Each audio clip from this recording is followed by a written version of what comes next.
Ladies and gentlemen, welcome to Logical, Plausible, Probable. I'm your host, John Maddox, and tonight we're having another stream you just won't want to miss. If you got what it takes, click that link, but prepare yourself, for this arena is not for the weak. Now, let the mental combat begin, but always make sure your arguments are LPP.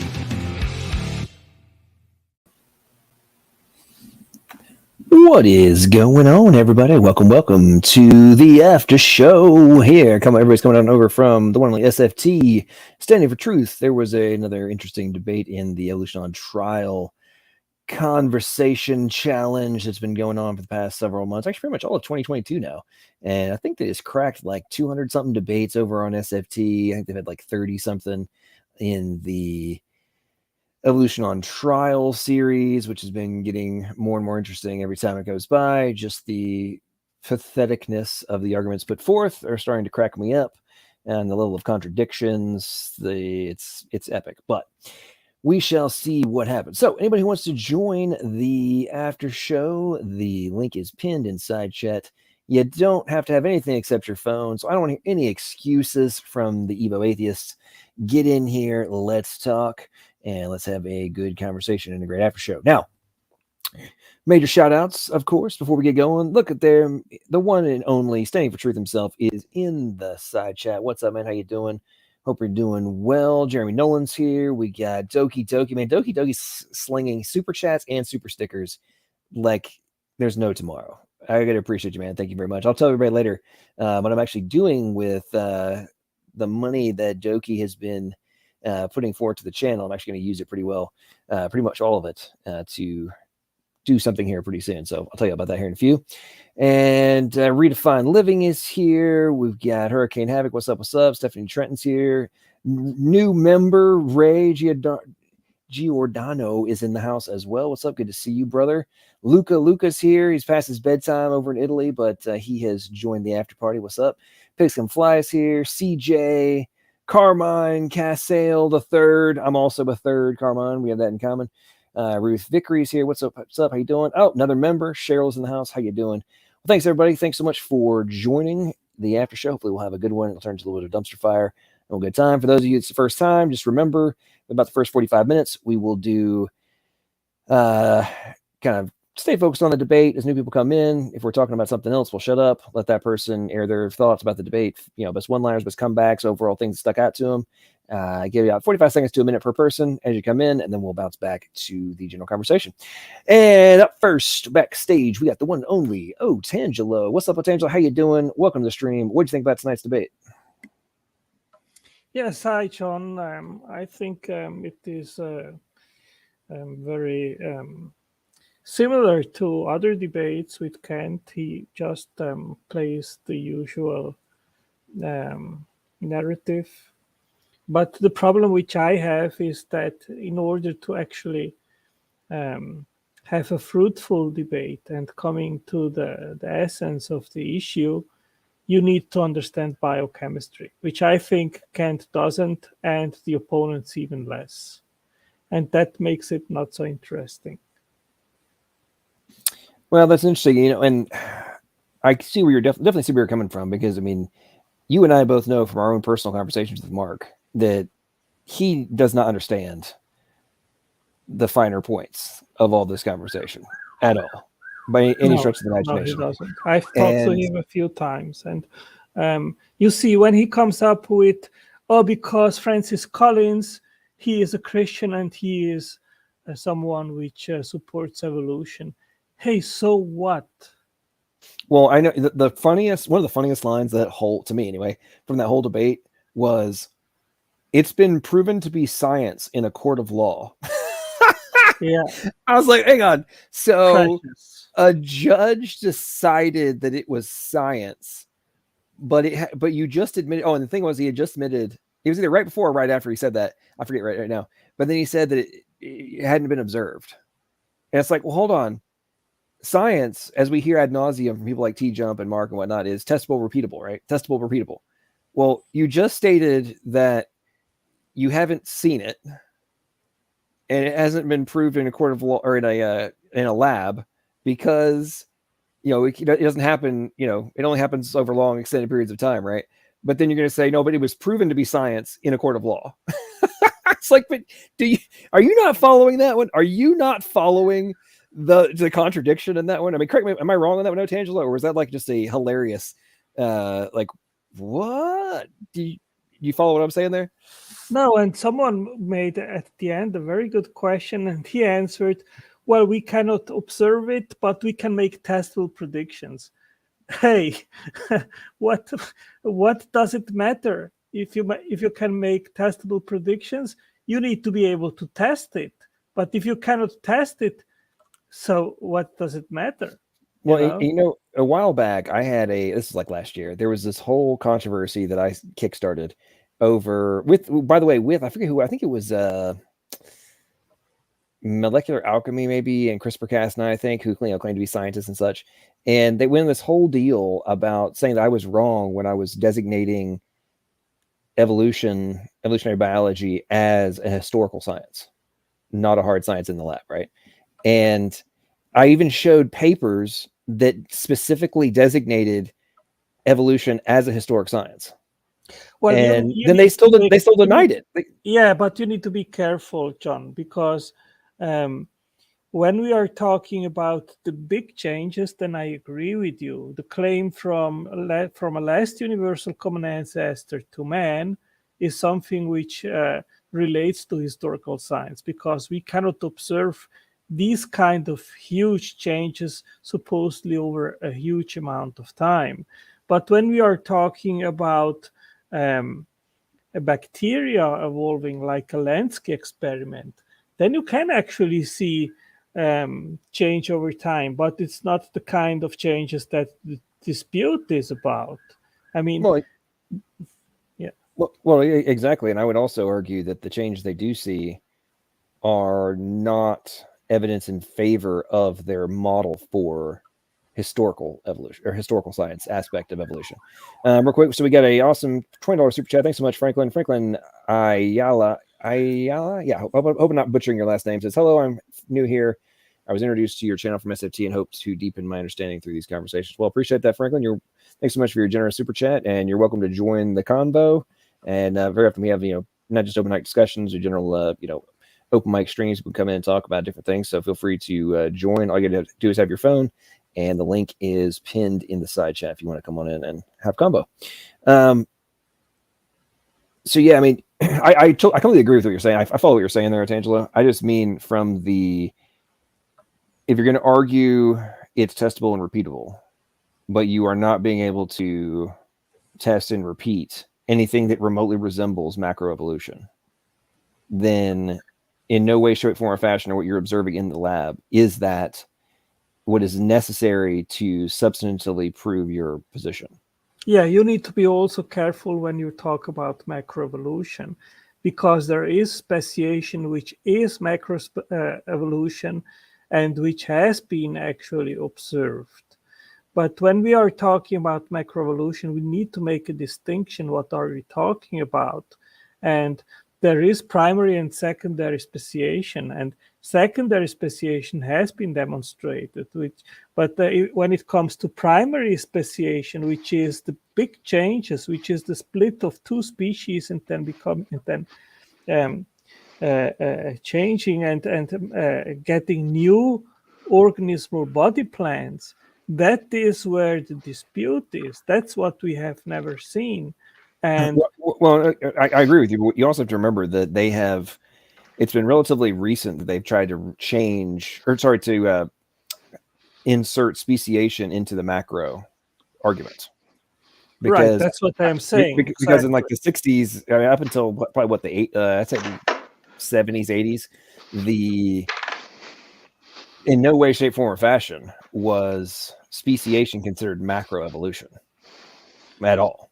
Yeah, so, what you see, like for example, if you go to Erica's channel, where she just focuses between the supposed similarities between chimps and us, and that supposedly proves macroevolution, but you don't see someone like her explaining the new arising of a new body plan, of a new important feature of an arm or of an eye or the brain.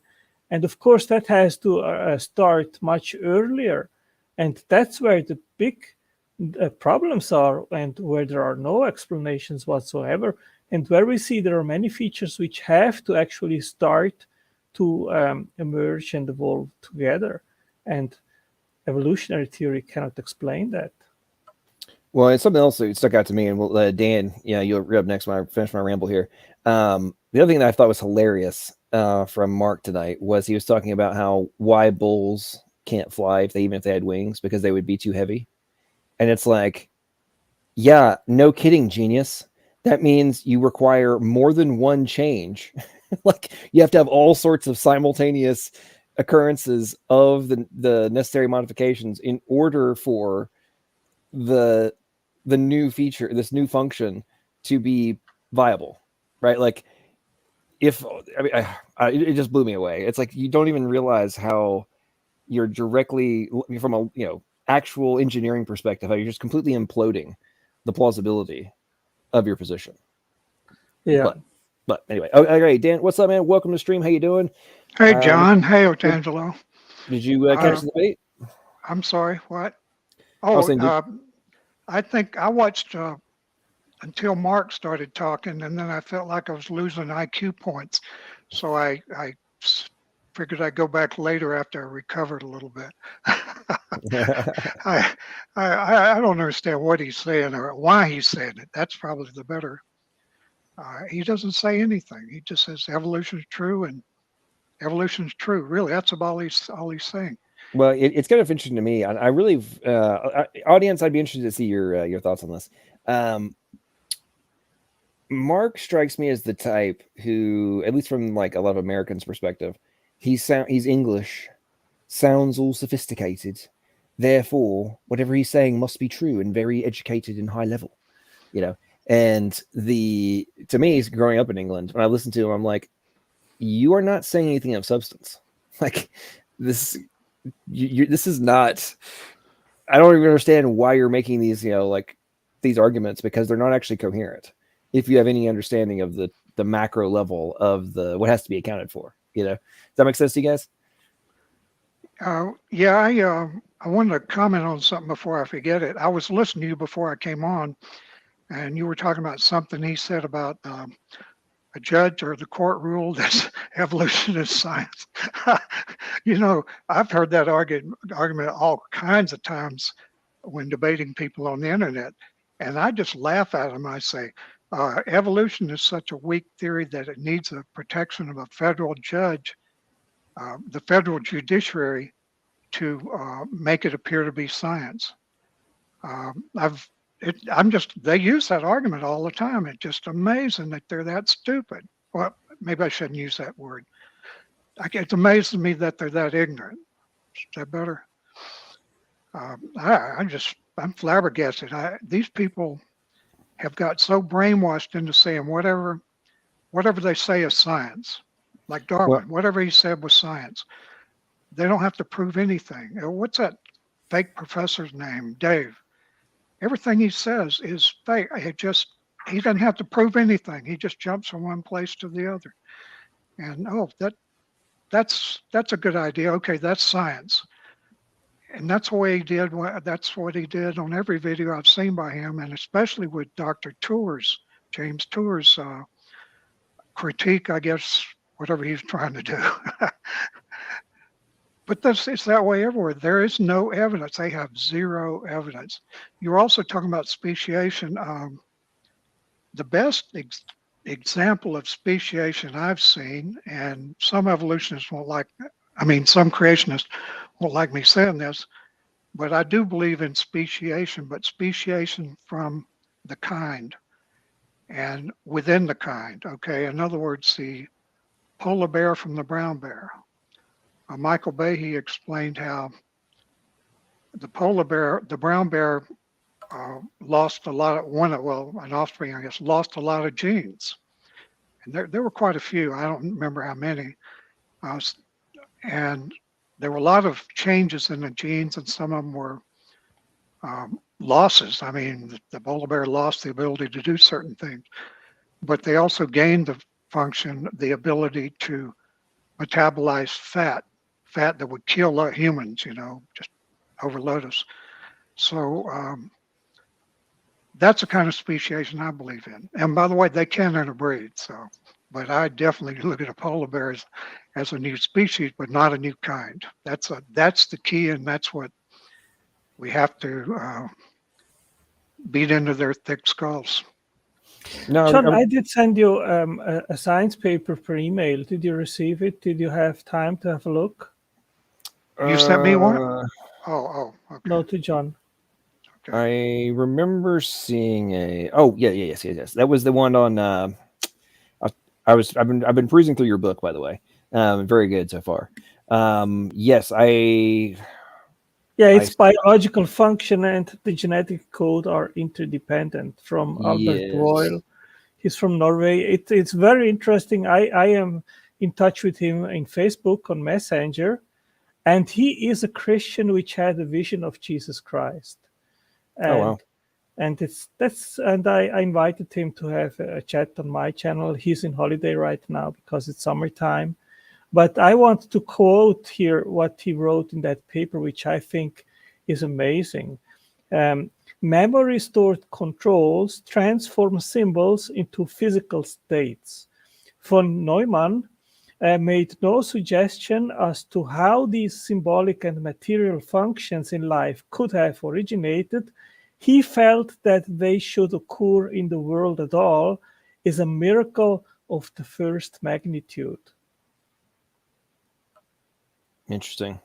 Yes, I started. I got it pulled up and I saved it to my folder. I was driving when this came in. I was like reading it while I was driving. I was like, okay, I need to stop doing this because I was getting pretty fascinated by it, and especially when I was getting into Gödel's incompleteness theorem as well, and applying it to what is provable. Thought that was pretty interesting too. Yes, that's how I framed my philosophical framework when I have a dialogue with atheists. And you see it probably also very often that they ask for proofs. And I say, well, we don't have proofs in regards of metaphysics. We don't have proofs in any kind or sort in regards what happens or doesn't happen beyond the physical universe.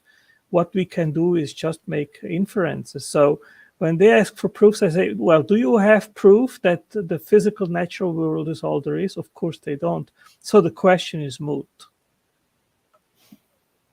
Well, and also as Mark, Amy, I mean, so many of them do, it's a immediate, if you can't convince me, then your evidence is false.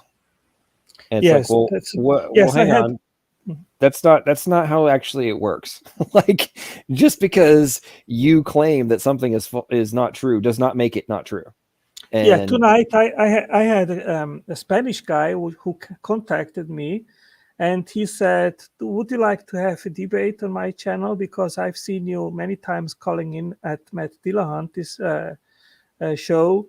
And he said, yeah, sure, of course. And then tonight he sent me a message on Messenger, and he put there a framework of how he wants the debate to be.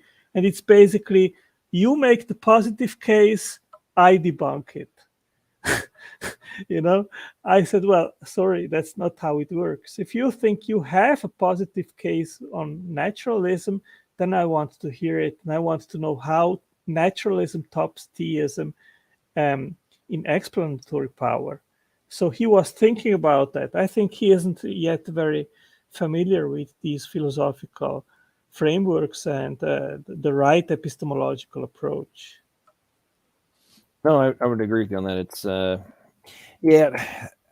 more I've been listening, I've been trying to force myself to go and listen to some of these atheist reviews and such and their diatribes. And the more I listen to them supposedly go through and analyze the arguments that we make and such, the vast majority of them claim that they have defeated whatever the argument is, the evidence, debunk the evidence, et cetera. But when you actually listen to them, they have done nothing other than say that they disagree. Yeah. Come on. I'm waiting for the substance.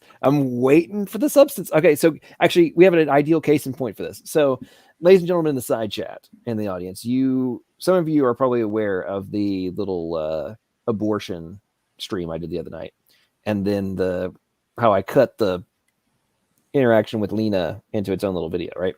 Well, today, Pudding Brain and the gang did a quote-unquote review of my argument, which wasn't actually an argument, but how stupid I was, right? What the irony of ironies was that they thought the reductio ad absurdum I was using to defeat the argument from my opponent, they thought that was my formal argument. When I was just negating his. I mean, like, this is why. I'm doing a reductio ad absurdum here, right? They actually thought that was my formal argument. And moreover, they only watched like maybe maybe a minute and a half of the whole thing, completely decide this was my entire point. We're so wrong on all the extrapolation points that I was making. And then like, okay, well, he's done. And then moved on to talk trash about you, Angelo. But I was cracking up listening to him. I'm like, you guys are so dumb. Well, actually, I mean, not dumb. You're so brainwashed by your Evo atheism. Your AFLPC and Droid C complexes are so bad that you're no longer able to actually do rational analysis of your opponents and just embarrass yourselves over and over again. What? It's priceless. What, John? They were talking bad things about me. Oh yeah, I mean, you know that you're their favorite, so. Well, are Oh, they man. still saying that I'm a homophobe and that I doxed someone? Is that still the I topic? didn't hear any of that stuff, but I when they started, I listened to them go on about you for like, I don't know, maybe 5 minutes, and I couldn't take it anymore. I was like, this. They were reviewing something from like a Discord server, I think maybe, and they were going. Pudding was going on this whole tangent about how you weren't actually understanding the genetic code in ribosomes, and when they started saying all that stuff, I was just cracking up and being like, okay, well, I'm done. I'm not wasting time with these guys. Oh, by the way, folks, in the side chat, I also posted, it was a little while ago, but I posted a link, and this kind of just to address Mark, Speed of Pudding, all of them. And they say over and over again that like it's consensus, it's proven, yada, yada, yada, right? Well, if it's freaking proven, why then is there a just published in the Guardian from scientists, by the way, okay, a call for a new theory of evolution because the old one doesn't work? Explain that to me. Yeah. You know, John, the quote which I gave you, and for those in the audience who don't know who von Neumann is, this guy was a genius. He foresaw before the genetic code in DNA was discovered in the 50s. He was thinking about self-replication, and he tried to understand how a machine could self-replicate, and he was far ahead of his time, and he understood already that there has to be a symbolic representation of that factory or machine in order to be able to self-replicate. And he obviously was thinking also about self-replicating cells. And when he said that self-replication is a miracle of the first magnitude, it is implicitly we can see that he understood already the problem of information, where it came from, and that relationship between the symbolic representation of something, which is the code and the information, and then the 3D thing, which represents that code. And he knew already and understood that this relationship of information and matter, chemistry and information, it cannot have a non-intelligent origin. And that makes this guy really ahead of his time. And this is something that we still see so many people, they simply do not think about this. And it's really obvious. I mean, I have an easiness to understand it because I have a background as a machine designer. But I think any average person should understand that, John. I mean, you can throw ink on a table or on a wall 1 trillion times, you will never have a blueprint out of that, right? Well, the root of what you're talking about in his recognition is that in order for self-replication to take place, what is necessary for the replication has an information requirement that is greater than the information necessary for whatever is being replicated. And that creates a massive problem in how it all works and being self-replicating in and of itself, right? The information, to your point, is the information requirement for the ability to self-replicate. There is something else, John. Sorry to interrupt you, but this is important. This is something which we have rarely talked about, but there is a layer of information in DNA which has to do with the time frame about how everything happens in the cell in that self-replication. Right. Because what do you have? You have two things which are interdependent. One is the expression of the information in the gene, which is transcribed and translated, and then it makes the proteins and all the parts, the phospholipids and whatever is required to have the cell. But then you have also to replicate the information of the DNA. And this has to be synchronized, and it has to be in a right time frame. That's why you have the cell cycle, and you have 16 different cell cycle controllers, which actually monitor that everything works and operates in the right time frame and in the right sequence. Well, and beyond, and to expand on your point, there is, it's not just two-dimensional in regards to what you're referring to. We have three-dimensional spatiotemporal controls, and well, Exactly. well, ultimately it'd be four-dimensional, right? But I think it just gets glossed over. Oh, well, yeah, it does that. And I think that so many, like the average person just thinks about this in this, like, okay, it's in this linear order, and 1 + 1 = 2, 2 + 2 = 4, and like all these different, it's all happening in this linear fashion, when no, it's happening in a three-dimensional space, and it's not all in this, like, next to each other, and you have all these different parts that are like folding in 3 dimensions in order to have the appropriate pieces in the right spot at the right time to substantiate your point. And Yeah. I don't understand how anybody, and I'm assuming, given your background as a machine designer, when you're having to create things that can operate in three-dimensional space, I would imagine for you that is even more relevant to somebody like yourself with your experience of knowing, like, I mean, have you guys never done the math, like on how this has to all line up appropriate space and time for, and I think this also correlates with, I mean, to ask you about this, Angelo, have you been following up on the assembly theory that Lee Cronin and Sarah Walker have come up with? No, I have not. Oh, my friend, you need to check out Sarah Walker. It's like Lee Cronin originally did. I think he was like the catalyst for it, but her group and his have like developed this whole deal. They have now created a method to quantify the number of steps necessary for molecules to form from the bond, like analyzing the bond requirements and all the different like possible patterns for it. Oh, I have written on that. You can see it in my book. And today I added a chapter which I can send to you, which was in regards. I wanted to know basically how many atoms are in a nucleotide, and the space, the sequence. It's not the sequence space. I mean, I don't know if you are familiar with the term sequence space, which has to do with, right. And so this is not about the sequence space, but I want to give you the right term here.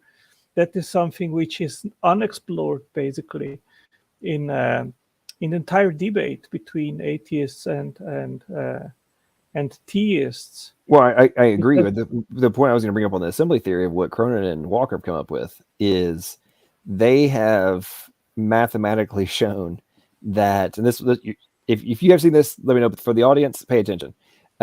Lee Cronin is one of the most famous origin of life researchers in the world, wants to become God, and is hardcore against intelligent design. Okay. He has developed a mathematical model and the software for being able to figure out if a molecule structure requires preceding information in order for it to be created. And okay, so this, yeah. And they have a barrier at level 15 in their model. At level 15, anything that's more complicated than a level 15 necessitates pre-existing information in machines in order for it to be formed. So this is precisely going into what you're just saying. So what I am talking here is about structure space. So it's not sequence space, it is structure space. So what does that mean? Maybe I can quote here quickly. Structure space represents the number of molecular structures that could exist given specific defining parameters. So we have the DNA molecule, which is the base, the ribose, and the phosphate, and they are joined together at a specific position at the ribose, at the carbon. So What they are trying here to find out is how many different combinatorial possibilities there are in regards of nucleobases and the ribose backbone and phosphate. Okay, and basically what it boils down is to that the structure space is unlimited. It is infinite. You can basically join in a nucleobase an infinite number of different atoms and structures. You can have a one-ring structure, you can have a two-ring structure like pyrimidine and purines, but you can also have three-ring structures or four-ring structures. There is no limit. And also in regards of the atoms which compose these bases and also the isomeric configuration, where is the nitrogen atom, where is the hydrogen atom, where is the oxygen atom. So there is no limit. And based on the unlimited number of possible combinations of molecules, you need to have the four right bricks or building blocks to make life. So how do you select them? If you have an unlimited structure space of molecules on a prebiotic earth, and you can basically construct an unlimited number of different molecules and structures. So I have written a syllogism here, which says, one, on the early Earth, in the existing structure space, a limitless number of different molecules could have been generated by natural processes, like through lightning, hydrothermal vents, volcanic gas eruptions, and so forth. Two, life uses exclusively a quartet of specified complex macromolecules that are synthesized in modern cells by complex metabolic pathways that were not extant prebiotically. And selecting a specific set of complex macromolecules out of an unlimited structure space is remotely possible, but de facto impossible. And therefore, these molecules were not selected naturally, they were designed. No, it's great. It's a great point, great argument. Yeah, it's what amazes me is the level of faith that origin of life research necessitates if there is no designer. There's always a chance, John. Yeah. Well, that's true. Well, it's kind of so early. So I think Bubblegum is in the side chat. So Bubblegum, I listened to a portion of your interaction with T-Jump the other day, and that was kind of cracking me up because one of T-Jump's favorite moves, and I've seen a lot of other atheists do this one, is if I can come up with a hypothetical alternative, therefore yours is wrong, or like you I don't have to believe in yours. And it's like, I can come up with a hypothetical for just about anything. That doesn't mean that yours is remotely plausible, and therefore mine does not have to be considered or has to be analyzed as being plausible, not just like I have an alternative idea, therefore I don't have to consider yours. That is so juvenile. Yeah. I mean, I don't understand how he gets so much. He gets so much like, ooh, he's so smart. I'm like, he literally said, if I can come up with another way, yours is wrong.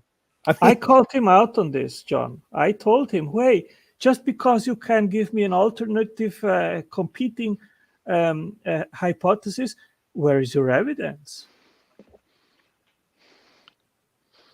Where is your evidence? You just make up something? I mean, I can also make up anything, but you need to back up what you're saying. Just because you provide an alternative explanation to mine, it doesn't mean that it's plausible, therefore, right? Well, and the other thing I think what goes along with that is he always, one of their favorite words is parsimony, right? Oh, it's not parsimonious. It's not parsimonious. And I'm like, your supposed parsimony necessitates incredibly implausible things all happening in the appropriate order, in the appropriate space and time, in order to result in this thing that you concede could not happen unless all of those steps happened. But I'm the one who is being less parsimonious. You know, John, I think that there is still a lot of focus in theist-atheist debates about evolution. And atheists, they can come always up with the crutch of natural selection. But once we move our topic to abiogenesis and physics, there you cannot invoke natural selection anymore. And that has not been sufficiently explored by our side. You know, John, on the same topic, that article you posted a few minutes ago from The Guardian, Evolution and News report, David Klinghoffer did a report on that 1st of July and pointed out some of the things they said. And some of the things they said are exactly what we've been saying for a very long time.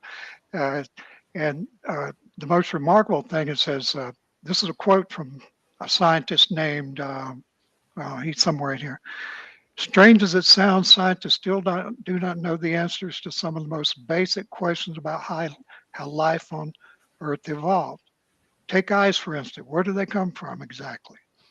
The usual explanation of how we got these stupendously complex organs, oh, they're using our terminology now, rests upon the theory of natural selection. And he goes on and says,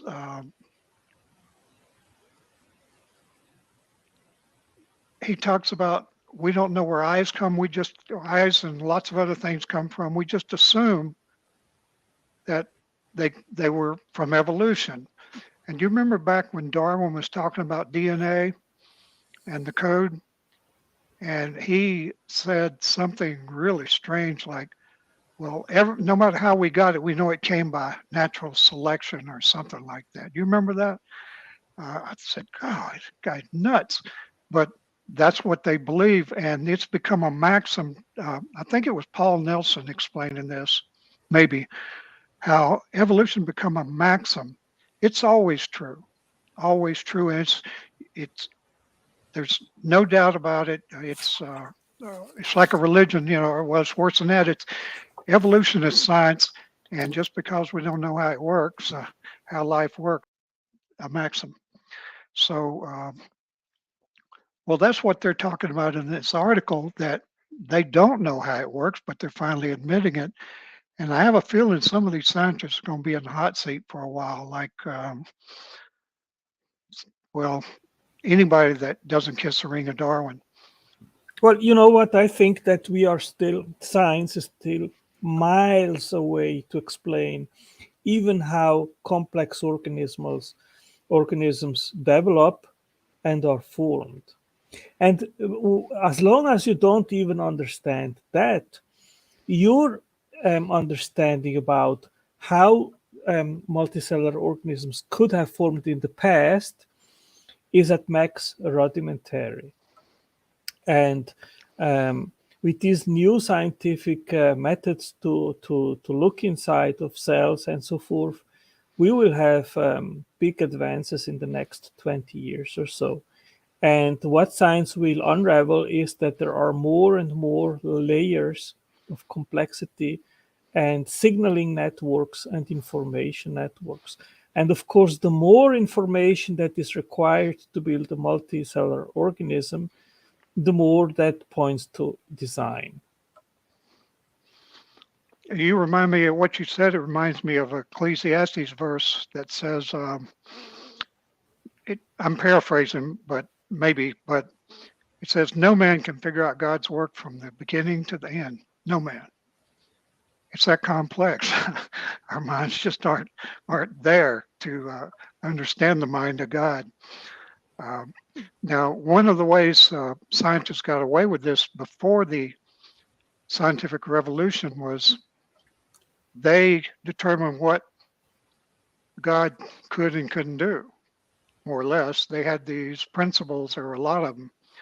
I think most of them might have came from Aristotle or some of the old scientists, and they were called necessarian principles or something. Well, but that's what they ruled. That's how they kept their minds free, I guess, was they've decided God can do this, God can do that, God can't do this, God can't do that. Well, a Pope, Cardinal, I mentioned this the other day, Angelo, but pope or a cardinal got rid of that. He outlawed them, more or less, banned them. And it wasn't too long after that things started changing, that you had people that said, well, there's just some things we're never going to know because God did it, right? And that's, well, anyway, what I'm trying to say is there have been people like this throughout history that think they're smarter than God. And all materialists think they're smarter than God. You can read it in Darwin's work, where he sort of, Richard Dawkins, they're always using theological arguments against intelligent design, against God, but it's theological argument based on perfection. And if they'd ever bothered to read the Bible, we were originally perfect until we sinned. Well, we listened to the devil. I actually hey guys, disagree with that. Real quick, guys. Bluey just joined, and so did Bubblegum. Bluey, what's up, man? Welcome to the stream. How you doing? Oh, Bluey's gone. Bubblegum, what's up, man? Welcome to stream. How you doing, man? What do you think about tonight's debate? Yo, I think Kent could do a lot better if we drop some of that waffle stuff. Because like when they come and talking about evolution, it's clear they're not wanting to talk about cosmic evolution or chemicals. Like they clearly want to talk about the Darwinian evolution. So he should really drop that because it just seems like a waffle and really just takes away time from the actual debate. And he should also drop the hyperbolically like arguments like you'll never get them to jump besides the moon. Well, of course not. And I don't think because it just comes off as a bad faith argument rather than an actual good argument. I agree. Okay, so I don't actually think it's a bad faith argument at all because no. I don't think it's bad faith too, but it just comes off as bad faith. Well, if it comes off that way, then that would necessitate being too stupid to recognize that the direct reciprocal of that is applicable to macroevolution based on micro. So just because the other person can't or seems unable or unwilling to consider the applicability of the concept to their own model doesn't invalidate it. Good. But we're dealing with like smooth brain evolutionists, so you two kind of had to take that into account. They are kind of dumb. Sorry, I interrupted you there, Angelo. You were saying something? No, I said that right in the beginning. I mean, what Kent is saying, he says it for decades already. He never changes the arguments. And I honestly think that it can become counterproductive because there are not many spaces where these topics are debated. And when we don't bring up debaters which actually go deeper than just to the level that Kent goes, then we don't go very far. Yeah, well, yeah. I definitely see where you're coming from. I would just say that a lot of that perception probably stems from the fact that folks like you, I, Dan, etc., we are actively trying to find out about the latest and greatest new stuff, right? So hearing those things over and over again I think it seems much more superfluous to us than it would to the average person who's not going and learning about the latest and greatest in discoveries in biochemistry and all these different things, right? The application of engineering, computer science, and so forth to research as holy crap, here's what we're discovering kind of thing, right? And beyond that, I think if think about to debates that you've had, Angelo, and I know for me as well, like how many times have we made much more detailed and in-depth arguments, especially in like relation to what Kent says, and then our opponents don't have a clue what we're talking about. And then both the opponent and the audience claims that we're doing nothing but word salad and making things up, and we don't actually understand what we're talking about. Yeah, because of the level of the level of projection that gets sent towards us. Like, Maddox is nothing but word salad and has incredibly long sentences. And it's like, I'm sorry that you can't understand a complex sentence with multiple dependent clauses, but that doesn't invalidate what I've said. And I'm sorry that you understand the vocabulary that I'm using, but that doesn't mean that I'm making it up or that the way I'm applying it to the context of the conversation is therefore invalid because you don't understand it. And so to your point, I think there is a balancing act, right? Of, can you use more in-depth arguments as well as dumb it down to the average person? Yeah, because like, for example, when he says like, can you get a dog as big as an elephant? That's still within the realm of sounding good faith and within, the realm of evolutionary theory. Or Actually, Ken said, it is within the realm of evolution theory. yeah, but when Ken says it's as big as a moon, then that's just like out of the realm of evolutionary theory, and it just comes off as bad faith. That's categorically false. It's hyperbole. But I just actually, hang on. It is not hyperbole. You have to. You don't think so, John? No. Okay. Think about this. Okay, I would be willing to gamble that a amoeba, right, or any prokaryote, right, when you look at it from a ratio perspective, I would be astonished. I would be astonished if a prokaryote in relation to a cow is not equivalent to or perhaps greater than the ratio of the cow current size to the size of the moon. I never thought about that before. That's a good one. That's point taken. I agree with that. Sorry for I rambled over there. I talked people down. Sorry. I think Angelo was trying to respond. I'm sorry for shouting you down there, sir. I just was reminding tonight how Mark misrepresented what Kent Hovind was saying when he said, well, we don't say that it is an amoeba in just one generation then becomes an elephant. But that's not what Kent is saying. Kent knows exactly what evolutionists are saying. Basically that everything started simple with the last universal common ancestor, and after 4 billion years, we are here. And that's what we are criticizing. We don't believe that they claim that everything happens in one generation. So these are very foolish objections, actually. Yeah, that's why Kant uses nothing but superfluous and superficial arguments. Therefore, whatever he said can be ignored from the atheist side. I'm like, okay, so you do realize that you guys are using extraordinarily simplistic defenses of your own position, right?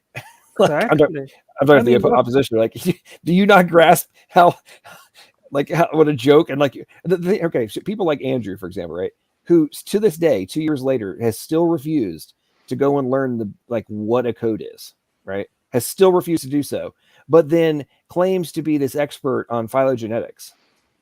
Right. But then, but hierarchy and so forth. Yes. Right, but is ignoring the root necessity for what enables a phylogenetic tree to be made.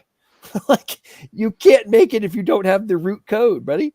And here's the other thing too. It's a sidebar, but with the recent paper research that's come out on how synonymous mutations are actually detrimental or deleterious in over 75% of the cases, right? Oh, yes, yes. That's a recent paper which came out, yes. Right. So that, you have to think about that. From how they love on the phylogenetics, they love to nitpick on identity versus similarity.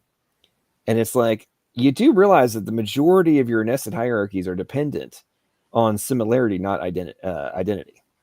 But John, you know that what they brought up in the last stream that I came here about viruses, there is no disputing science that viruses do not share a common ancestor.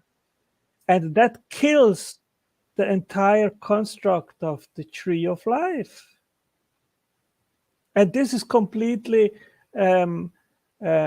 not taken into consideration whatsoever. Nobody thinks or talks about this, but this is very relevant stuff. That's very, very true. Welcome, CJ. What's up, man? Welcome to the stream. How you doing? Did you see the debate, or are you just jumping into the conversation? Shalom, and thank you for having me. I caught the tail end of it, but I wasn't able to watch the entire thing. The portions that I did catch, I thought were definitely pretty solid on Kent's part. I also do kind of like Mark Reed. I do think he's a little bit too, I don't know, I guess aggressive, but I don't mean that in the sense of like being rude as much as it is in the sense of like, you're definitely, definitively, no doubt wrong and also don't understand the issues kind of rhetoric, which is, I think, unnecessary, even if you believe that. But it's not so unnecessary to the point of where it's like disqualifying or anything like that. But at any rate, I think it was a good debate. Interestingly enough, I didn't hear presentation of what I personally feel to be the best. Maybe you did earlier, but what I personally feel to be the best evidence for evolution. And obviously I don't believe in evolution, but the thing that has caused me to sort of double take the most times is the kind of human-like behavior in chimpanzees. Things like their usage of like spears and having what appears to be like tribal conflicts, or taking quote unquote lesser animals as pets. Now, there always seems to be a catch, which is why this has not been something that has pushed me over the edge by any stretch. Like, for example, with the whole pets thing, it turned out that was just likely not true, or at least there wasn't enough evidence to suggest that they actually were keeping the dogs as, as pets or anything like that. But it would have been like, if that was true, it would have been one of those things where it's like, man, that's interesting to consider. I've heard a lot of people talk about apes entering the Stone Age, quote unquote, because they use weapons like spears and stuff like that. And all those arguments I've always found kind of interesting. Like I said, not convincing, but I feel like if I were an evolutionist, that would be one of my favorite areas to go to.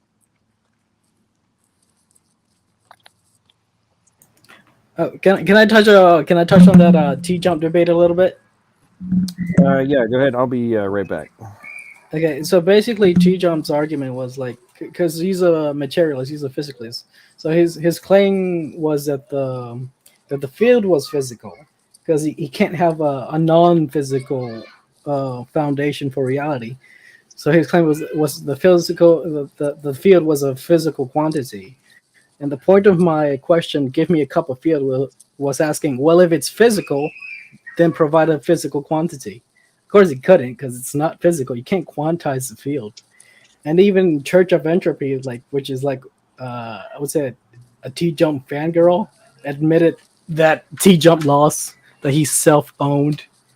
And there, I get a bunch of people saying like, oh, T-Jump won. Like, no, he didn't. If you truly think he won, defend his position, and of course they won't do it.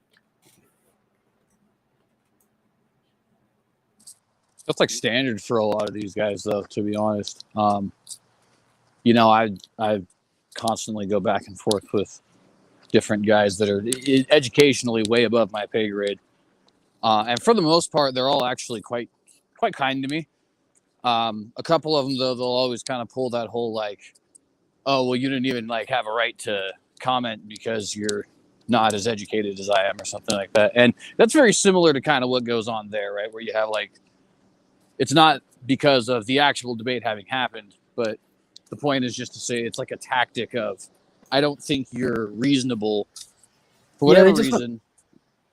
They just want to they just want to gatekeep, and like, oh, you don't have a PhD, you're not allowed to talk on it. Like, yeah, or like, oh, I already dealt with your arguments, and it's like, well, then demonstrate it again, because I must have missed that part. And then they can't. It's like, that's what I thought. Well, what's so funny, and this was on display tonight with Mark, right?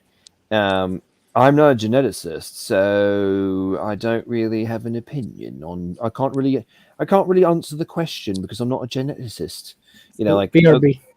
It's like, okay, so let's think about this. You guys love to claim that we don't know what we're talking about and that we're wrong, while simultaneously using the I am not insert whatever expertise. Therefore, I don't have to answer your question, or I don't really know whether I'm right or wrong. Or I can't do an analysis for myself because I don't have XYZ piece of paper. I mean, it's hilarious every time, without fail. This happens. Yeah, and it's also like there's a certain assumption present there that really annoys me, which is like this over glorification of expertise. And a lot of people misinterpret me as being like anti-expert, which It's interesting that some of these guys would say that, because then I go and have, Anthony Rogers and asked, for Douglas Petrovich, even though that one didn't end up happening and stuff like that. And my only point is just to say, and the same thing happens to Donnie too. Donnie's always accused of being like anti-intellectual. And it's like, I'm just curious like how many PhDs are in your cell phone? Because Donnie's got quite a bit, you know what I mean, as far as the phone numbers and stuff. And it's like they never put 2 and 2 together there, but I digress. The point is just to say, it's not anti-expert, but it is like, why is it that because they have that little document, because they got the letters FUD under their name, all of the sudden that means like they have to be right? I just watched, this is politics, but I just watched a legal scholar talking to, I think it was Senator Hawley. And she's referring to women as people with the capacity to become pregnant and all this other nonsense, right? And it's like, well, she is a legal scholar. She went to the freaking Ivy League and got an education in this, so clearly she must be right by these same people's logic, right? Or at least I'm not capable of telling her she's wrong because I don't hold those PhDs or something. And it's the exact same mentality here, right?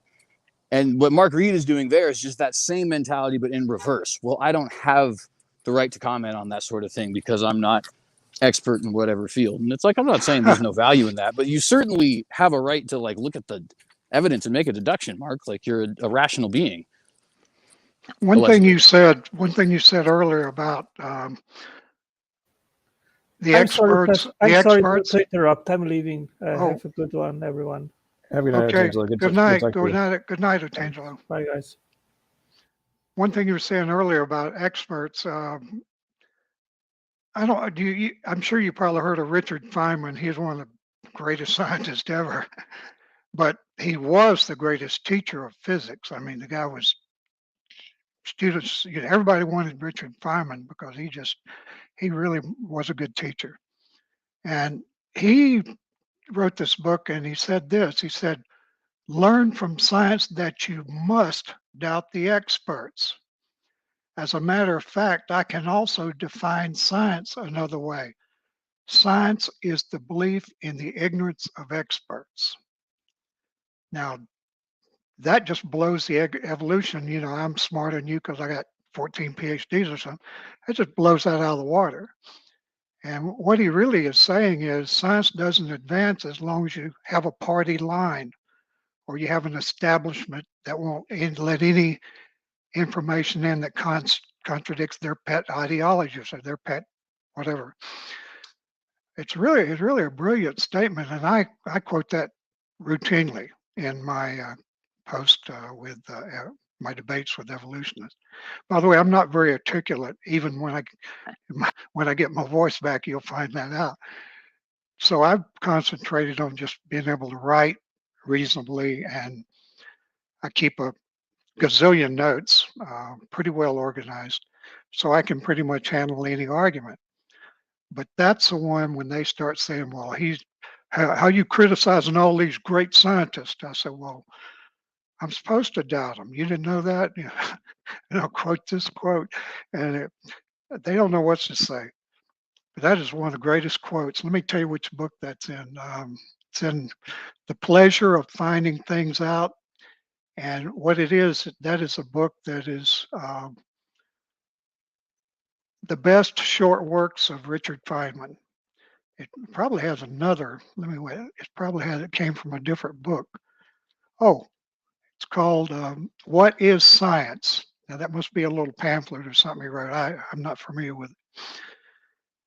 But he's really, you read his stuff, I mean, it's little, not much. He writes almost to the layman, not quite to me, but to somebody with a little better background than me. Well, anyway, I'm rambling. No, not at all. And I think that quote is it's totally spot on, right? And it really, I think, applies to most fields. I wouldn't say all, just because some of the fields, right, like when it comes to like architecture. I'm gonna have to eat my words here a little bit though, because like a lot of people who are going to school for architecture are producing buildings that look like absolute garbage.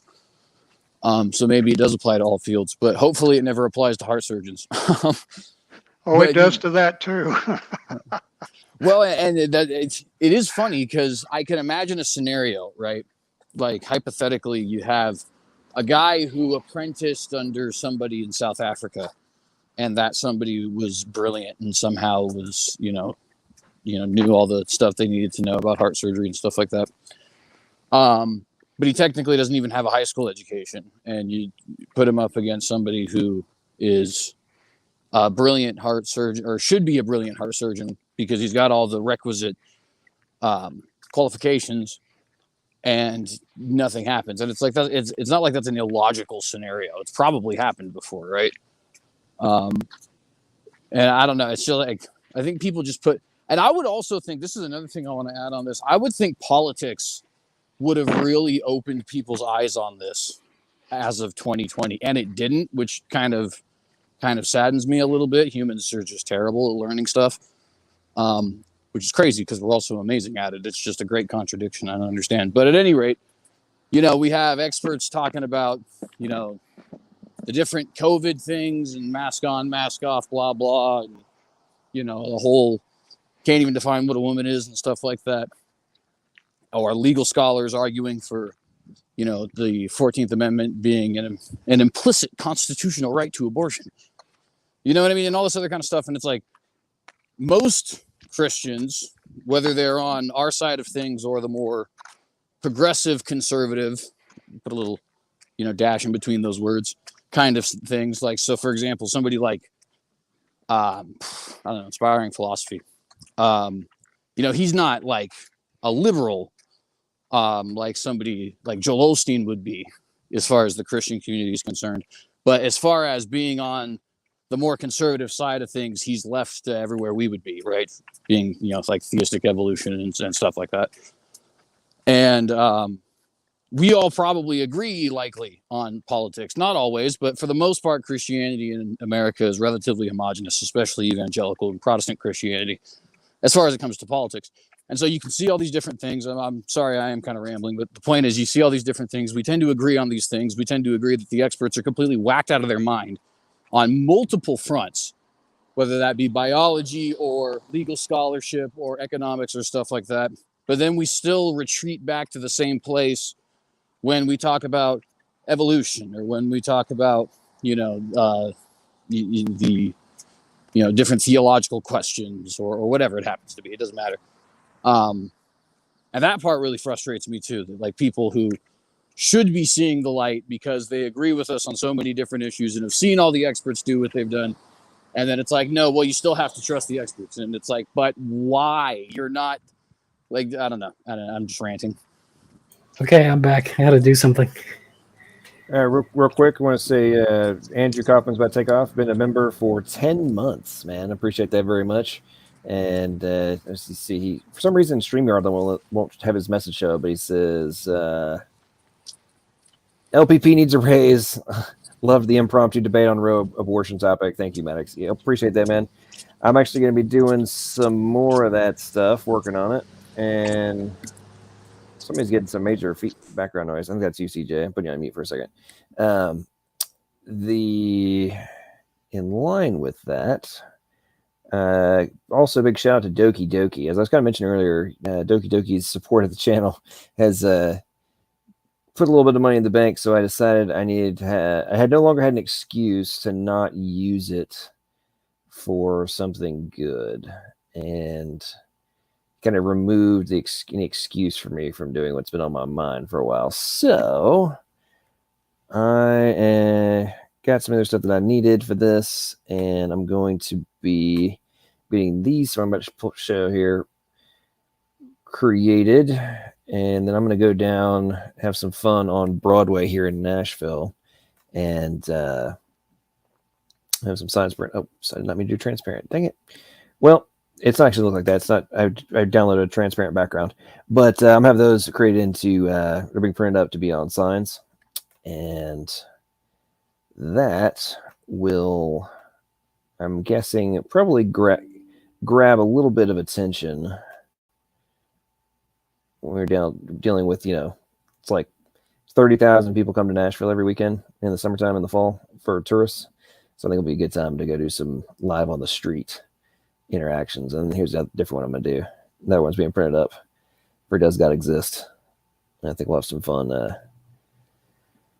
drawing some attention to those. So we'll see how that goes. But I want to say a major thank you again to Doki Doki for making me not having a financial excuse to not buy that stuff. So thank you very much, brother.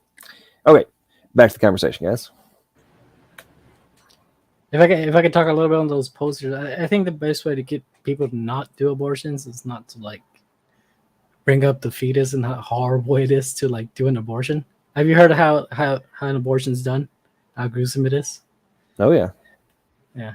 And but I think because women don't want to have an abortion, but it's mainly because they kind of have to because they're not in the financial spot. But they really do get depressed. And I remember my ex kind of commented like we might be like pregnant, but we weren't like enough financial spot to have a baby. I mean, because I do want to have a kid, but at the time, like, I don't want to have an abortion at the time either. But I can't bring one up either, and it's tricky. I don't think tricky is a acceptable excuse.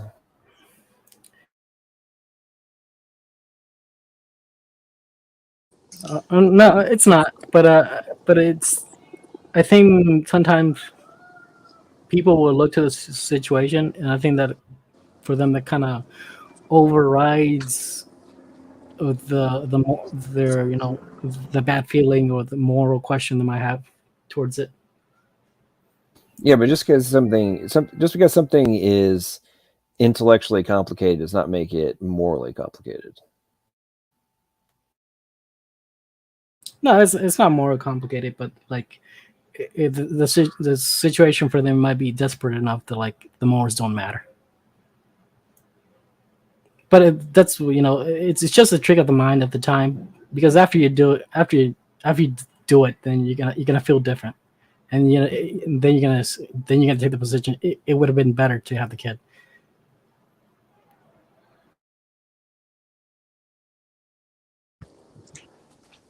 Yeah, and I can see what you mean in the sense that, like, I'm sure if I put myself in somebody's shoes, in fact, I have, people who are quite close to me who have had abortions, unfortunately, and that kind of sucks because some of these particular people are like pro-life, and then when it came down to the wire, they weren't, and that was like, all right, cool. Well, I guess this is where we're at in life. You know what I mean?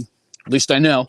But at any rate, I can see that like people get the situation complicated, but I really don't think it is when it's all said and done, right? Like, I think if you just thought about it in the sense of, I mean, it's either alive or it isn't, right? And so if it is, it's like the same thing as a 3-year-old, and all those complicated reasons would go down the toilet if you were talking about a 3-year-old.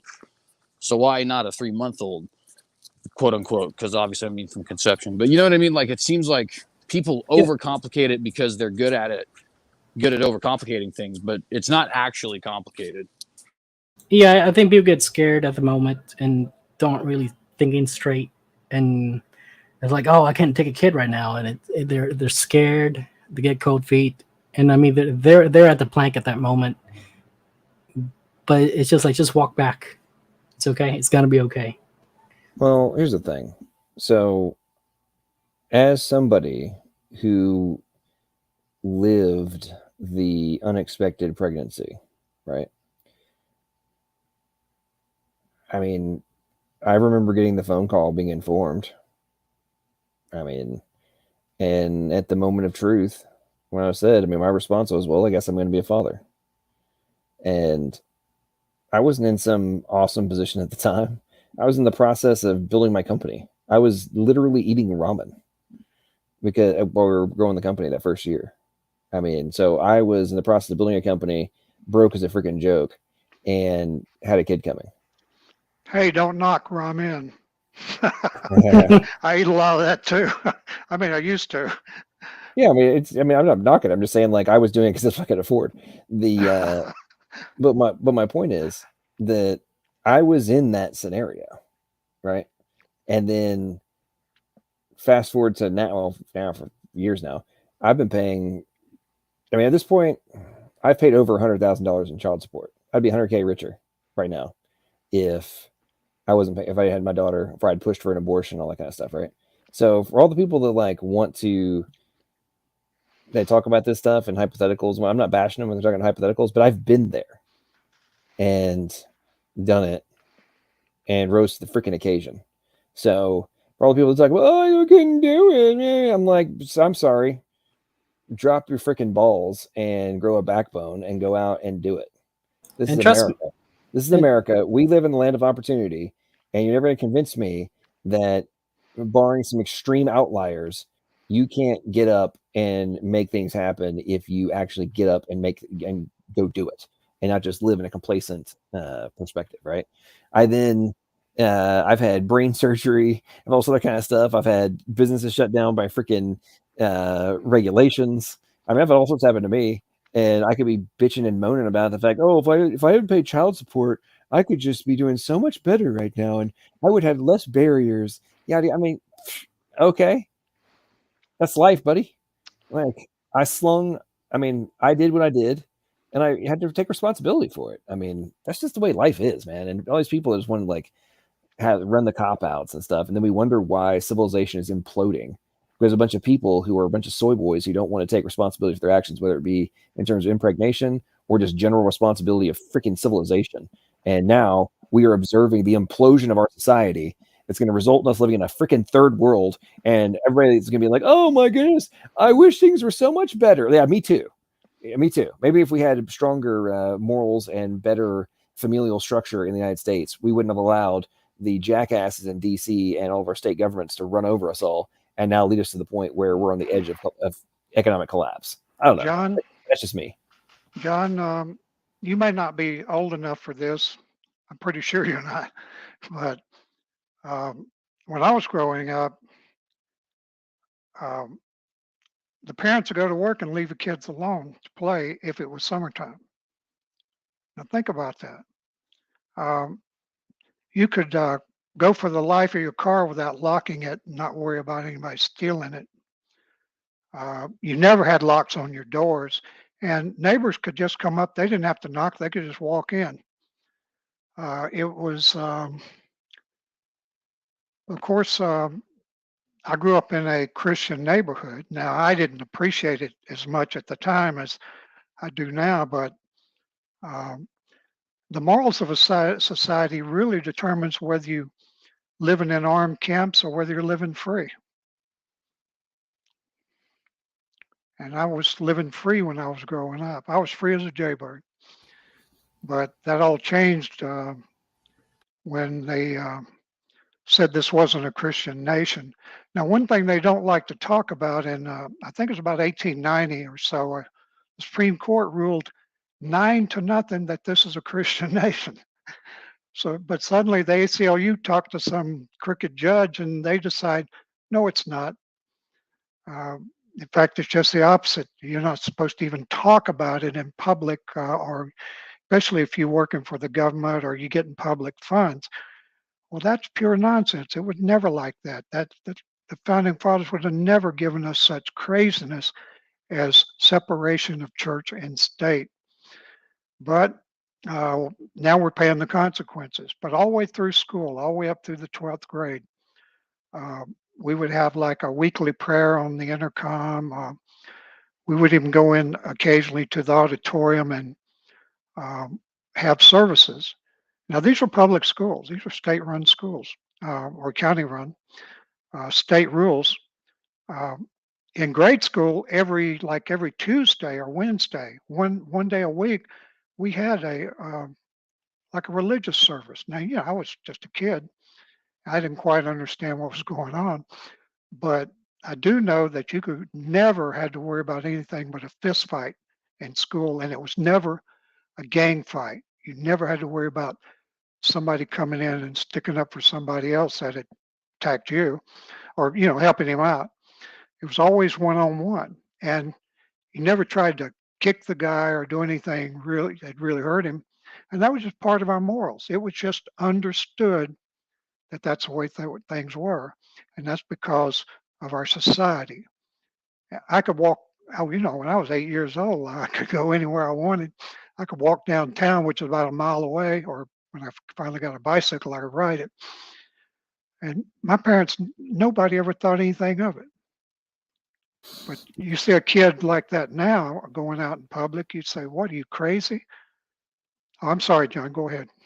No, I was going to agree with your point. I mean, and you're correct. It was not quite like that when I was growing up. However, I am old enough to remember that, within reason. I mean, I used to go out and play in the woods behind my house for hours. It was pretty big woods, and in the Thetford Forest where I grew up, my house like butted up right up to the Thetford Forest, and just go out and go run around. And went on for miles, and I used to ride my bike 7, 8, 9 miles down, country roads and stuff, and go to the next little village over from us and stuff, and get fish and chips and ride back. It was nothing it was more worried about like getting hit by a car or something, not whether or not you get kidnapped or attacked, and it's the same thing.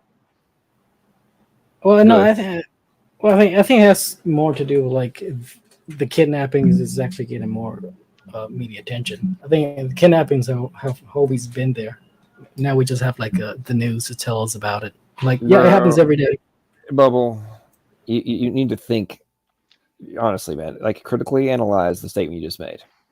Do you think that the point that was the norm that Dan was just referring to? Do you think that parents would not have been responding if their kids were getting kidnapped at the same rate, or have the threat of violence at the same rate as now versus then? Do you really think that parents were just like would have just ignored all that stuff?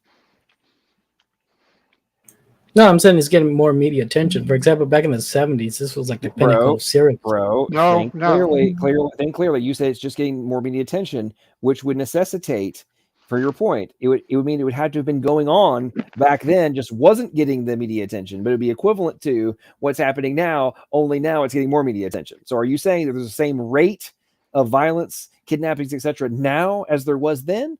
Or it's just getting more attention now because there is more of kidnappings, violence, etc.?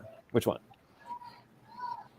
I'm saying it was the same rate, but now now we're seeing that rate because it's getting more attention.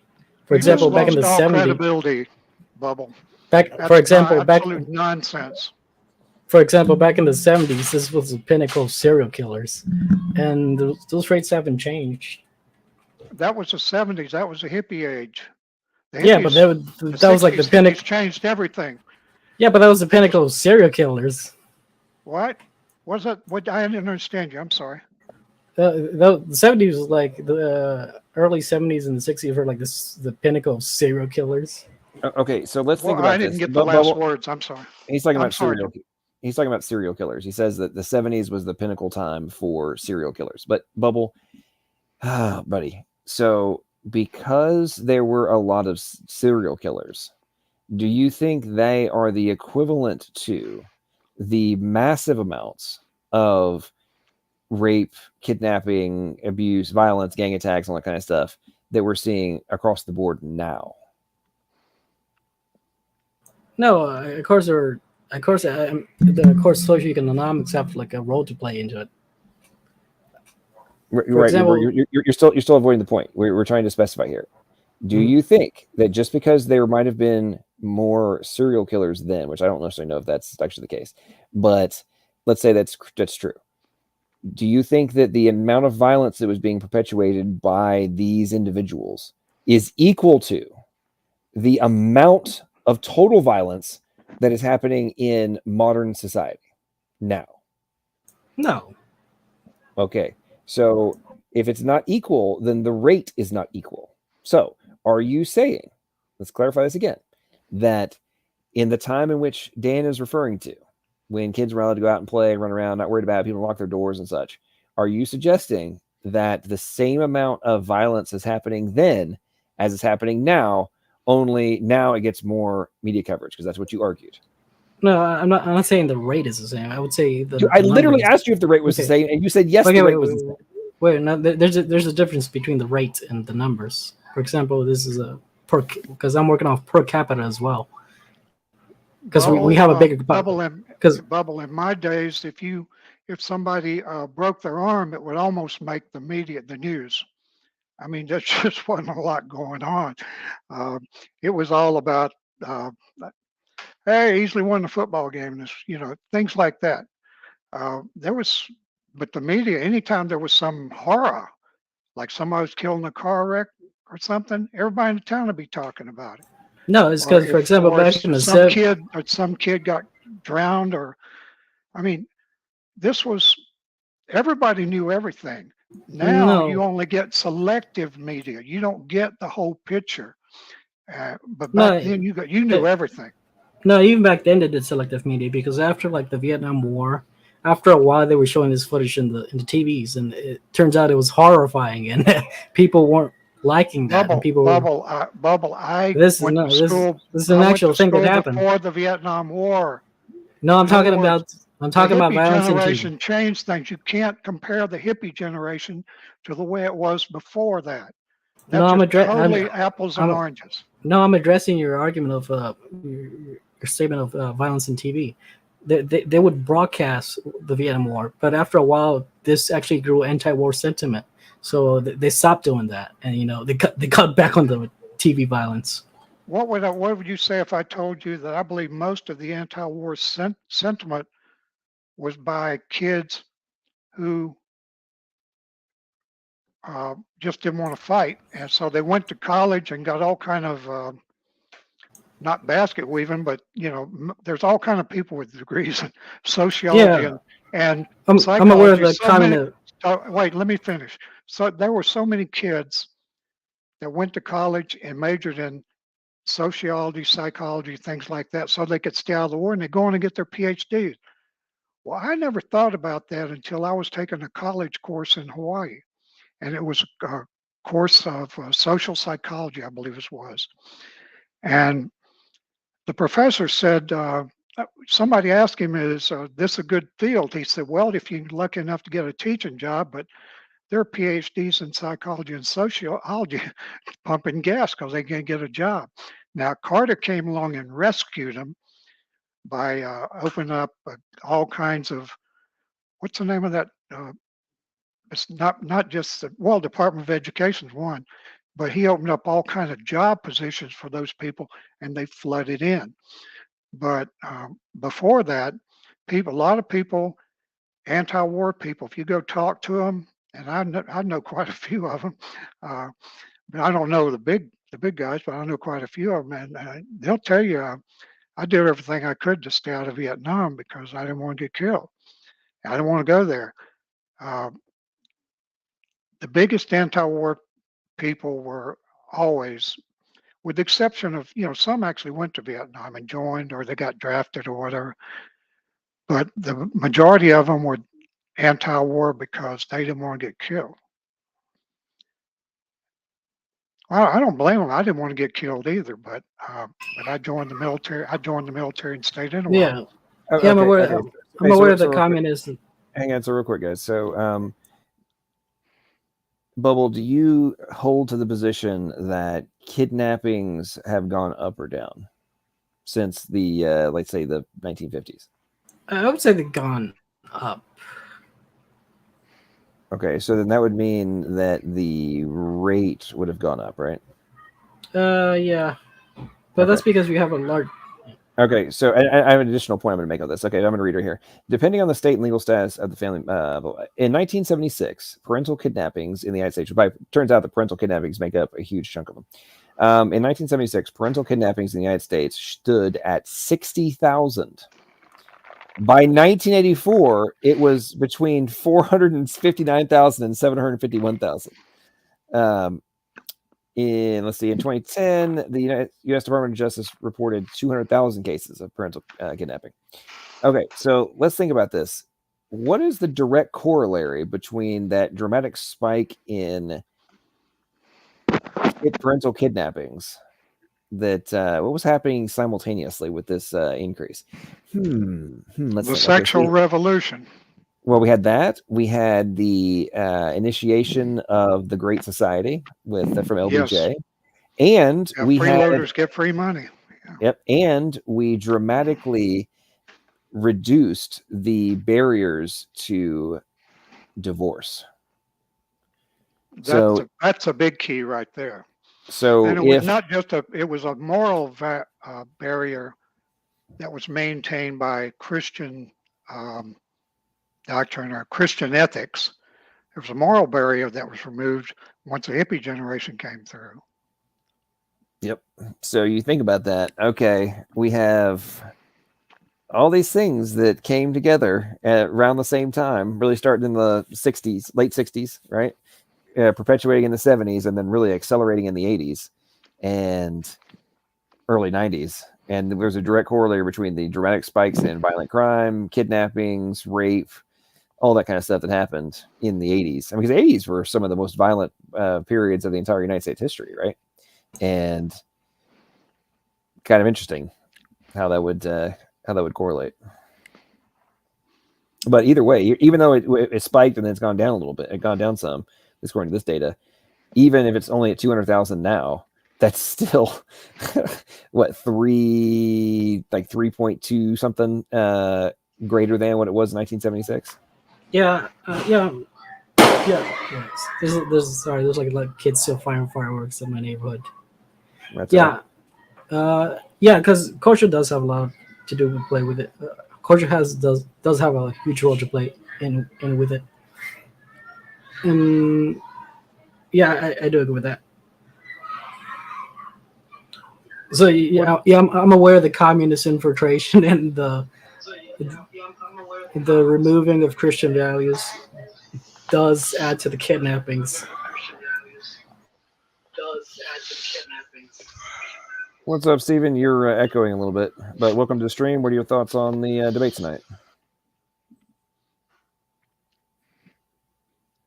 I don't think he heard you. Hold on. Hey, Steve, sorry, I muted you there. What's up, man? Welcome to the stream. What's going on? Did you see the debate? I was busy turning everything off. I actually watched the debate at about 1.5 speed, and it went pretty much as I expected. Dr. Hoban kind of put forth his same usual procedure that he does, and the people that are supporting evolution will accept the facts that they can twist to support their side and reject any that they can't. Par for the course. Evolution is true. Evolution is true. That's my two answers. That's what they say. They have no answers. Pick between the two wrong answers. Oh, by the way, Stephen, before you got here, we were talking about Ken Hovind's ministry. I didn't really respond. Angelo was talking, and John were talking about it, but I mentioned this to another gentleman one day when he criticized Kent's ministry, and I said, well, he's very successful at it, and he brings a lot of people maybe to Christ, maybe not so many to Christ, maybe some, maybe a lot. Well, I know a lot of people listen to him and have changed their mind about evolution over the years. Because he can take on any professor anywhere and make them look like idiots. So I think his ministry has a niche. Now, one thing he says is he never changes things because God's word doesn't change. Well, that makes sense too. Now, I don't agree with him in everything he says, a couple of little details, but very minor. Most everything he says is absolutely true. Yeah, I wasn't faulting him for any of that. It's just he's locked into a routine because he's done it so many times that it's harder for him to get out of his own personal groove. It doesn't make him wrong. It just makes it predictable. Well, but the thing is even though he's predictable, they never seem to be able to refute it. They can't. Oh, by the way, he has changed over the years. I've been watching him for, 4 or 5 years, maybe? I don't know. He's barely changed. I was an evolutionist till about 9 years ago. So, But I've been watching him for 4 or 5 years, and he has added some new material over that time. I mean, nobody talked about ERVs back then and things like that, and he talks about those now too. Right, there are some things he adds, but if you go to his YouTube channel, you can scroll down to where he has basically that thing that he sells, the 7 DVD creation. Those are pretty old. Those are pretty old. Right. As I say, you can still find them actually right on his YouTube channel, so you don't actually have to buy them.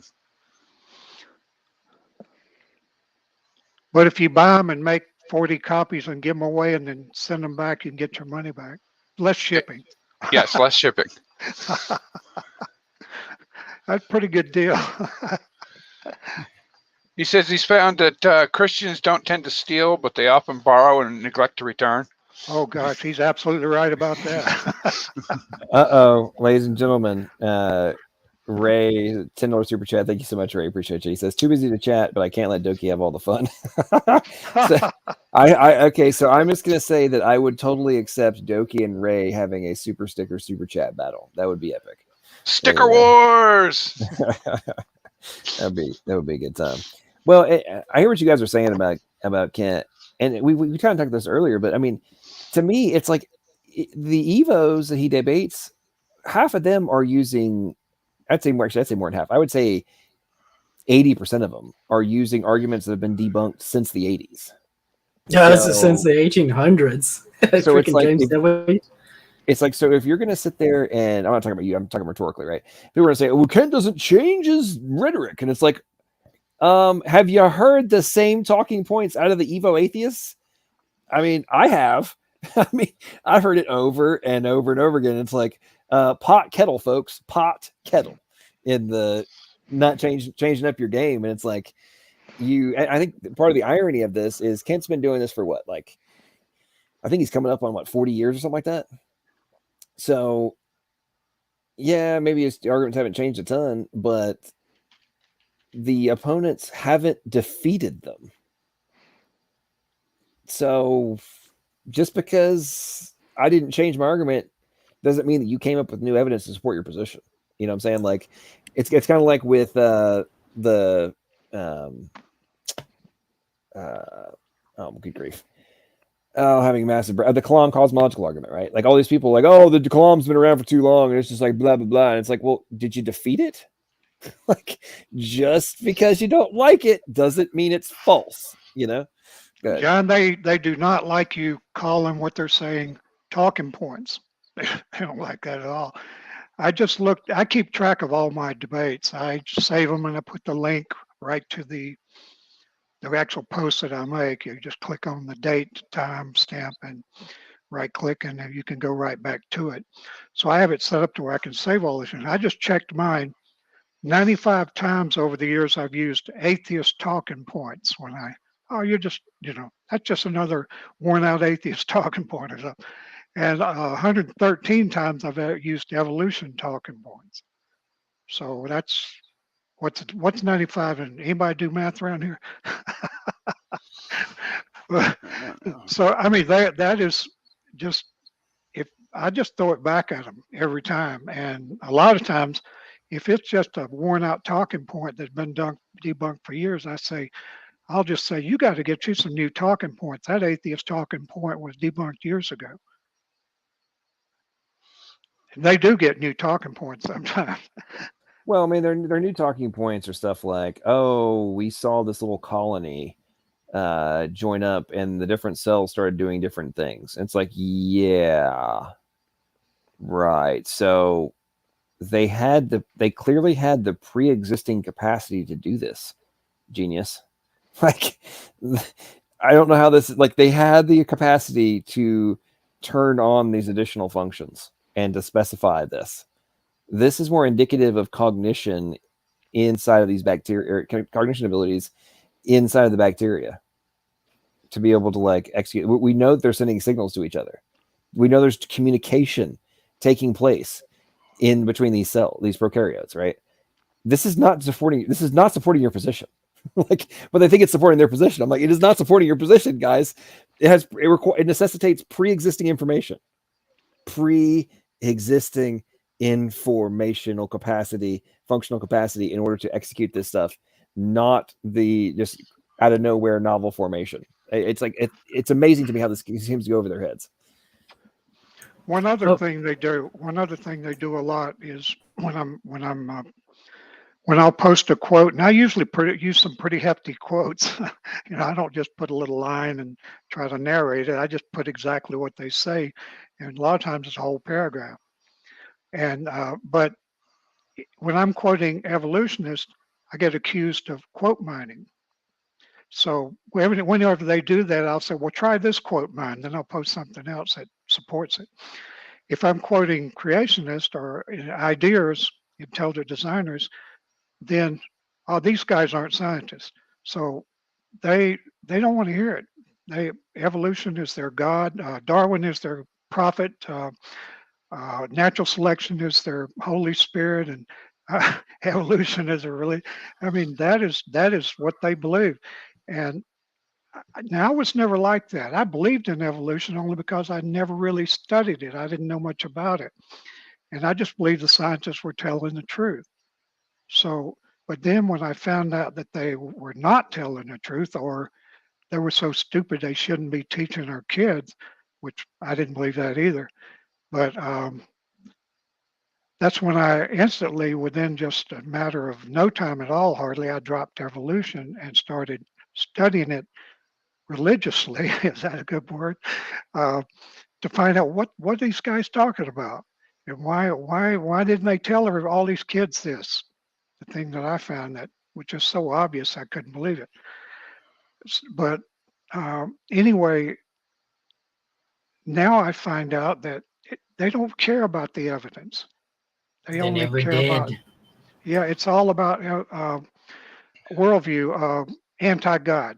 It's just like we talked about one other time about they're anti-God. Yeah, because fundamentally, it comes down to whose political opinion is the correct opinion according to many of them. They want to make their political opinion objective. Like, for example, T-Jump. Have any of you noticed how much they seem to hate when Dr. Hoban sits there and refers to evolution as a religion? Yeah, I love it when he does that. Do you want to know why that's such a big deal? What does the First Amendment say? The First Amendment says the free exercise of religion. So they have a right to do that. They just don't want anybody else to have any rights. The thing is that the government is not supposed to support one religion. What is it? Where's evolution taught, and by whom? That's the only religion government supports. They're not allowed to. If it's a religion, then their dogmatic talking point of separation of church and state would slap them in the face. Was it Scalia or Thomas? I think it was Scalia who argued that based on, everything, that atheism was a religion. So atheism shouldn't be taught in school or mentioned or, in public places or anything. Now, of course, that was when the liberals had control, so it was like 6-3 against him. But that was, I believe, it was Scalia in one of these church-state things, separation of church and state arguments, cases. But he actually put that in his dissent. I don't want atheism or Christianity in the public school system or the government, to be honest. Christianity. That keeps societies reasonable. I mean, it's never going to be moral, but reasonably moral and safe, and people sort of, for some reason, look out for each other. I want the citizenry to accept Christ and teach Christian morals and vote for Christian ideals, but I don't want church and the state mixed together. In all fairness, if they have one, they should have all. Sorry. In all fairness, if they have one, they should have all in the school. The founding fathers wanted it. And they did it. In fact, Jefferson took money out of the public treasury to buy Indians, Native American, to buy them Bibles. Oh, the first, I'm pretty sure it was the first. I mentioned this before, but the first act of Congress, the very first one, I'm almost certain. If you look in the Elliott papers or some of the notes that were taken for the constitutional debates, um, the first act of Congress, well, this would be after that. The first act of Congress, I'm almost certain, if it wasn't, it was the second, was Congress took money out of the public treasury to pay pastors or ministers to be like the official Senate chaplain and the official House chaplain. So Oh yeah, yeah. I'm pretty sure the first Congress knew the Constitution better than these clowns today that, name drop it and then quote totally against it. Well, I do think that there's Christian lingo and Christian principles, even in those founding documents, which was a reflection and can be somewhat confusing regarding separation of church and state. But I think most of the time those quotes are just reflecting the ideals or the morals of the time.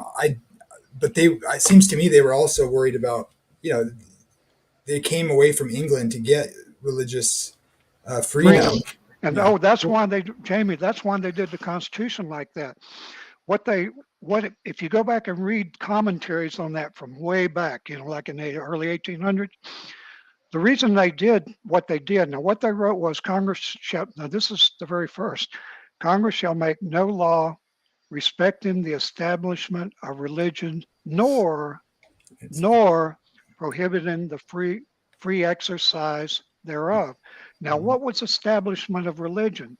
The establishment of religion was, like I think you mentioned it, the Church of England. That was the church. My ancestors got run out of England, or they fled because they were Quakers, and the Church of England didn't like Quakers. So what it meant was Congress, as long as Congress never respected one denomination over another, they're okay. And that's all that means. Now, the free exercise means they cannot interfere to anybody practicing. Now, of course, everybody, like George Washington said, with slight shades of difference, you all have the same religion. He said that in his farewell address. And that was true.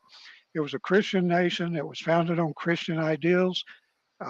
There were a few renegades, like Thomas Paine, he didn't like that. But mostly all of them believed that that's what made a good society, was the morality that Christianity presented. Now, like I say, there are always some bad people. There are always some bad people you can bring up, and that's true of every organization. Power-hungry people are going to rise to the top. It never fails. But the morals of Christians are what Jefferson talked about, and John Adams talked about, how important they were. And the morals, like the Ten Commandments. Well, they needed. I'm sorry, go ahead. Well, they also needed. Okay, guys, real quick, we're gonna take a time out on this. So, looks like this just. Well, I know some of this broke. There's some more stuff, but good lord, prepare to. This is about the Uvalde shooting. This is insane. This is ridiculous. What you're about to observe. This is video from inside the school. They were there within 4 minutes. I mean, this is nuts. Just watch this.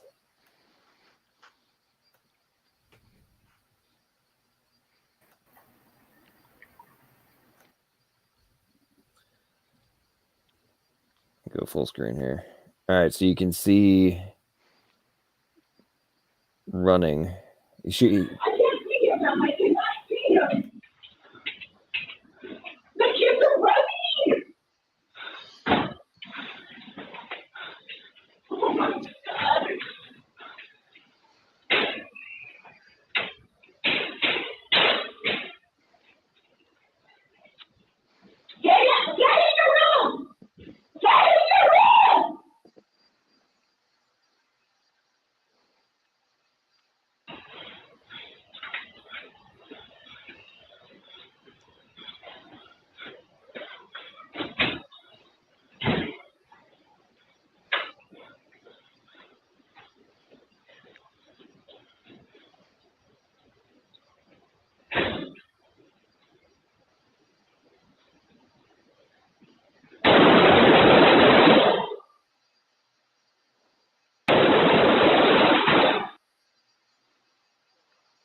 So 3 minutes later, 3 minutes.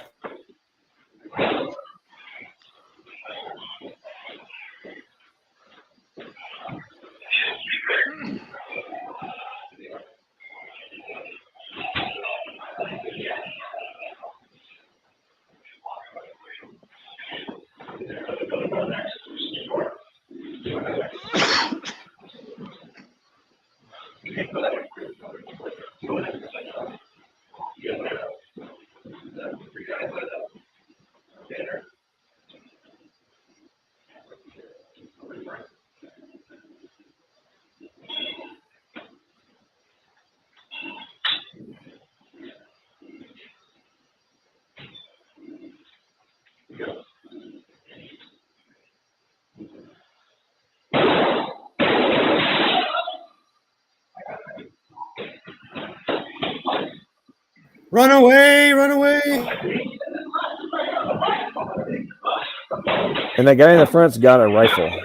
And now, 19 minutes later, they have ballistic shields. They have ballistic shields.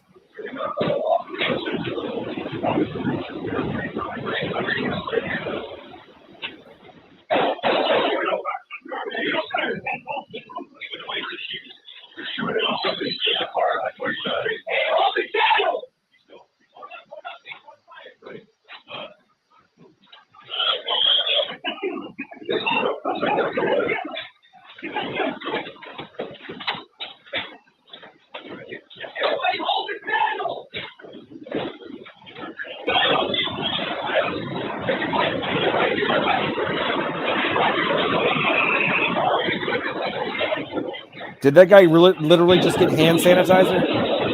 Yes.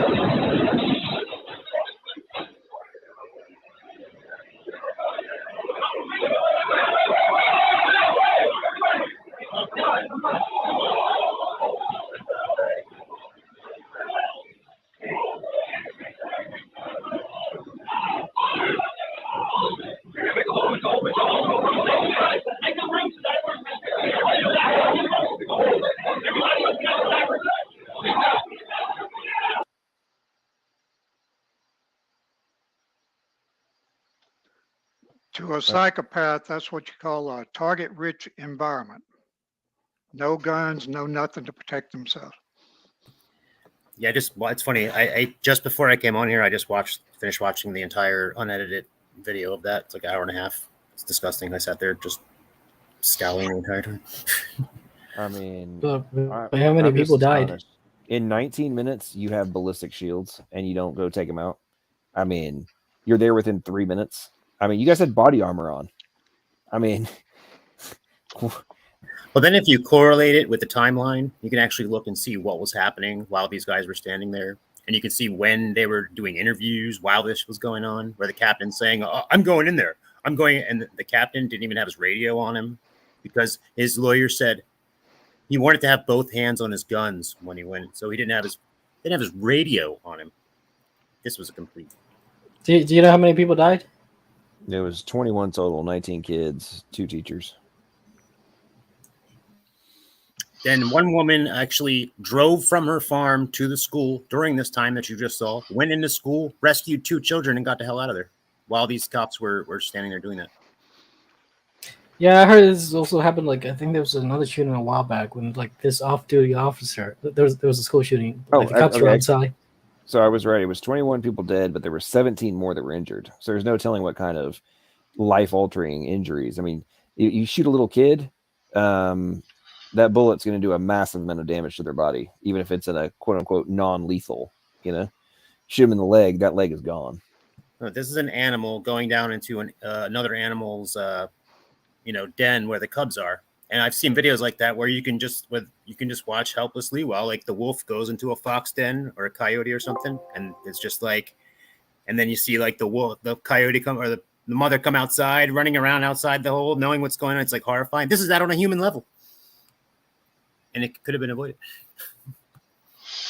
Yeah, supposedly the reason why the cops got there into the school within 3 minutes is they were actually chasing him at the time of the accident. And the shots that were fired in the parking lot were supposedly him and the cops engaging each other. Oh, wow. So that's even. I think that's a lie. I don't think so, because the video I just saw, the guy comes in, unless it's wall before that, he crashes his truck into a ditch. Crashes into a ditch. 2 people from a funeral home come out, approach the car to try to help him. He shoots at them. I think he shoots one of them. They run. Right after that, he gets up. He goes and he starts shooting into the school. Then he enters the school. Well, he walked in nonchalantly, like nobody's going to bother me. Now, if they were shooting at him in the parking lot, he must have run them off. That's all I can think of. Well, well, I mean, you're right. He walked it like it was. I mean, we saw him in the video, just like having his gun. I mean, he had it like dangling. He wasn't even holding it at the ready when he first walks in, and you see him walking down the hallway, like he's holding it with one arm, and then, I mean, you think about it. Oh, I know he knew beyond doubt he was in a gun-free zone. So, I mean, yes, they might get him, but it would be people coming into the building, not people in the building already. I don't think he was engaged by anybody until those first officers you see go in and run then run back after he shoots at them. I think that was the first time he was engaged. Was he a student or like some adult? No, he was an adult. I mean, adult. He had turned 18 like 2 weeks prior, I think. Yeah, I was trying to know if he was a student at that school. I think he used to be a student. Well, he seems to me to be a. I mean, the cavalier attitude you see him walking, you can't fake that with the. Like, he should have been in like hardcore adrenaline rush at that moment when the way his body language, you see him walking in, he seems very cavalier and nonchalant. That freaks me out a little bit. I'm just it was like the Columbine killers. They didn't seem to be bothered at all. He was probably having an adrenaline high.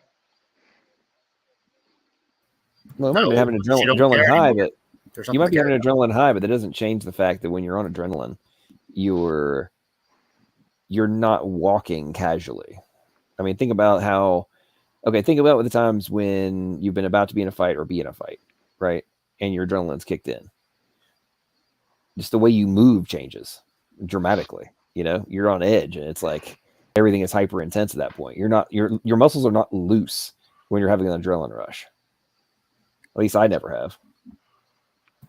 I've had it where right afterwards, where you finally get the dump, all of a sudden you get totally loose. But I don't know what kind of drugs this kid was on, or if he was. Well, no, I agree with you. You have the adrenaline crash, but I'm saying like you just crashed your vehicle, you started shooting at people, and now you're going into a building to go with the purpose of executing a bunch of kids.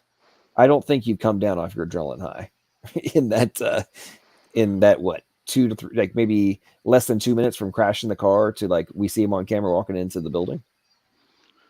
LPP, John, do you remember the movie, a Clint Eastwood movie in New York? And I can't remember the name, but there was this crazy guy, and Eastwood ended up shooting him in the leg out in the middle of a football stadium or a base. You know that movie? But anyway, the guy went and got himself beat up really bad, so he could blame it on Eastwood and turn the public against him. But one thing Eastwood said right near the beginning of that movie, when it was right after that, I think, where they let the guy go, and there was a judge and his boss or whatever, and as Eastwood was walking out, it said, "He'll kill again." And his boss or one of the people in there said, "Well, how do you know?" And Eastwood said, "He likes it." I think these crazy people really like it. I'm Googling. Do you think it would be Coogan's Bluff? No, that was taking the prisoner back to Arizona. I don't remember the name now. I don't remember the name of the movie now. It's been a long time ago. But I never got that line because they have to like that. I mean, I couldn't even imagine doing that. What about Tightrope? No, Tightrope was about this. No, that was a different movie too. Okay. I don't remember now. He made so many movies. I know. I wouldn't even pretend to want to look them up. What are your opinions of teachers keeping armed gun lockers in their classrooms? I think they ought to carry guns.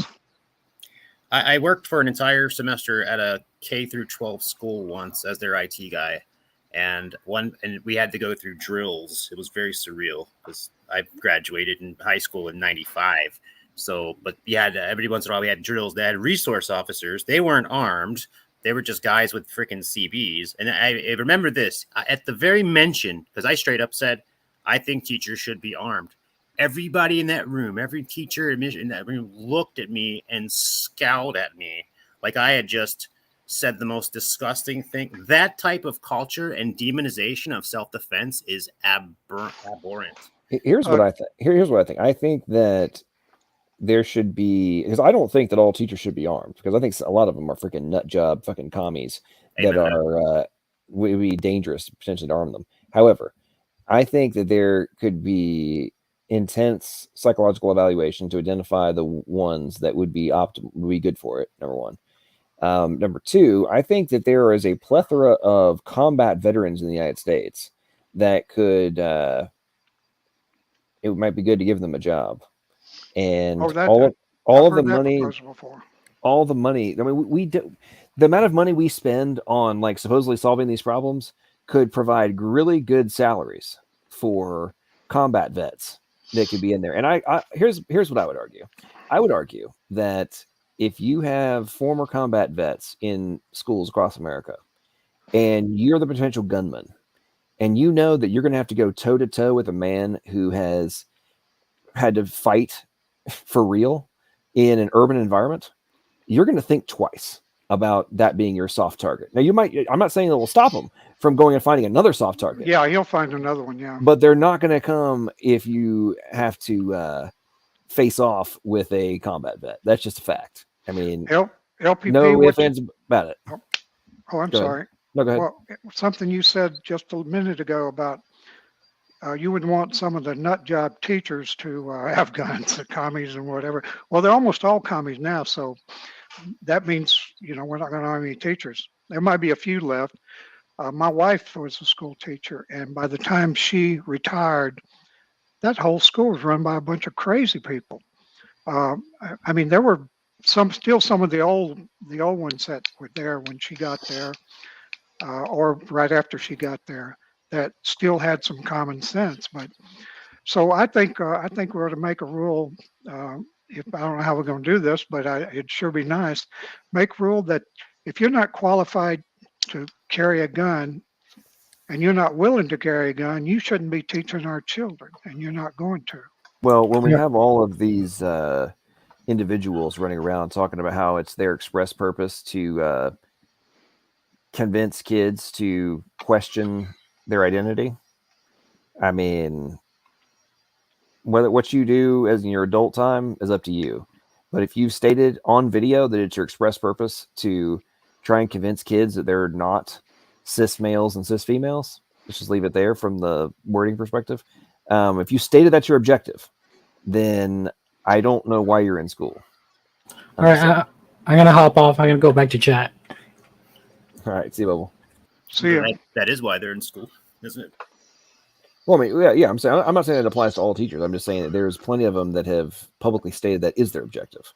So if you say it is, then I got to take you at your word, and then therefore I think you are a threat. But back to the other point of why are schools soft targets? That's what I want to know. Why would schools be soft targets? It's been going on. I mean, school shootings really kicked off with Columbine, right? I know there were some before that, but that's where it became a cool thing to try. And we've had them over and over again ever since. And somehow schools have remained soft targets, even when there's all the stuff about which I thought was pretty cool. I didn't know about it until recently. They've got the freaking glass that's bulletproof from the outside, but you can shoot through it from the inside. I mean, what? That's awesome. So to the point about arming teachers with guns and training them and such, here's something that just struck me. Okay, so I agree that a lot of teachers will be nut jobs. However, you force them to go undertake training, and then you just gamble that in the moment of truth, i.e. survival, that training will kick in and they will try to defend themselves even if they don't care about the kids. And you just play the odds that there's a higher probability of survival if the teacher is A, trained, and B, wants to survive. So I can go with that. Or John, you're better. But they have schools hire janitors, multiple janitors, hire multiple freaking security. It's like, what the hell?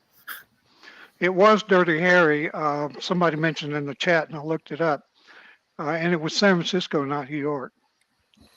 But it was the guy who called himself the Scorpio Killer, and he would kidnap or kill, promise to kill people if he didn't get a ransom. That was a wild movie. Yeah, Dirty Harry was a good movie. It's been a long time. It's probably been 15 years since I've seen that.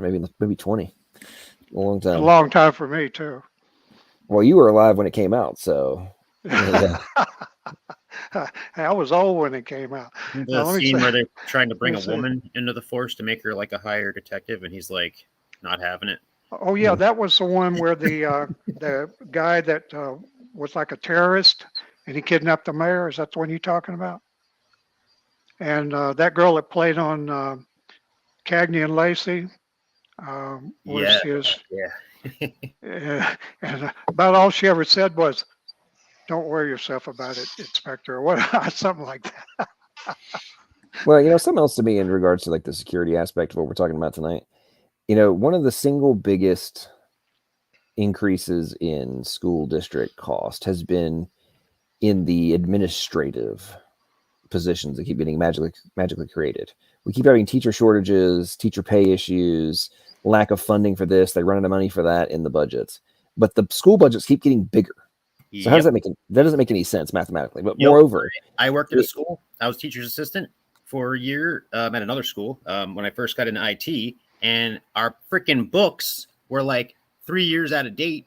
And I go in and find books not even opened, but yet schools are still complaining that they don't get enough fun. It's pure corruption. Because I remember back when I would vote Democrat long ago, and I would hear stuff on the news like, "Oh, they cut the funding for schools. Don't they love the children? What's wrong with them?" And then come to find out the reason they cut the funding for schools is because they've already been given so much funding, and it's so clear that the money is being nothing but squandered and stolen basically by well case in point. So like in Davidson County, right? Case in point. So where I live in Nashville, right? Davidson County, the annual school budget is almost $1 billion a year. Okay. Every year. That's the operating budget. That does not include the like 150 million in pension money on top of that. Okay. So you have north of $1 billion per year for one county. Okay. Now, granted, it's a large county, right? Mathematically for the number of students and such. But if you do the math, it comes out to like 11,600 and something per student. Okay. Which is greater than a lot of private schools. So, and unlike the private school, you have no tax liabilities, right? You already own the property. You get discounts on power and all that kind of stuff, right? That the private school is not going to get. Plus, you have the advantages of all the other things that come from it, different budgets that can be different things can be allocated from other budgets. Your money is guaranteed, right, from the tax base versus having to operate based on cash flow issues that would derive from a private entity. You're getting government grants, like both federal, state, and local grants. Out the freaking wazoo, and that's before all the money that you ask the parents to donate. Right?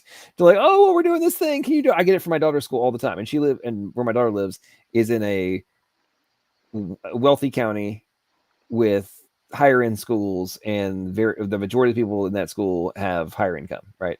If my daughter would be, if she lived in the county I live in, I would send her to a private school. I would never let her go to the public schools here in Davidson County. But anyway, my point is that if you go and look at the math of all this stuff, and I did this a couple years ago. After the accounting for salaries, there was just under $500 million left over after you paid all the salaries. So think about that for a second. If you're a school, your single biggest expenses should be the human capital cost of all the teachers, right? Our schools don't even have freaking air conditioning half the time. Right. No, absolutely. But I'm saying, my point is that after you've paid your single biggest expense, you still have 50% of your budget left over. And we're talking about almost $500 million left over. and you can't, and you run out of paper. Like I kid you not. There's been like multiple things where I've like had emergency hearings to like give more money to the schools because we have 6 weeks left and we're going to run out of printer paper if we don't get X million dollars more, right? And I'm like, so you guys blew through $1 billion, and then you're going to run out magically every year? I just don't believe you. And then to your point, you go in, the AC units are out, the water fountains don't work. You've got computers that are barely functional. We don't have enough money for new books, or we have a book shortage. I mean, all this kind of stuff. Like, how do you do this? I don't understand how this is mathematically possible unless you're corrupt. They're being run by gangsters. Absolutely. And then you go and look further down the rabbit holes, and you find out stuff like, oh, well, that's interesting. How are principals of different schools being allowed to have side companies, which are like concession vendors, that magically get the contracts with the schools that they're the principal of? Huh. Well, that's interesting. That would be pretty awesome if I could grant myself contracts to a company that I own. I wonder if there's any waste going on in there. That's just an example, but like in any other context, this would be obvious corruption and nepotism and all those different things that are going on, right? But then John, in school districts, it's like you don't care about the children if you question it. Go ahead. Sorry. Crony capitalism is the rule today, not the exception. It's a rule. It happened. We see it in our county all the time. Everybody knows it, but it's really hard to get these guys out. They get friends to run in opposition to them or something. They get a whole bunch of people splitting the vote on that side, and they get reelected every time. That's just a theory because that's what it looks like. But for some reason, these guys who everybody in the county knows they're corrupt, they still get reelected. Even if they know, and even if the public knows. Where I live in Baltimore, our district attorney was just caught freaking nepotism, giving secret like kickbacks, all this kind of stuff, or the actual person that got reelected, or she ran for mayor again, was caught stealing gift cards for charity fund, and yet she was still able to run for reelection. Once the people are so freaking brainwashed to just, as long as they're Democrats, we must vote for them. Like, then I don't know, because half of me is like, freaking, you're digging your own grave. Go lay in it. Like, but then again, kids, they're innocent in this. So and Ray makes a very good point with this very generous super chat. Thank you, Ray. He says, plus they have the kids doing all sorts of fundraising. You're 100% right. So to your point, it's like it's corruption through and through. And now they've become so corrupt that they're literally using the little kids to go get more money for them to waste. And that's just beyond the pale at this point. But to your points on re-election stuff, it's amazing. It's truly astonishing how they pull this off. And I think that on the city and county levels, this really should apply all across the board. But I think that, rephrase, it is a known fact that one of the ways these people keep getting reelected is that the bloated city and county bureaucracies vote for their own. So you have a voter block, which is the city employees, right? And usually they lean left because they want to maintain their own levels and they want more. And they know that they're not going to get more necessarily from the conservative side. So I think that there should be constitutional amendments across states for, if you work for the state, you don't get to vote for anybody who would be in your government that you directly work for. Like, I'm not saying you should not be allowed to vote for, the president and congressmen, all that kind of stuff. I'm talking about you shouldn't, if you are working for the city, you don't get to vote for the mayor. You don't get to vote for the people who are going to be deciding your budget. Like, that just makes no sense in terms of not being able to be controlled. I'll vote for that. That's a good rule. And I think that if you pulled that off, you would see a dramatic reduction in a lot of the corruption and the nepotism and, crony capitalism we're talking about. I think what you'd see is a lot more government bureaucrats and government workers breaking the law. Because crony capitalism that's what they live for.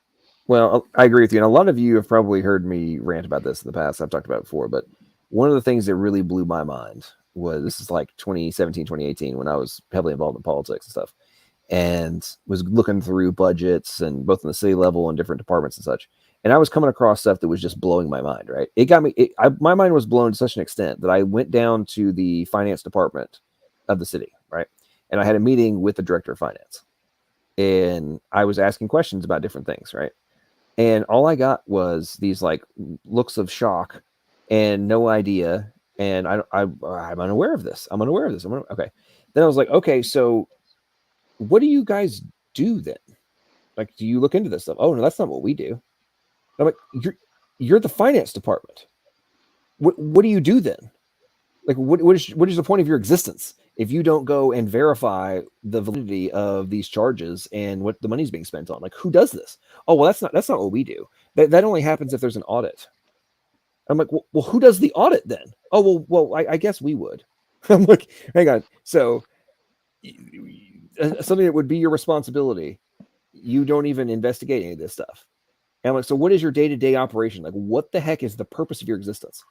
And the response was, and this blew my mind because I was heavily involved in business and all that kind of stuff at the time too. And my mind was blown. The response was, oh, it's our job to make sure that the numbers on the invoices match up to the numbers on the checks.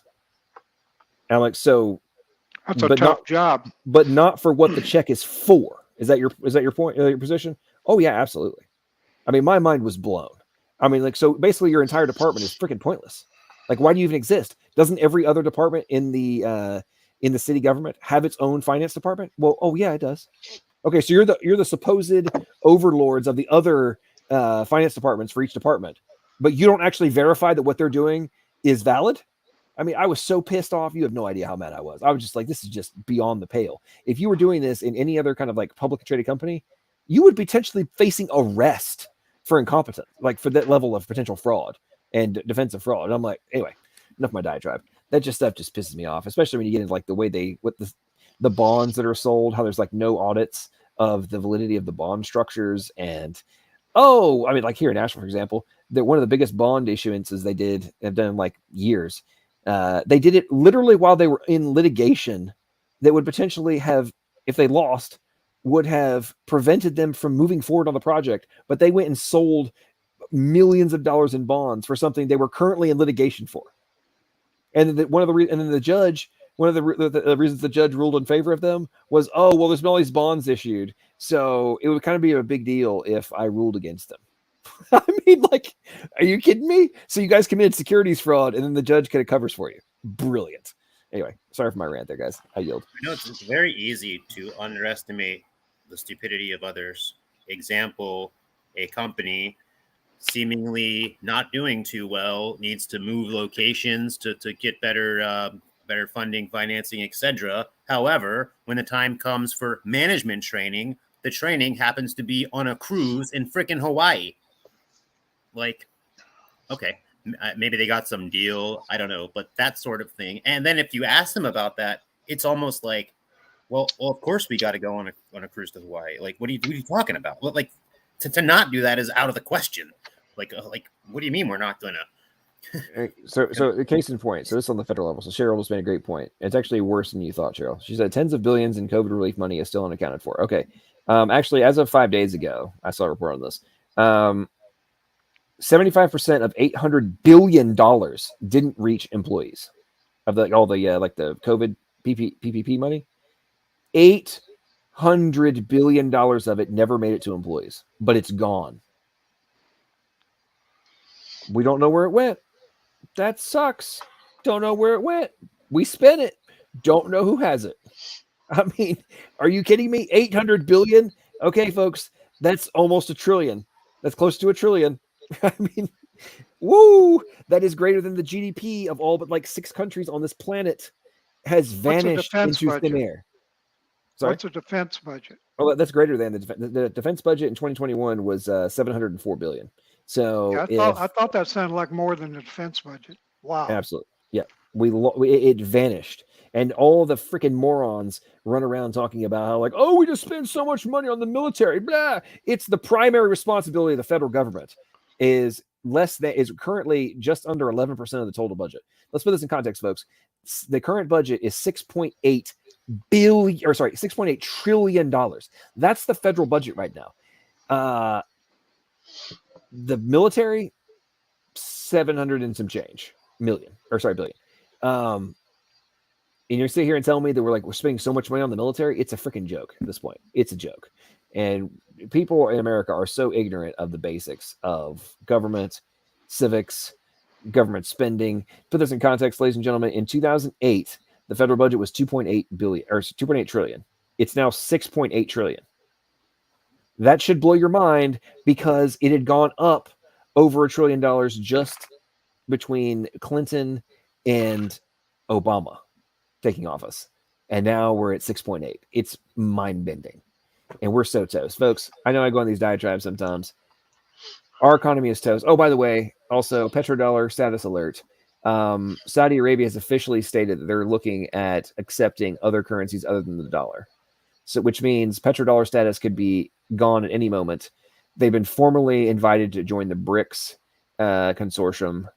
And if they do, the United States is toast. I mean, It's we dead. are Yeah, we're dead. absolutely toast. We will have hyperinflation greater than the Weimar Republic because There'll be a run on wheelbarrows. I mean, our level of China debt. finished taking over Africa already economically? Are they fully on the yen yet? I remember years ago reading about that. I don't know from a currency perspective, but from a economic control perspective, yeah. I mean, China's been investing out the wazoo. Belts and roads. To try to take over Africa, 100%. I mean, it's a joke. This is depressing, John. This is really depressing. But you're absolutely right. I know that. I've been following it for years.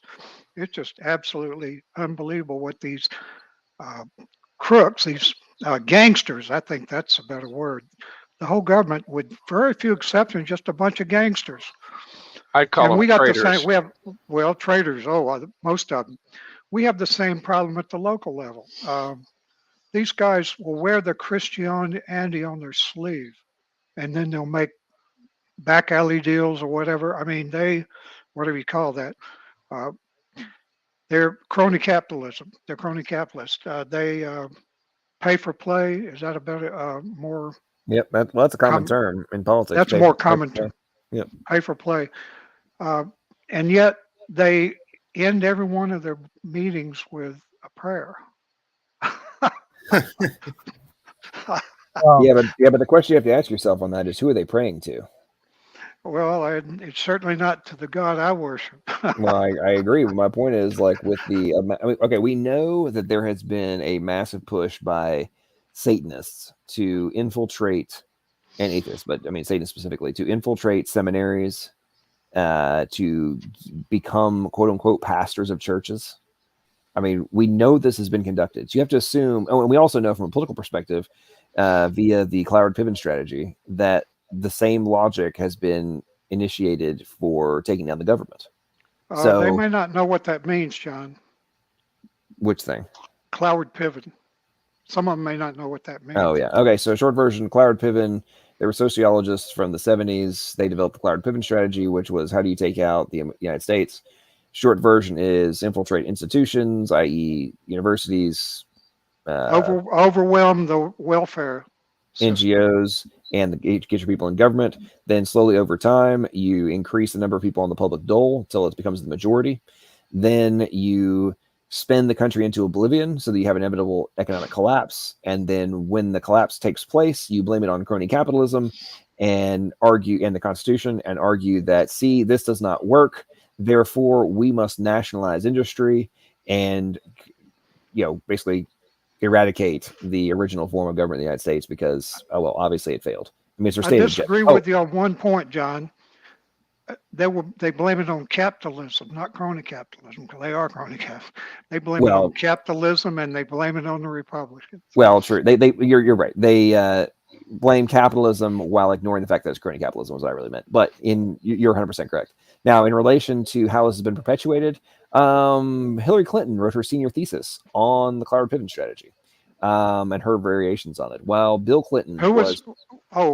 Okay. Hillary. I thought she wrote something on Alinsky. What's his name? Saul Alinsky or something. Well, she wrote on him too. Actually, Alinsky actually tried to recruit her to come work for him. Actually, but while Bill Clinton was president of the United States, Kluger and Piven were frequent guests to the White House. fast forward to Obama. Obama publicly stated that he was an advocate for the Cloward Piven strategy. So when you publicly state you're in favor of something, and then you and I watch it with our very eyes take place, right? The objectives, the strategies, and the necessities for their strategy to be successful have been initiated by very specific individuals over the past 35, 40 years. And now we're at the culmination of it, where they got to the point of, in terms of spinning the country into oblivion and putting people on the public dole, they literally paid you not to work. I mean, you can't make it up. Like, hey, we're gonna make money a poof out of magic air, and then we're gonna tell you don't work, and we'll pay you if you don't. And then fast forward to now, we're still being told that inflation is transitory, and there's nothing for us to really worry about. It's gonna be fine. I mean, you can't make it up, folks. The lies are epic. Okay, James and Anthony from VA have just joined. James, you've been here for a while, being quiet, man. What's up? How you doing? Welcome to the stream. What's going on? Hey, what's up, man? I just got off work, just got home, and I came in at the perfect time because you were talking about how, these people, they're not doing budgets, they're not auditing, it's crazy. And you should look at the history of New Orleans and just okay, they complained, Katrina happened in 2005. All right. Then they complained that the federal government wouldn't help them, right? There was that whole thing, Mike Myers and Kanye West, they're on MTV. And it's funny because the federal government had sent, since the 70s, because they knew that something like this could potentially happen, they've sent millions and millions and millions of dollars to New Orleans, to Louisiana, for them to specifically build and reinforce the levees. And they didn't. And then what happens? Well, then you have Hurricane Katrina. Now, I mean, that's like, I work for the railroad. We just had I got out of like a, quote unquote town hall meeting with like a guy. He came from a different railroad. He was like, I've only, been here for 4 or 5 months, but what you guys are doing is great. And I'm like, okay, cool. And he says, we just got new train sets. They can go up to 160 miles an hour. And I think, like, that's great. That's cool. But our rail infrastructure cannot handle 160 miles an hour. So you're spending this money on these trains that even in 10 years' time, 15 years' time, it won't be able to support. Like, it, at least coming from like a railroad perspective, like on that side, like they're not building new rail lines. They're not updating the infrastructure like they need to. So those trains that, the company just spent however much money for, like, because they just need to spend money, it's literally gonna just, like, they're gonna sit in a yard for, and it's already happened in New Jersey with New Jersey Transit. They're gonna sit in a rail yard for a decade. They'll never be used, and then when the lease is up, they're gonna sell them off, or they're gonna ship them back to wherever they got manufactured at. And hey, it's just gonna keep happening. I mean, do I approve of that? No, not at all, because that's not honest. Like, there's no honesty in it. And it's when you get into any company or working in government, like, being an honest person in those positions, it's very like, you paint a target on your back, and it's just, it's disgusting. It's disgusting. It's detestable. And, it's not going to stand. All right, so quick question for you. So I'd read about the concerns on the rails themselves degrading rapidly, and not being repaired and such. Question I have for you is have you been hearing anything about the diesel shortage problem and how that potentially could impact trains? Because correct me if I'm wrong, but like the vast majority of trains in the United States run on diesel electric, right? Okay, so yes. Short answer is yes. All freight rail is moved via diesel. Okay. The only part of the country that is electric right now, which it is diesel electric, is the Northeast Corridor. So from DC up through like Vermont and out to like Harrisburg, that is the only electrified territory where the trains have the catenary lines or the third rail if you're in New York. Everything else is diesel. So everything south of DC, because that's Union Station is like where it joins at, right? Anything south and out west is all diesel.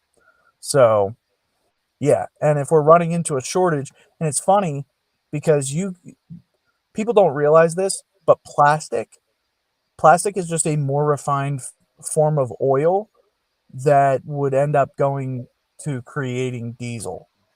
So like people, making whatever, it's just well, my prediction, if Joe Biden does not kick up production and refining here like he should have at least last month at the very earliest, come September, October, November time, we're going to see rationing, we're going to see gas rationing, we're going to see so many things.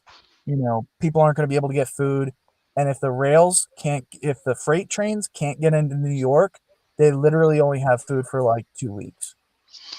So James, are you familiar with the engines, locomotives, or whatever they call them in now, that run on both diesel electric, but they also can hook up to the electrical like power overhead?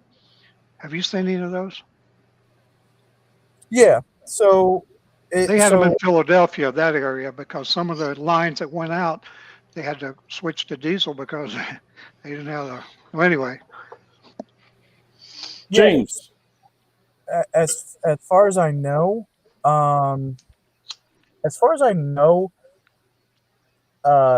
interest or citywide. So like as an example, in Philly, SEPTA. I think they're diesel. Because of all the like specific all streets that they have to go down, like the L and all of that. But I don't work on the trains, so I'm not privy to all the stuff. Like I don't work on like the locomotives, but as far as I know and as best as I can understand, it runs on the catenary lines.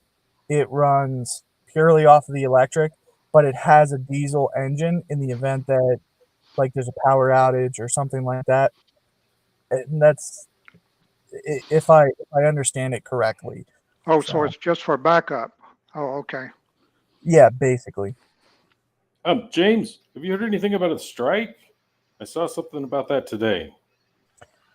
So I don't remember if it was UP or Norfolk Southern, or it was either UP, Norfolk Southern, or CSX, and they were talking about how they wanted to strike because they wanted whatever it was they wanted, and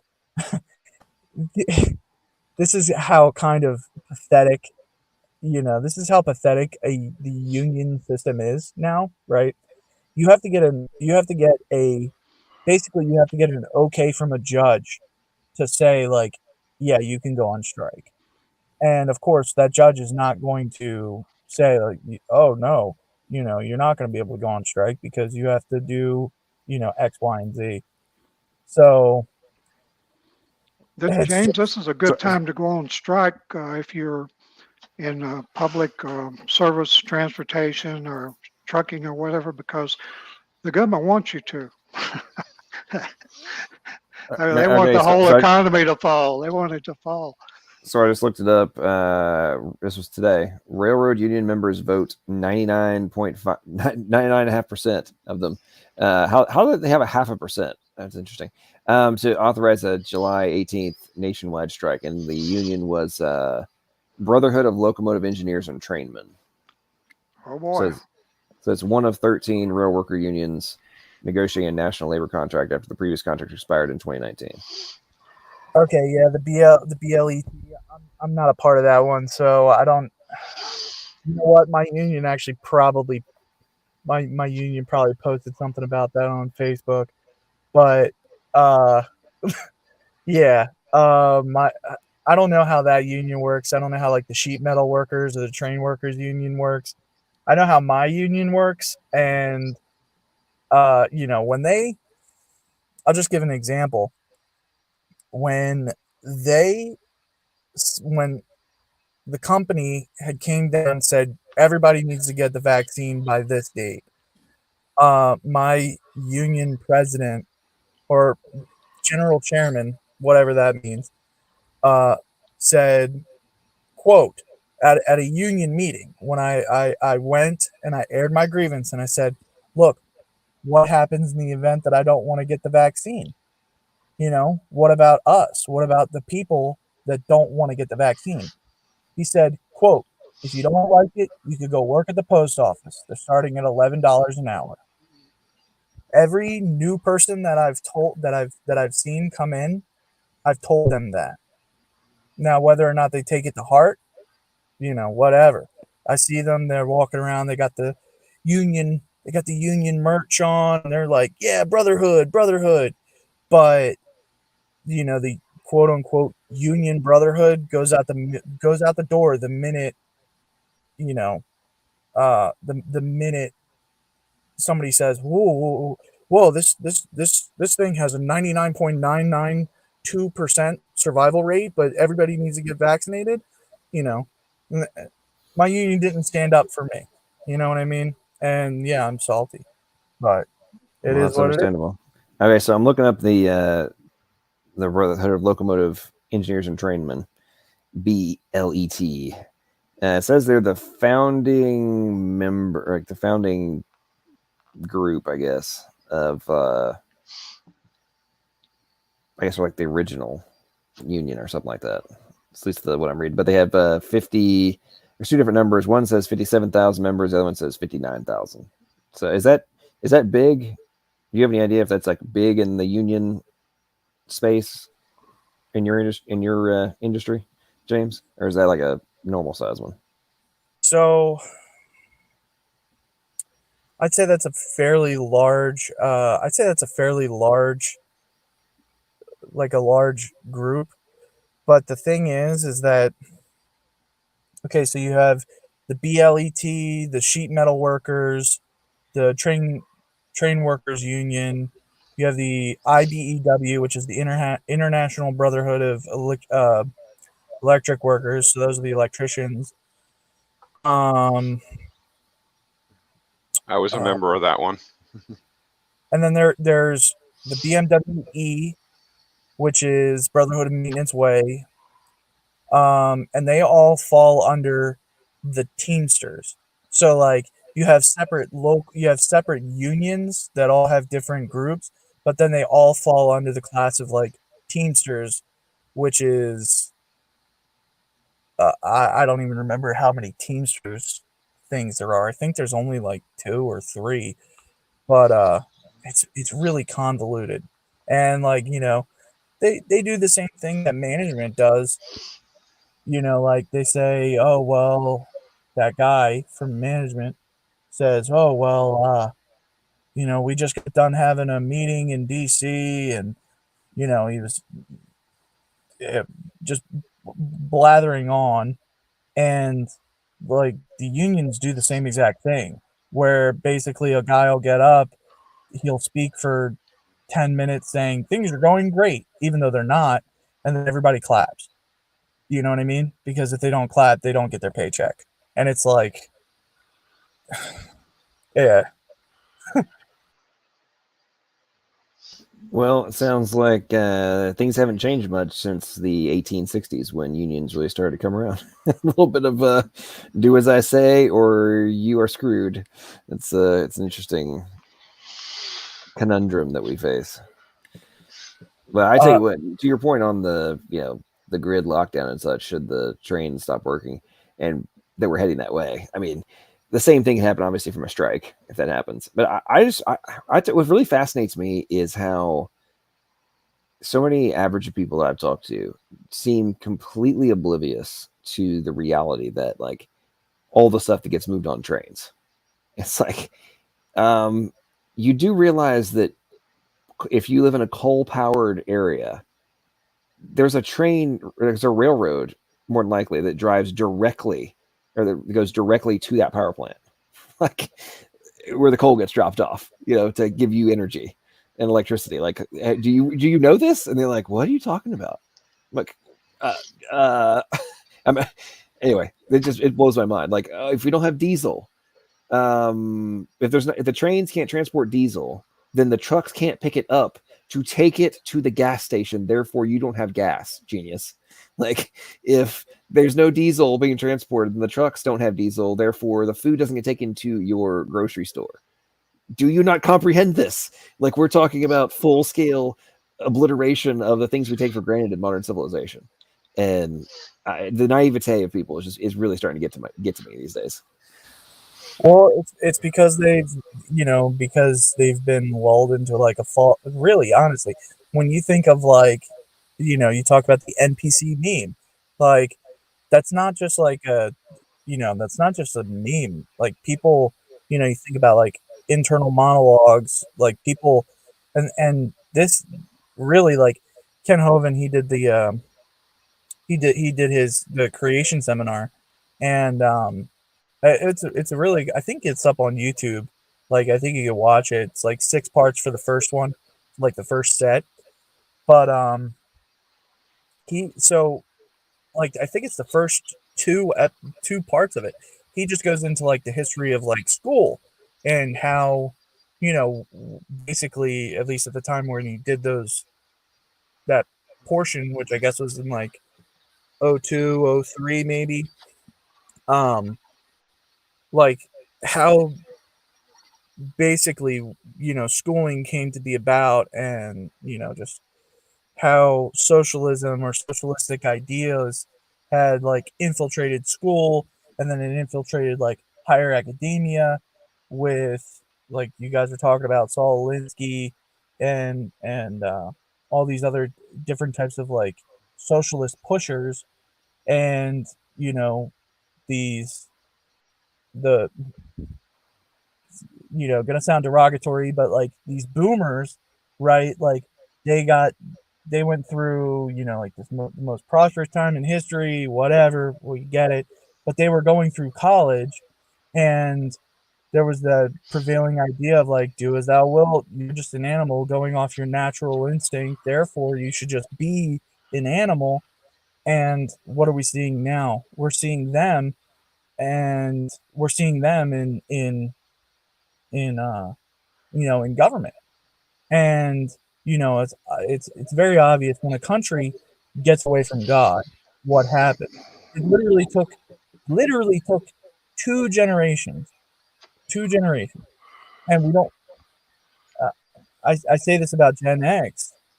It's not all Gen X, but with Gen X, they had a very like hands-off approach, and we see that.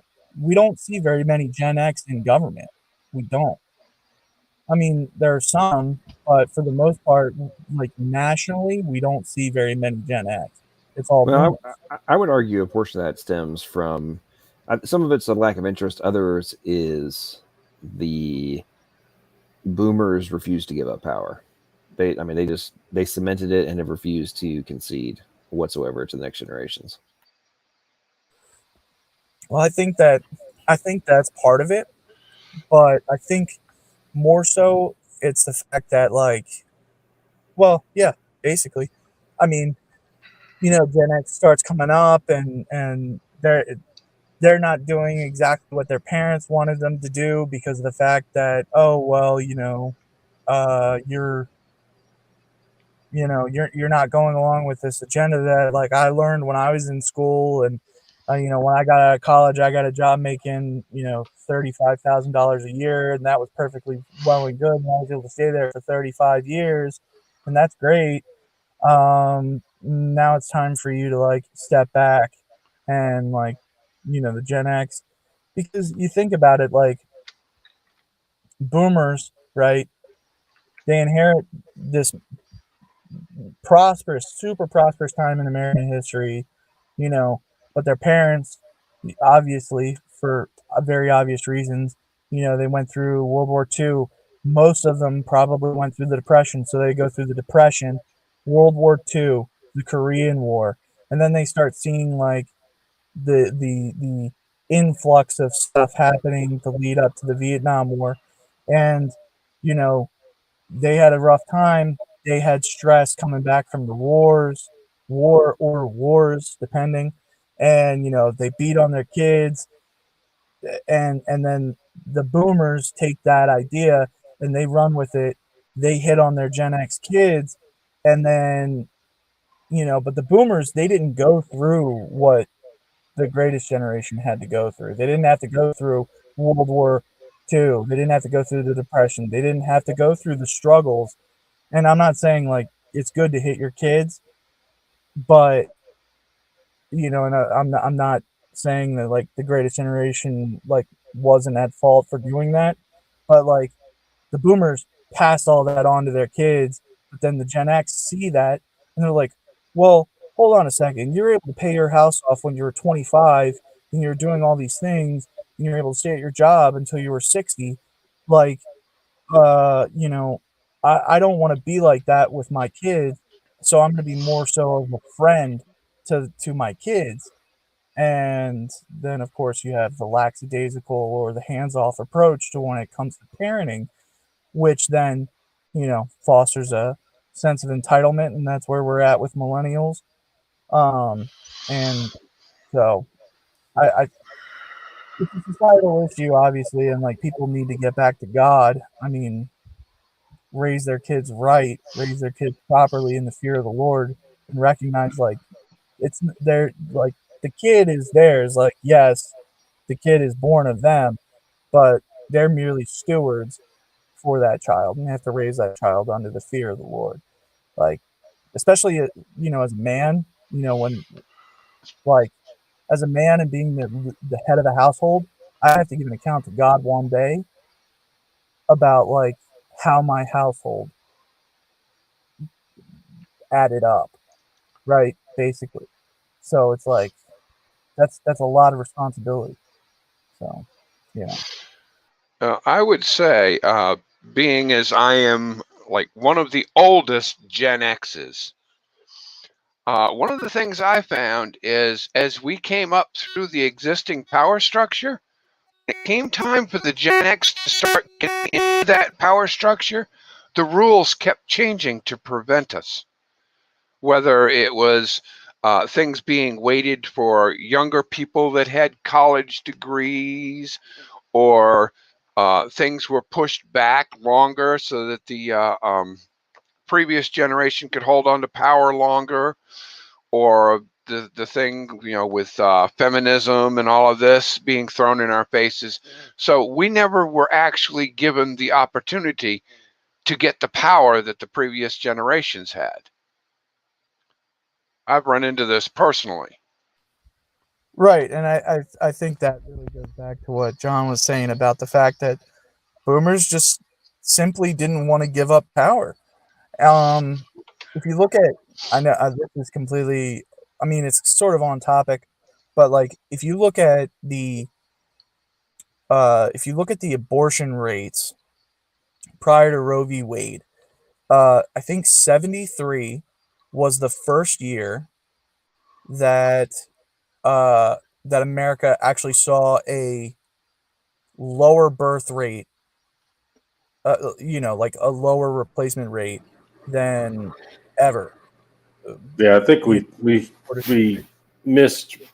We stopped hitting replacement rates, I think, in 72, 73. Yeah, there have also been studies that have been done that the oldest child especially the oldest male child for some reason, and I'm just going by the study, tended to be, I would say the study said more intelligent or have superior skills. Now, most of the time, what would be the firstborn is now aborted. So if you go by that study, that would be the highest, most capable children would be the firstborn, and they're being aborted. And that means we're getting rid of our best kids. You know, I think about that, and I think about this is now 2 going on 3 generations of it's really tough, and it breaks my heart because there have been 70 million plus people that would be alive today that would have kids, like, you know, millions of people just completely cut off from life. And you think about that, and it's like, it's very, that this is that thought process that people have to have when they go to make these kinds of decisions. It's like, it's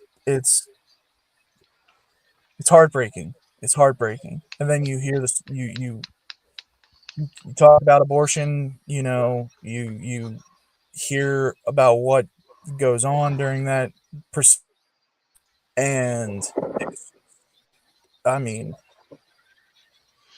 it's just, James, I can't talk about it without going into like a rage.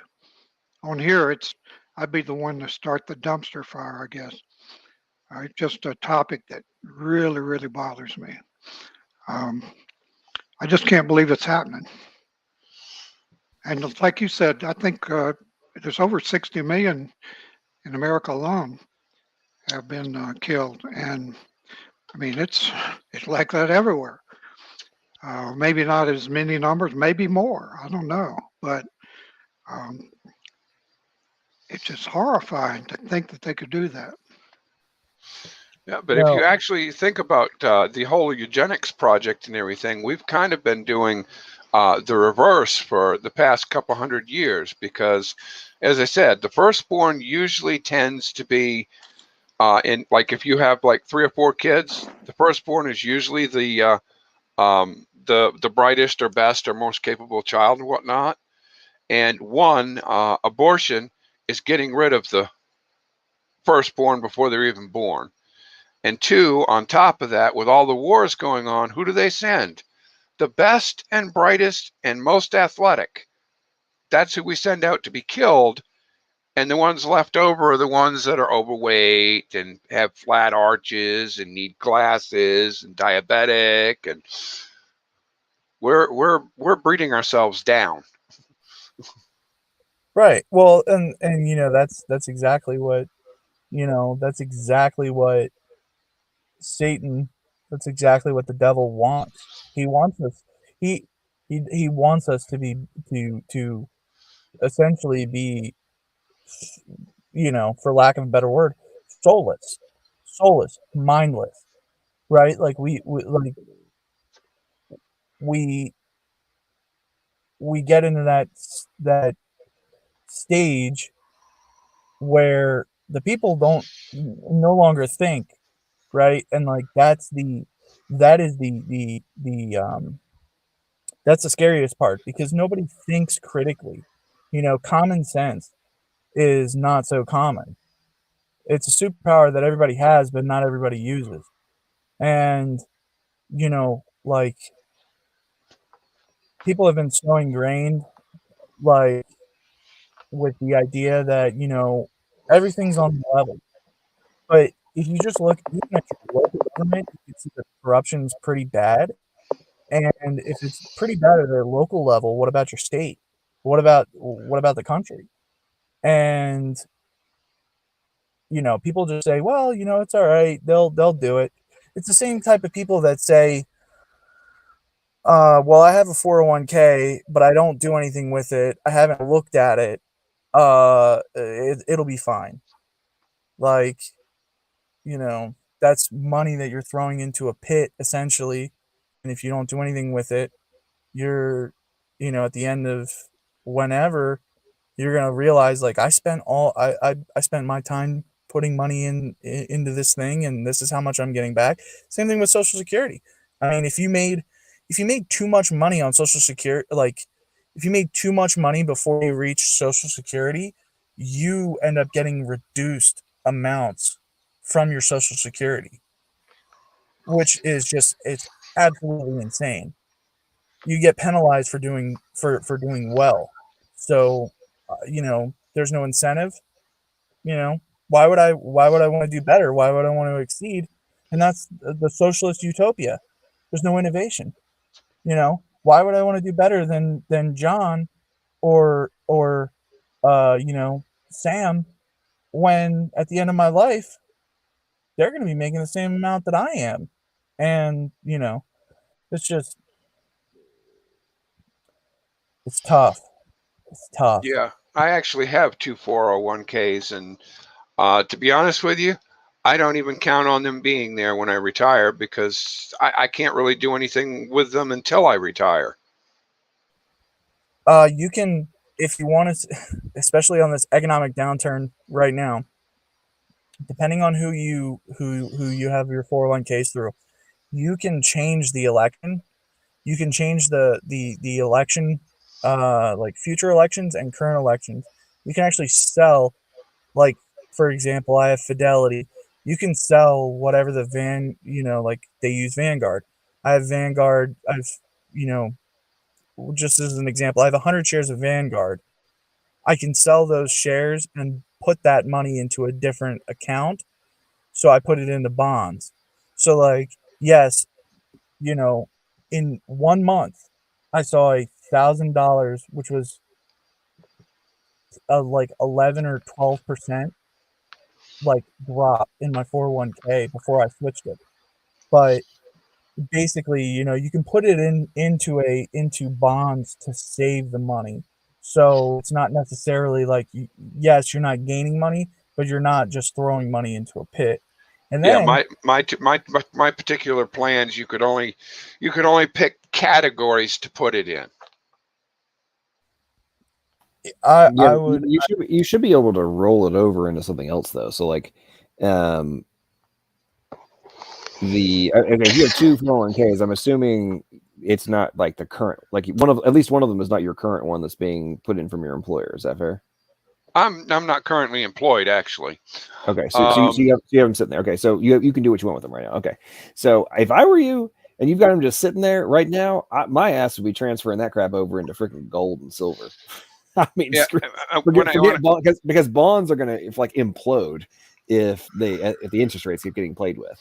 So yeah, bonds are gonna watch bonds, James. That could be bad. well, what you could also do, and most, no, I wouldn't recommend this if you're not like actively funding your 401k account. But you can take a loan out against yourself in your 401k and just pay yourself back over time. So, like, and yes, bonds, if the interest rates keep going up, which they inevitably will, the thing is, it's kind of like what China did when they were buying up a bunch of real estate. They know that their market is going to crash, but if they divest and they reallocate funds, they don't lose as much money. It's not necessarily about saving the money, it's about not losing as much, right? Like, if that makes sense. Like, yes, you're going to take a hit. Everybody's going to take a hit. Right. Well, that's why I'm saying in the scenario we're in right this second, I think gold and silver would be smart, because you got to think about it. Like, if there's an extraordinarily high probability that two things are going to happen. Number one, at a minimum, inflation is going to continue big time, right?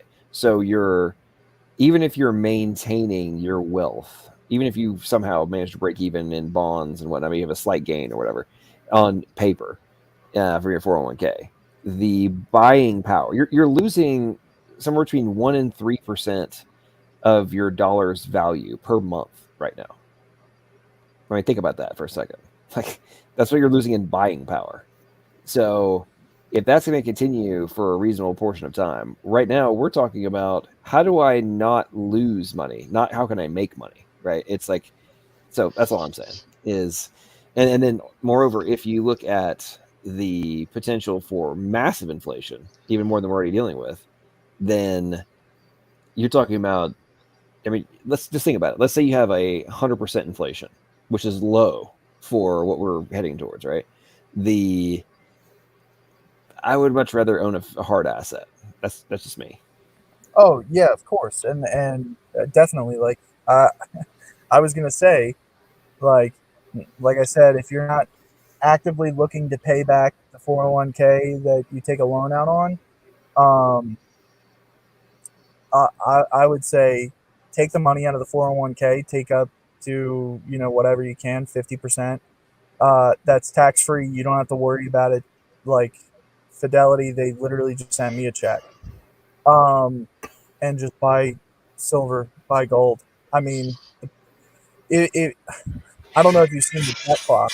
If you wanted to bring it up, we could take a look at the U.S. debt clock and just marvel at the numbers. The projection was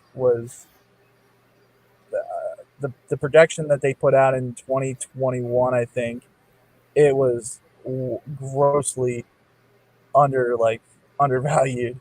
So they did another one. I think it was like 2035 or something, and it was like the U.S. was like $48 trillion in debt or something like that. So I mean, yeah.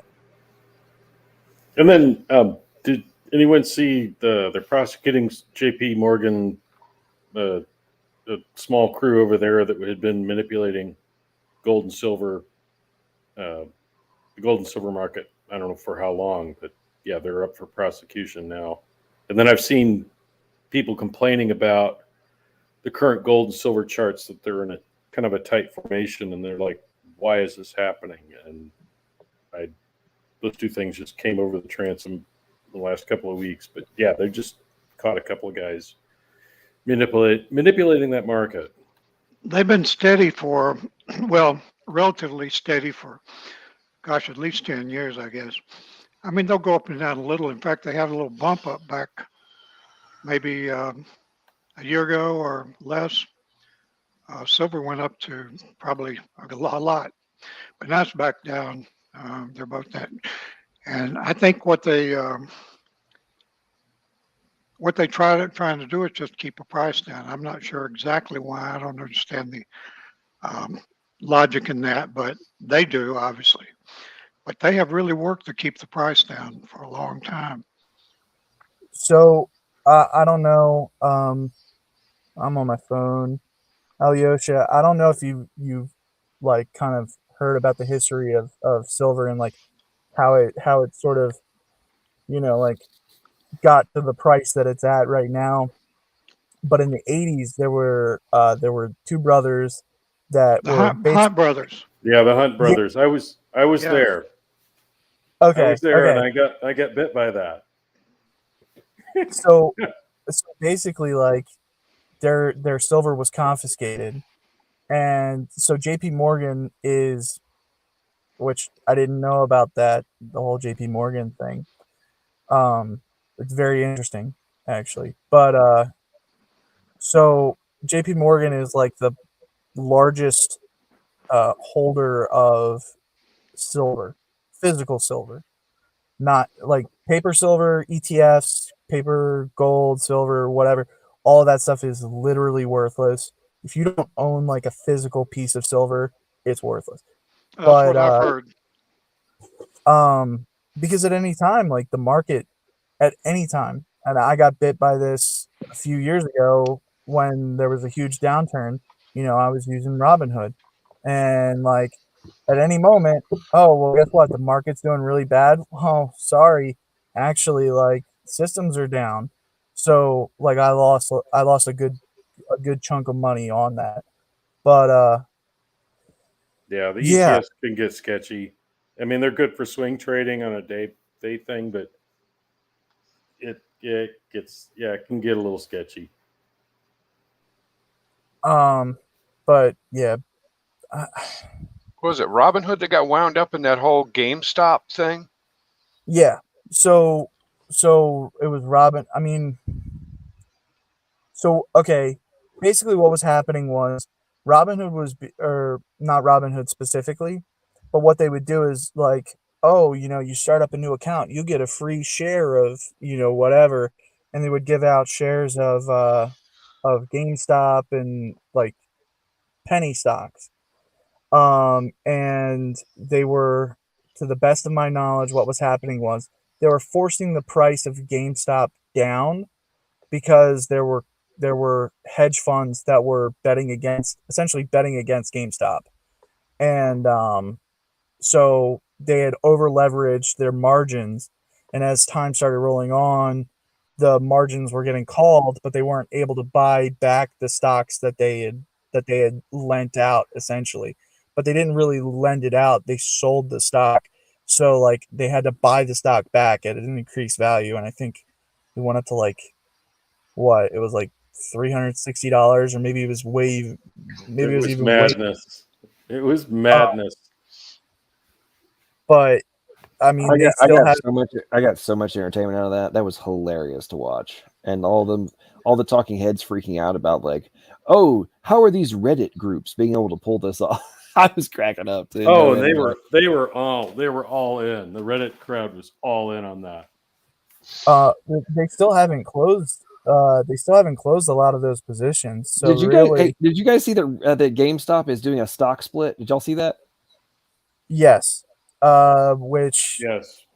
Honestly, if I'm not an investor, this is not financial advice, but if you wanted to make some quick money, just buy like one share of GameStop. I think it's like $130 or like $140 now. You just buy one. If it stock splits, you get two at a reduced cost, maybe like $60 or $65, but then the price is going to shoot up again. And then, you're going to you could potentially double your money. So I don't know, but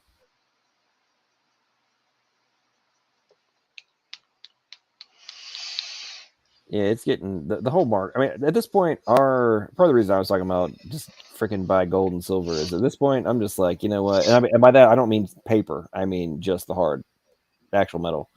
I mean, I just can't see. I'm not saying you can't make money on things like you guys are talking about right now. I agree. Right now, if you can make gambles and win, but at some point in the not too distant future, it doesn't. In my opinion, whatever you own that's priced in dollars is going to be worth jack shit, and that's just going to be unfortunate reality. I think our money's just rotting as it is. The only thing that is going to be worth any money or any, it's not even going to be money. It's just going to be anything that has any value is going to be physical, hard things that you own, you actually own. So, I mean, gold, silver, land, and property. We see that in the used car market. Bullets. And Bullets then, are very valuable. And then I just saw today, Kaiser Aluminum had a aluminum rolling plant that they just declared force majeure on because they can't get magnesium. Yep. Yeah, there's actually been a lot of companies that have been declaring force majeures this past year, or this past 6 months. I mean, and that's the thing that freaks me out the most. Is why I'm concerned. Why the points we've been talking about in terms of what's going to happen later this year, kind of thing, is when you have like fundamental necessities, not just for like day-to-day life, but like fundamental necessities to the operation of civilization. And there's like force majeures being issued in relation to those necessities. That's what has me freaked out. And I think, and why I am so skeptical about, is anything that we're being told from the government and the mainstream media true? Right? Because they're acting like they're running around being like, you don't really have anything to worry about. Like there's going to be, things won't be as awesome, but there's nothing major to worry about. unlike the rest of the planet that's going into full scale freakout mode right now. I mean, when you're already like in Germany, they're rationing heat. They're rationing your heat or your like what temperature you can have your freaking apartment set to right now, right? Okay, that's a problem. Like, can you imagine here in the States if it was like with all these? And here's the thing: think about all the smart thermostats that have been being pushed for the past decade, right?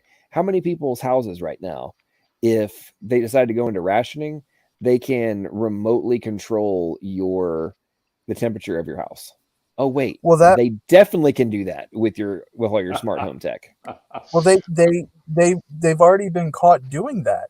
I think it was either last year or the year before. Whatever I don't know. It's a certain like Honeywell thermostat, but it's like, oh yeah, it's great. You can check it with your phone or whatever. It was shown that there were homes that were having their thermostats purposely, like the temperatures on the thermostats purposely raised, and like I don't know about you guys. I live in the Northeast, but I've seen a concerted push. It was the same thing. Like it's actually very weird because in 2019, I saw billboards like driving through Wilmington and like up 95, that were saying like, oh yeah, HIV, get tested for HIV. HIV isn't a death sentence anymore. And I think that was kind of sort of like and over time it didn't really make any sense, but over the last few years, it's kind of started to make sense. And then like that's reverberated into like into real life because I see ads on Facebook about that kind of thing, or not Facebook, like ads on YouTube, like and I've seen that like when I've been talking with people. Like I've talked with one guy, he was saying like, yeah, HIV isn't like what it used to be in the 80s. Is the same thing as, like whatever.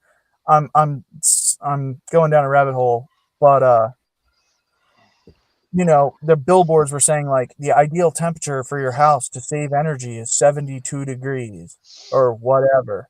And then it's like, oh, well, it's actually 76 degrees. Oh, you know what? We'll just turn it off and open your windows, and it's like. Well, have you guys seen the videos of the New York PSA, NYC PSA? I was just like, going to mention preparing for nuclear freaking fallout. Like what? Okay. So all those Russian nuclear subs that are hanging out off the East Coast. I wonder if it's finally being like, oh crap, we have been talking too much trash and Putin may like nuke us. Maybe we should start to talk about that. So the big one finally dropped. We don't know how, we don't know why, but it has. And the thing is about that PSA, it's I want to get into it because I saw that yesterday and I sent it to my coworkers for them to watch. And the tips that they give are like they're not real. Like they don't say, oh yeah, stock up on food, like, and this isn't like, people, they talk about, oh, doomsday peppers, ho ho ho. This isn't like a conspiracy theory crackpot type thing. You should have food in your home that can sustain you for at least 6 months. You should. Because what happens when the store runs out? Like I live by a BJ's. I go into the BJ's to get milk, and like the place where they have the chicken is empty. And like that happened 3 times. The last 3 times I went into BJ's for it. Like not for chicken, but for just like various things. And like I said, September, October time, it's going to get a lot worse. There's not going to be as much meat for people. We've had like 100 food processing facilities blow up or catch on fire in the last year. I mean, it might be even more than that, but and then of course you have the satanic elite with, World Economic Forum's One World Agenda pushing this idea that like, yeah, you can eat bugs. That's cool. Like, okay, you want us to eat bugs while you're eating steak. Like, Okay, so All right. speaking of that, how many people have seen Nicole Kidman's like commercial? I saw that. Did you see that? Oh my Oh my goodness! lord! There was some other. I forget the other chick that I saw. There was another person did it, but there's another actress. But I mean, literally sitting there like all fancy schmancy, looking all beautiful at this table by herself, and then talking about how juicy and tasty the freaking bugs were. I'm like, man, there is no telling how much they paid her to do this. I mean, it had to have been a monstrous check. And congratulations, you deserve a freaking Oscar for that one. It was like something out of a Philip K. Dick novel. It was just madness.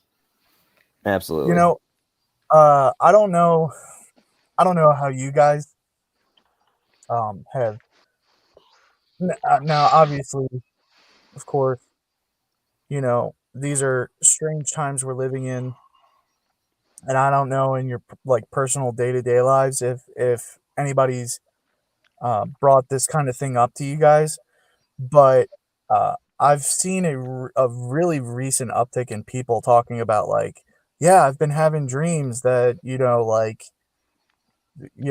these bombs drop or these nukes are going off or whatever. And these are people that like my coworker, he doesn't watch the news, he doesn't think about any of that stuff. He's a nice guy. He's a nice guy, but he's like, no, in a year we're gonna be doing the same thing. Everybody's gonna be fine. Everything's gonna be fine. And he's one of those guys. He's a younger guy. He's about my age. He is even saying like, I don't know. I've been having weird dreams lately, and I don't know about you guys, but like I've been having pretty weird dreams about that kind of stuff happening for like the last few weeks. But obviously, it could just be, like the subconscious, like the subconscious result of like ingesting the media and all that stuff. I don't know, but well, I mean, at this point, the having nightmares about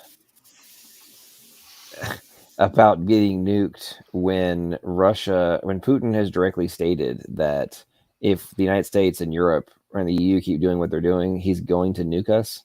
I mean, it's not really. I mean, being worried about it is a pretty legitimate concern, if you ask me at this point. I mean, because it's getting beyond the pale. They've crossed lines out the wazoo. I mean, when we're sending the amount of weaponry that we're sending to Ukraine would be a justifiable declaration, or Russia would be justified to consider what we're doing in Ukraine act of war. I mean, no ifs, ands, buts about it at this point. This is the thing that, and really, honestly, I said it a couple nights ago, but like, personally, I blame the church, as a body. Like, I blame Christians who got complacent, because once they got complacent, they stepped out of society. What is it?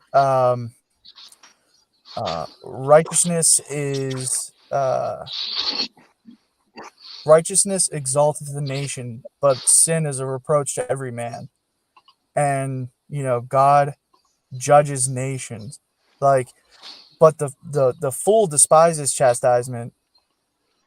But the fool despises chastisement, but the believer rejoices in it and knows it and understands it. It's like, we as a country, when we promote, abortion, we promote, transgenderism, we promote homosexuality, and we want to spread these ideals out to other nations and places. We publicly fund eugenics programs with like with the Bill and Melinda Gates Foundation going over to Africa and injecting, the Africans with these quote unquote vaccines that sterilize them and cause birth defects in children that are born. As a nation, we get what we deserve, and that's the punishment from God. But we can't we can't be discouraged by that. We have to be strengthened and emboldened to be able to go out and preach the gospel and presents what our nation is doing. So, Back to the dreams thing. I don't know if you've seen the meme. It's James Franco from the Coen Brothers movie, the Ballad of Buster, whatever it is. But he's on the gallows. He has his head in the noose, and it's Gen X looking at millennials who are being threatened by nuclear extinction for the first and he's like first time. Anyway, I don't know if you've seen that meme or not. But yeah, I'm Gen X, and during the 80s, there was a movie that came out the day after tomorrow, and it was, anyway, you lived with that, and yeah, it was just part of our lives, because within 90 minutes we could all be gone, and we just kind of lived that way and grew up believing that. So anyway, it's like the Bruce Willis meme. Welcome to the party, pal. Yep. What's up, Jay? How you doing, man? Welcome to the stream. I'm good, man. How you doing, actually, man? I saw you. I was getting ready to call it a night. I saw you were live, and I figured I'd hop in and say hello. Right on. What you been up to? Not much, man. Just working, streaming, the usual. What have you guys been chatting about tonight? No, a variety of things. There was a mostly good news. Yeah, there was initially it was the after show for a evolution debate. Oh, you guys were beating down on evolution again? No, not too much tonight. It was more of a analysis of the debate itself. I mean, oh, I got you. Actually, it's really helpful to share that with your audience and kind of break it down. And I mean, to be honest, there wasn't much new stuff from either party that was argued, and I mean, one of the things we were going off, at least I was going off about earlier, is the guy that was in favor of evolution. I mean, his talking points were hilariously bad and just didn't actually. I've interacted with him myself a couple times, and I know he doesn't actually understand the points he makes, and then he claims that they're proven beyond all doubt, and it's like, okay, buddy, but yeah, that's interesting. Yeah, plus there's just no need for the hyperbolic rhetoric about scientific evidence. That's kind of not the thing. It's kind of thing to stay away from. I don't necessarily say. What evidence? We love science. We just don't believe evolution is science. I mean, that's like not that's weird, right? That's kind of like that puts you out on the fringe of science, though, of scientific perspectives. It's not science. It's consensus, but it's not consensus. It's politics, not science. But so then, what is science then? Science is things you can measure, observe, measure, test, repeat the testing.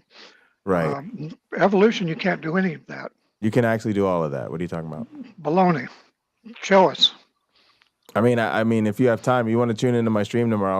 I'll be coding evolution experiments, and you can. Just give us one. Just give us one example. How can we test? But Jay, are you doing evolutionary algorithm programming? You kind of look at it that like artificial life. You're doing simulations, right? They're not really simulations. They're just computer programs that evolve. Well, I mean, the computer program is the simulation is dependent on programming, right? It's not really dependent. It's just your program does not operate on anything other than code. Yeah, but it's still evolution. Right. Oh boy. I mean, do you have a search function? What? You just let natural selection do the search. Yeah, but you've limited the scope of what you're searching for. Well, I mean, similarly to the way a frog is going to limit what it searches for to things that are relevant to a frog, computer programs limit what's relevant to them to computation, but that doesn't mean it's not evolution. My point is evolution is really just a theory. It requires three things: variation, inheritance, and selection in time, so that you can have change in a population over generations. And anytime you have those conditions met, you have an evolving system. So we vacuous. know that's vacuous. I don't. Well, we want to know how common ancestry Do you have research any tools. evidence for common ancestry? Yes, here's the thing, Bible research tools. I'm trying to say this as nicely as I can. Well, say it. Okay. What the opinion you're expressing is just not scientific, and it flies in the face of evolution. Is like the most well-supported theory in all of biology. Well, then right? show us some evidence for common ancestry. Here's evidence. I don't care what it is. I'll give you. I'm gonna give you something better. I'm gonna say something that's genuinely probably more important for you to understand. Right? Okay. Whether or not I can demonstrate evolution to your satisfaction has zero influence on whether or not you actually are evolved. So I could be able to not even explain to you what evolution means or is, or I could be completely incapable of demonstrating it to you, and none of that would change the reality of it, because like the reality of it isn't dependent on you understanding it, right? But the reality is he's Can I created. get a word in?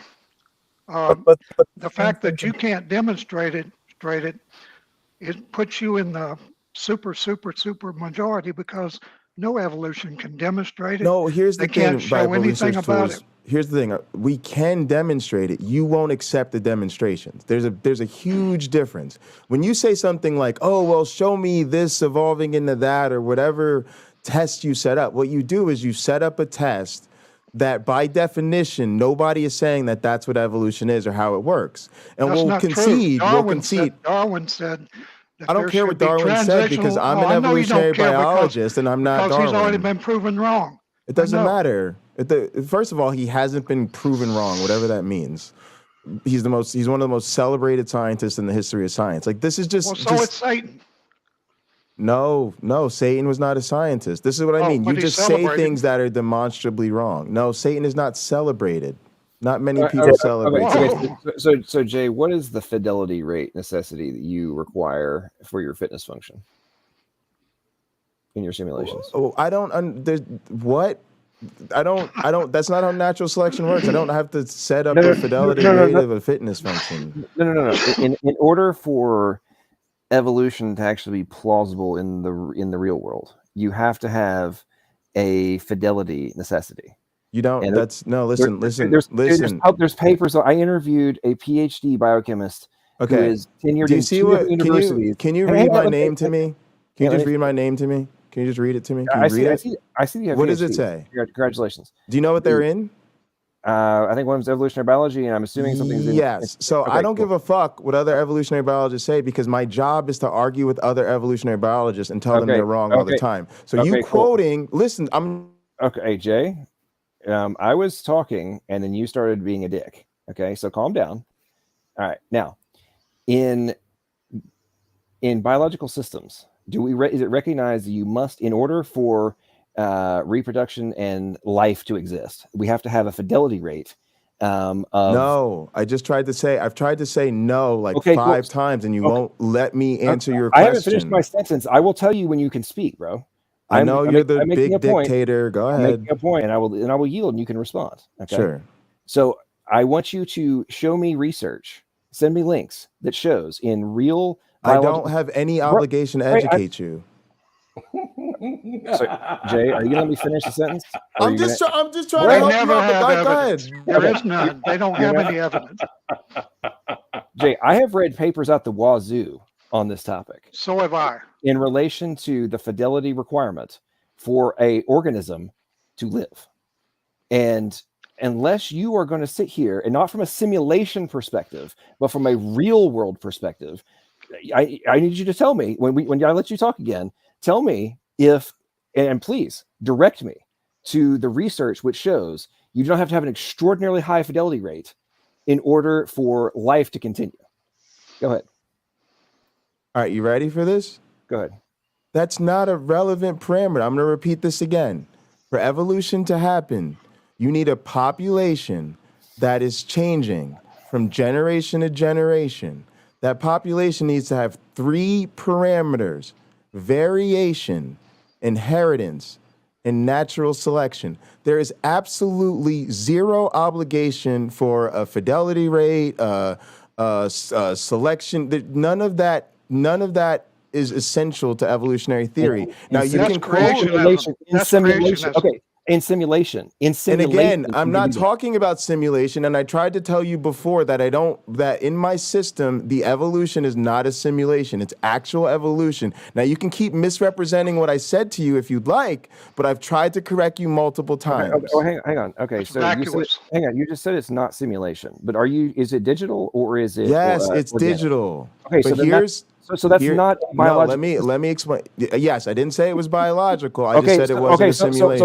So my point was, show me the research in actual biological systems where the fidelity necessity is not in play. Bro, I just spent 10 years in grad school, and the word fidelity necessity was mentioned 0 times, is what I'm telling you. Biologists do not talk about this, and whoever told you they don't. I just graduated from the lab that runs the longest running evolution experiment in the history of science. Lenski? Yes, I graduated from the Lenski lab. That's Lenski failed. He failed. Oh failed. my goodness! Yes, he failed, and then he was awarded. And then he was awarded a fellowship to the National Academy of Science for failing. So Jay, calm down. I just graduated from his lab. Oh my goodness! You didn't learn anything. Have a good night, fellas. I didn't learn anything. I'm kidding, but seriously, don't leave, man. Hey, listen. I gotta go. I got a few minutes, but go ahead. Go ahead. Okay, so are you saying that in I think it was the 2019 paper update on the running experiment you're referring to, did they not talk about the reduction in fitness overall as a result of that, and as evidence in the experiment? Nope. Oh, really? Yeah, all the populations have improved in fitness. What are you talking about? What are you serious, bro? I've literally read the paper where they talked about this.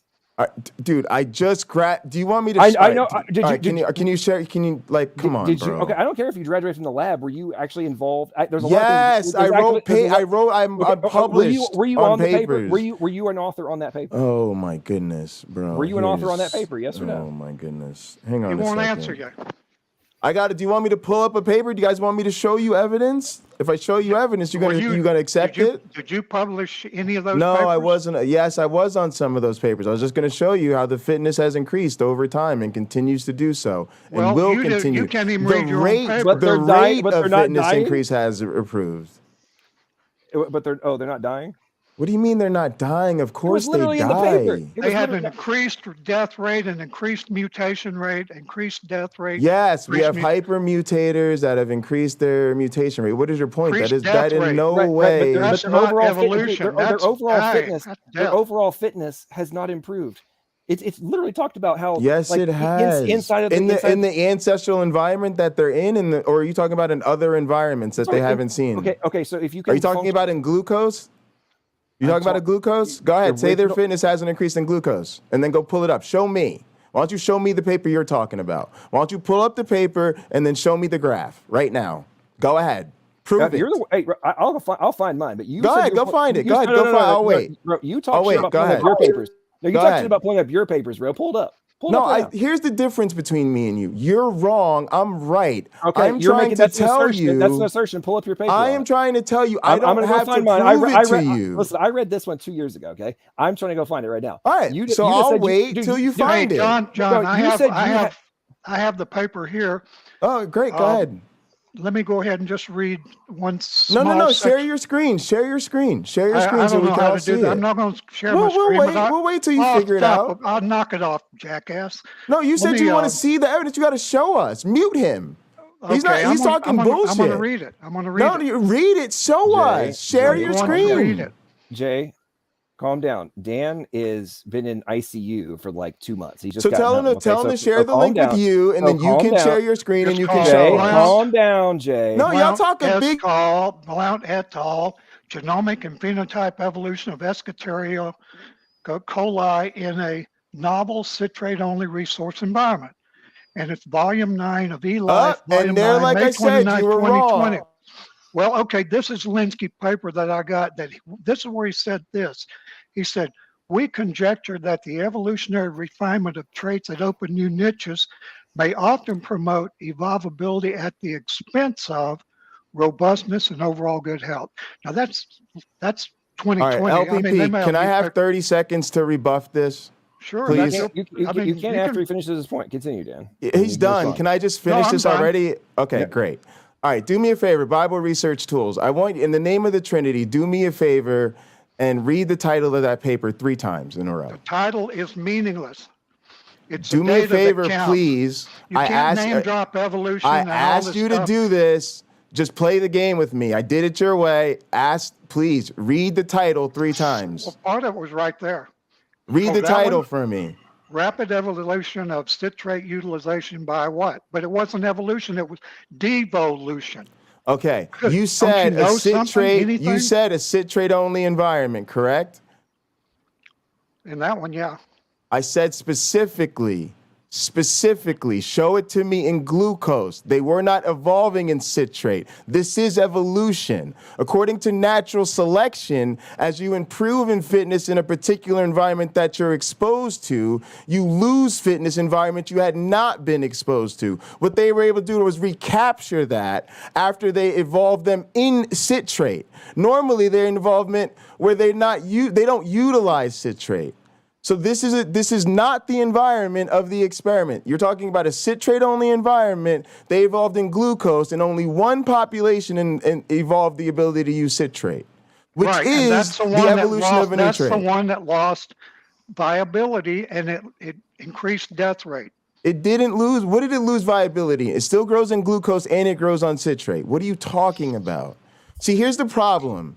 You're being a jerk right now. And I don't mean, No, I no, don't mean, you no. are. I You've been don't a mean to jerk say from this. the I don't, first no, day. I'm going to be honest. I'm going to be honest with you. Who else would come in here and they would say to you, I literally just graduated from this lab. I literally just wrote a dissertation with this man. And you're going to actually sit here and after I spent 10 years in the Lenski lab and tell me I don't know the Lenski lab research. Fellas, literally I got to go at 2:00, but you've been very disrespectful. You would never insult somebody's intelligence that way. And don't act like you would. You did it But because you want to you're deny evolution disrespectful at by all pulling costs. the No, I'll come education back. policy I'll on come us. back. I'm good. But you Yeah, totally good. disrespect. Yeah, sure. Man, I had a Thought question. you might enjoy a good dumpster fire. I had a question for Jay.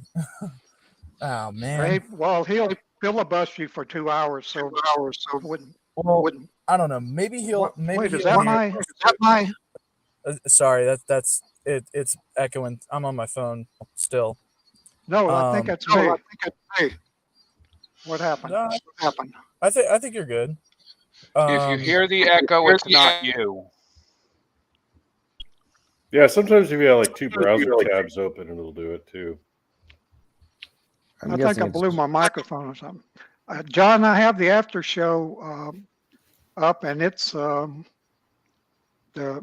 mute. It's on mute, so I don't know why. Can y'all hear me? Okay. Yeah, your sound's good. Yeah, you're fine. Oh, so it was somebody else. Okay. Yeah, it was me. Sometimes it comes through. Sometimes it picks up like through the mic. Now listen, these papers by Lenski are loaded with narrative gloss to try to make it look good. Well, when you really dig into the paper, the experiment was the best evidence we have that there's no evolution. I mean, experimental evidence, you might say. I mean, otherwise there's just no evidence at all. But at least there's some evidence that they devolve when they so-called evolve when they get mutated in an environment. Like in this case, it went from citrate that it couldn't use citrate in an aerobic environment to being able to utilize it in oxygen. Well, what happened, and that was a big deal when it first happened, but over the years, over the experiment, I guess, what happened, they found out that it it increased its death rate. And the sentence I read is really typical of all of it. But he's talking about the citrate plus lines and citrate plus clones in this paper. But he came in. He was talking about modeling frog evolution and on the computer, but I mean, you have to assume population sizes. You have to assume the rate of, well, it's just about adaptation. And again, it's that whole arrival of the fittest, not the survival of the fittest thing. Models are only as good as the data you put into them, and they're always intelligently designed. model. It just seems like a Geigo kind of thing, and I don't know. Just maybe if he ever comes back. My question, and I don't know if Jay's gonna watch this back or whatever. But my question for Jay was, okay, in a perfect lab scenario, this is a perfect lab scenario. This is not real world scenario. This is not. Basically, I wanted to get to the bottom of like what he thinks the creation of the Earth is. Not so much like, because obviously evolutionists cannot explain why Saturn rotates counterclockwise if there was an explosion in the center of the universe, why there's vast emptinesses of space if it was an explosion, it was uniform, there's no gravity, or there's nothing impeding the explosion, so everything should be in a fairly uniform, the cosmological, the teleological arguments of evolution. But just the formation of life, right, from a single cell in water that naturally destroys DNA worse than anything else, why it is that something in a perfect real world or in a perfect scenario has not been shown to become anything other than what it is already. Yes, there might be some forms or parts of it that are a little bit better, but that doesn't show necessarily evolution. And if that showed evolution, then there would have to be somebody outside of the group, outside of that, dictating what to do with that that grouping. I'm assuming this is the E. coli test. But the E. coli test didn't sound like much more than applying, not insecticide. Anyway, not pesticide. Anyway, just the standard cycling of the thing they use to kill the plants. It didn't sound much more than that. No, I don't think you're talking about the right experiment. I'm talking about a different one. I don't think they did that. Hey, do you want to bring it back up, John? Go over it. Yeah, this is one of the many papers that came out after Linsky committed public fraud about the speciation event with citrate positive. Basically, what happened was they found out that the what they assumed was a mutation that allowed E. coli to randomly benefit from being able to process or breathe citrates in their environment. Turned out it was not a mutation. It was what's called a promoter region. There's basically trigger events written in DNA code almost identically, if not identically, to Ethernet code, like on the internet, where you've got header footer type regions of sequences that are basically not activated until called on, essentially, until there's specific function, a pre-engineered actual cognitive, what are you going to call it, some sort of a pre-programmed method written within DNA. When it's activated, it basically turns on this particular gene sequence, this promoter region. And so that's where they started to see how the citrate mutant not only was showing that the cultures that were able to process the citrates like that were able to basically show the increase of the promoter capture events, as it's called right here, where it basically activated that side of that sequence that's written within all E. coli. But it also showed that they were able to basically de-evolve. They were basically able to be turned on and off.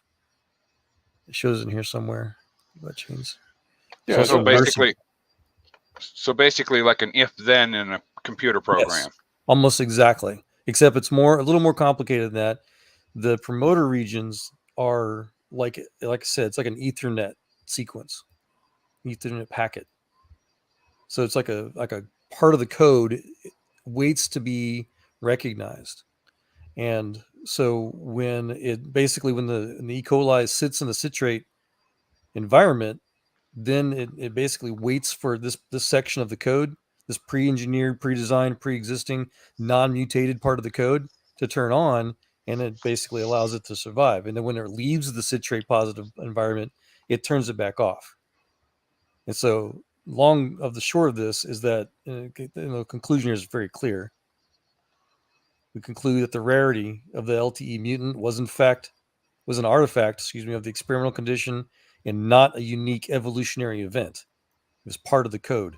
No new genetic information or novel gene function evolved. I thought that was just kind of common knowledge that it just got switched on and the pressure, and that was it.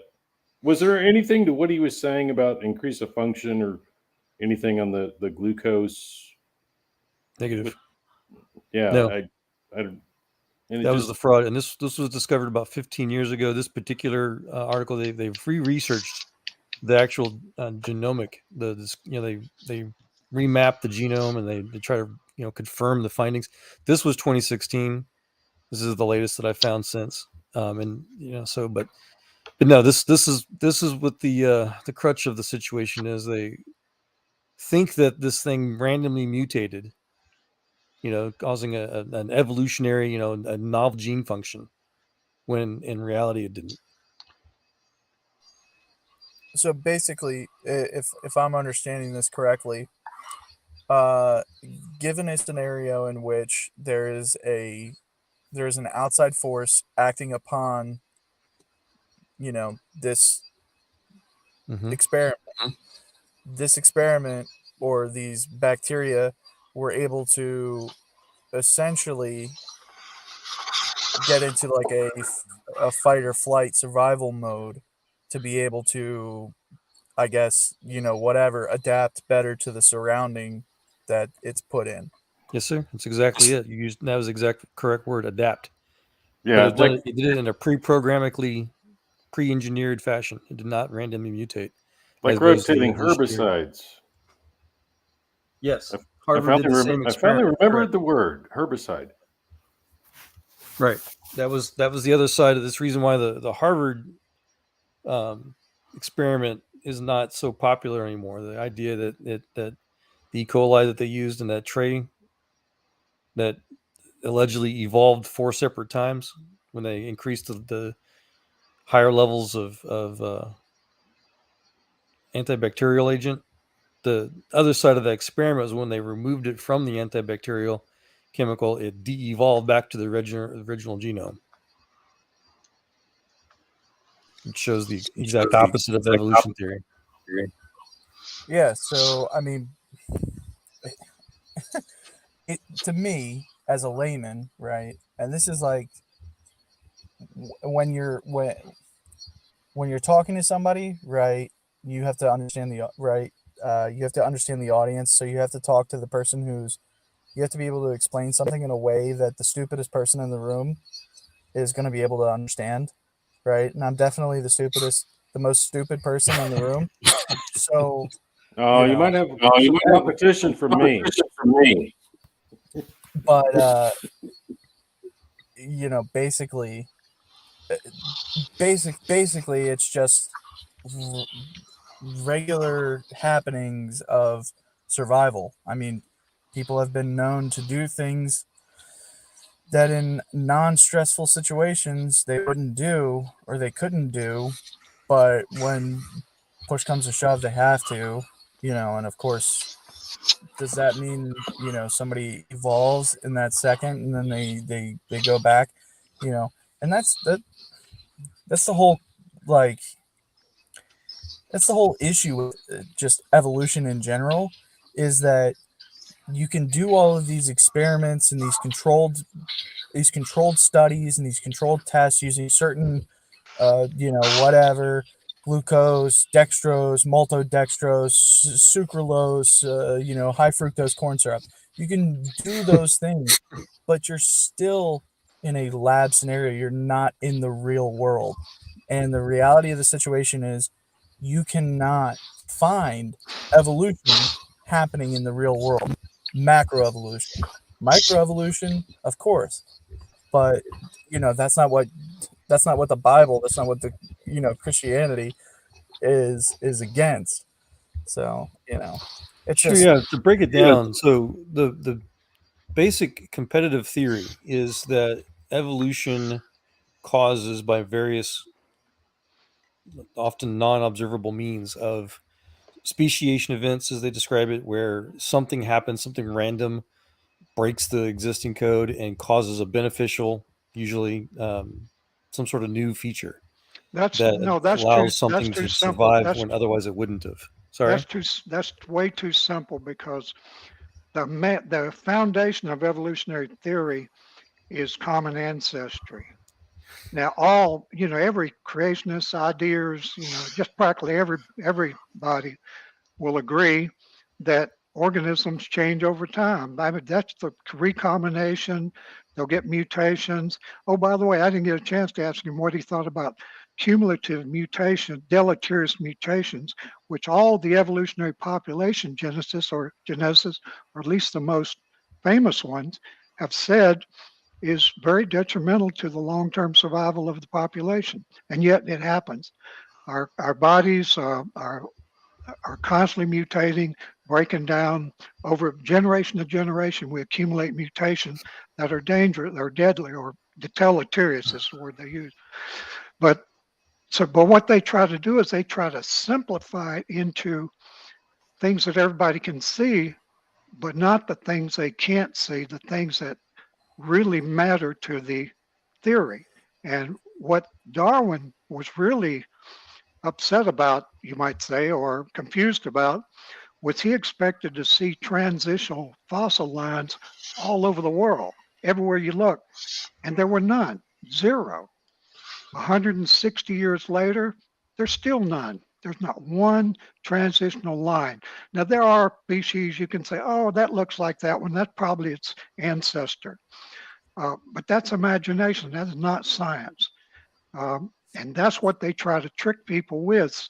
Most of these kids coming out of college, you ask them to define evolution, they say change over time. I said, well, that's creationism. No, it's not. That's evolution. I said, no, that's creationism. See, they've been taught the most simplest, and that's why I kept saying it's vacuous. It is not science. It's just what happened. What we do know, though, is they have never, not in any way, shape, or form, been able to show any evidence whatsoever for common ancestry. Zero. Well, if I may, what was significant about this particular finding that this paper here is, for example, highlighting, again, the competing factors was that there's a hope, a wish that some new things evolve, that something, because there's a good understanding of things that do transition, that things like your liver enzymes, for example. There are parts of the liver cell genome that will adapt, that will change to pre-programmably attack certain toxins and things like that, and then your liver cells will adapt to certain stimuli, and so that's a prearranged, known, non-evolutionary, whatever you want to call it, factor of biological cellular change factors. This was the only, from my understanding, the only recognized, hopeful, scientifically observable random mutation. That, again, this was 15 years ago. This is what made Linsky famous. They thought that this citrate positive, respiration mutation was completely random, and it was the first measurably or scientifically measurable mutation of an actual benefit. For the E. coli to be able to literally breathe citrates when normally it couldn't respirate it. And so this was because all the other potentially good benefits, the positive or beneficial mutations that they suspect, they're not able to map. There's not genomic information that shows, aha, here's the gene code. We know which part of which sequence of which concomitant DNA changes, and we can show, through mapping the actual code, how the code breaks and becomes something better, something evolutionary, and so then the theory goes that eventually that one mutation becomes permanent and evolves into the next species, and then eventually that's how apes turn into man, kind of thing.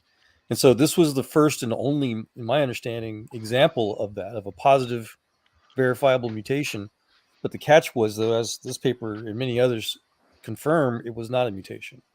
It was just another example of how DNA is pre-programmed to adapt, as you guys were talking about earlier. Pre-programmed is exactly right. Well, one thing I've noticed over and over again is if you bring something up that would disprove the possibility of evolution, it's immediately either ignored or they have to have some type of outlandish thing to cover up for that fact, like the soft tissue in the dinosaur bones. Soft tissue would not be there after 65 million years, which is when they claim that the dinosaurs went extinct. So the obvious answer is the dinosaur bones must be a lot younger. No, that would be too simple. Their answer is, well, somehow the oxides from the blood vessels, the iron, somehow preserved this soft tissue through millions of years. Come on, give us a break. I mean, I just have an anecdotal, event. There's a bird that died behind the front wall of my house. Like, there's a brick wall there, and a bird, I don't know, maybe hit the wall and died. There's no fossilization happening. There's nothing. It's rotted. It's decomposed. It's gone. And I mean, if what they say is true about carbon dioxide levels and how everything was, bigger and whatever back then I would think, this is just me, I would think that thing would even have less time to decompose, because there'd be more animals coming by to pick it up, bigger animals, whatever, to come by and pick it up. Like, I don't know. And I mean, just to say that, okay, well, we have to completely disregard the possibility of a creation because of the fact that we have to completely disregard the possibility of a creation, because if we don't, then it comes back to funding, right? They get money from grants, they get donations, whatever, to study this. And it's the same thing with NASA. It's the same thing with, like, I don't know, pretty much anything. You get these grants for money to prove these things, and if you either prove or disprove, then you lose your money. So you lose your source of income. It's like being a tenured professor at a college. If you went along with the college narrative, and then one day you decided you didn't want to go along with it anymore, you'd be kicked out and you'd stop your cash cow. So why would I stop my cash cow? No, what I'll do is I'll use skewed statistics, I'll use computer algorithms, I'll use all these things to prove that there is a possibility. But ultimately, it comes back to denying God, right? I mean, it's denying creation, denying the flood, and denying the coming judgment. And I mean, that's ultimately that's ultimately what they set out to do. That's ultimately what Satan set out to do. And he's done a wonderful job of it. I mean, there's no other way to look at it. He's done his job, but Yeah, James, I would equate that to. Hey, Joe, real quick, we got Sure. somebody that just joined. What's up? Is that Fair Free Rebel? Free Rebel. Hey, what's up, guys? Can How you you hear doing? me okay? Yep, coming through just Yeah, fine. sounds good. All right, just a quick background because I know I'm new to your show. I've been watching them for a couple of weeks now. I'm 51. I was raised Christian, but me personally, through my life, I've learned to view everything pretty much in a third-person view because everything's not always black or white. And I've realized that listening to discussions / debates like this, both sides, the information is depending on who you're talking to or talking with, is really good information. But my question to the panel, if you take God and evolution out of the current, I want to see argument, just to lump it into one term, not to be offensive, take God and evolution out of this argument. All we're discussing is the knowledge that man has figured out on his own. And there's no denying that knowledge through all the sciences. So, to me, this is like who has the best knowledge and can purport it the best, through some source of social media. What say ye? I wish it was that simple, but this is a culture issue. Yeah. Evolution is teaches kids that they came from animals, and so we don't expect them act like animals. It also teaches us that there's no God, so there's no morals. That God and even the morals that evolutionists claim to have, or atheists claim to have, like thou shalt not murder, things like that. That's what God said from the beginning, but that they want God out of the picture. They won't be able to make their own rules, and cultures usually don't do too well when you have no higher power cracking a whip over you, is the way David Berlinski stated it. I just want to say, sorry, I know I talked for a little while, but I just want to say, like, coming from a non-Christian background, right? And I said it earlier, like, you have to make it as simple as you possibly can. Now, evolutionists, it's the same thing with like Catholicism. They talk about like the magisterium of the church. What does that mean? Well, just whatever, just kind of shove it under the rug. But they use big words, or they use like thought experiments or whatever, but ultimately it just comes down to like, what's the easiest thing for people to understand, to be able to wrap their mind around. And it's like, we can't wrap our mind around like God, we can't wrap our mind around who God is, but we have the book that tells us like just a little bit of who God is. And it's like, you just got to believe that book. And if you believe what the book says, life becomes easier, you become happier, everything becomes better for you. And I mean, That are you talking about believing in the Bible with all that happening? Yeah, of course. I mean, I wouldn't say life is easier and happier because, trust me, life is still life. It's just that we know, if you believe in what the Bible says, that in the realm of eternity, that we will end up in a better place.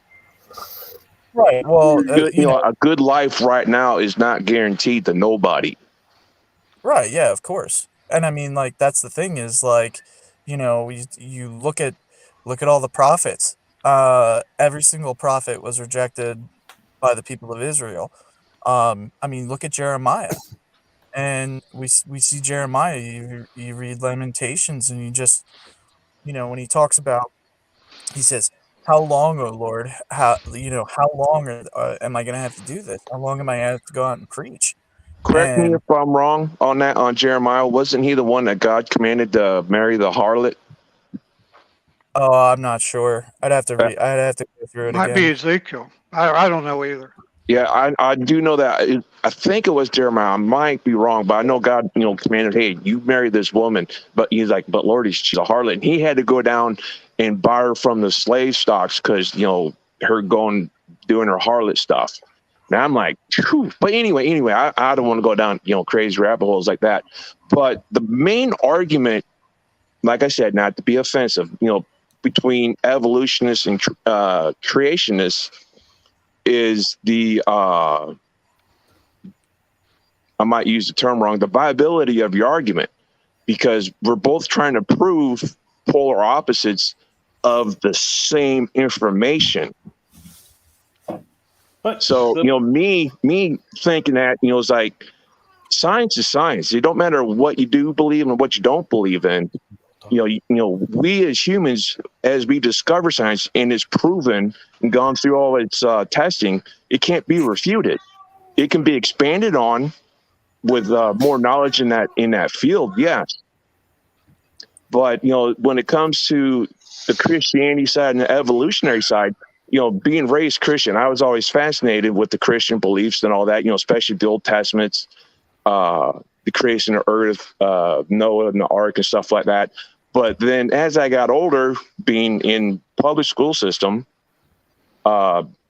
being taught the evolutionary side of the story, I still find that very fascinating because, it's like, I'm always that kind of person who looks at something, just like, what if?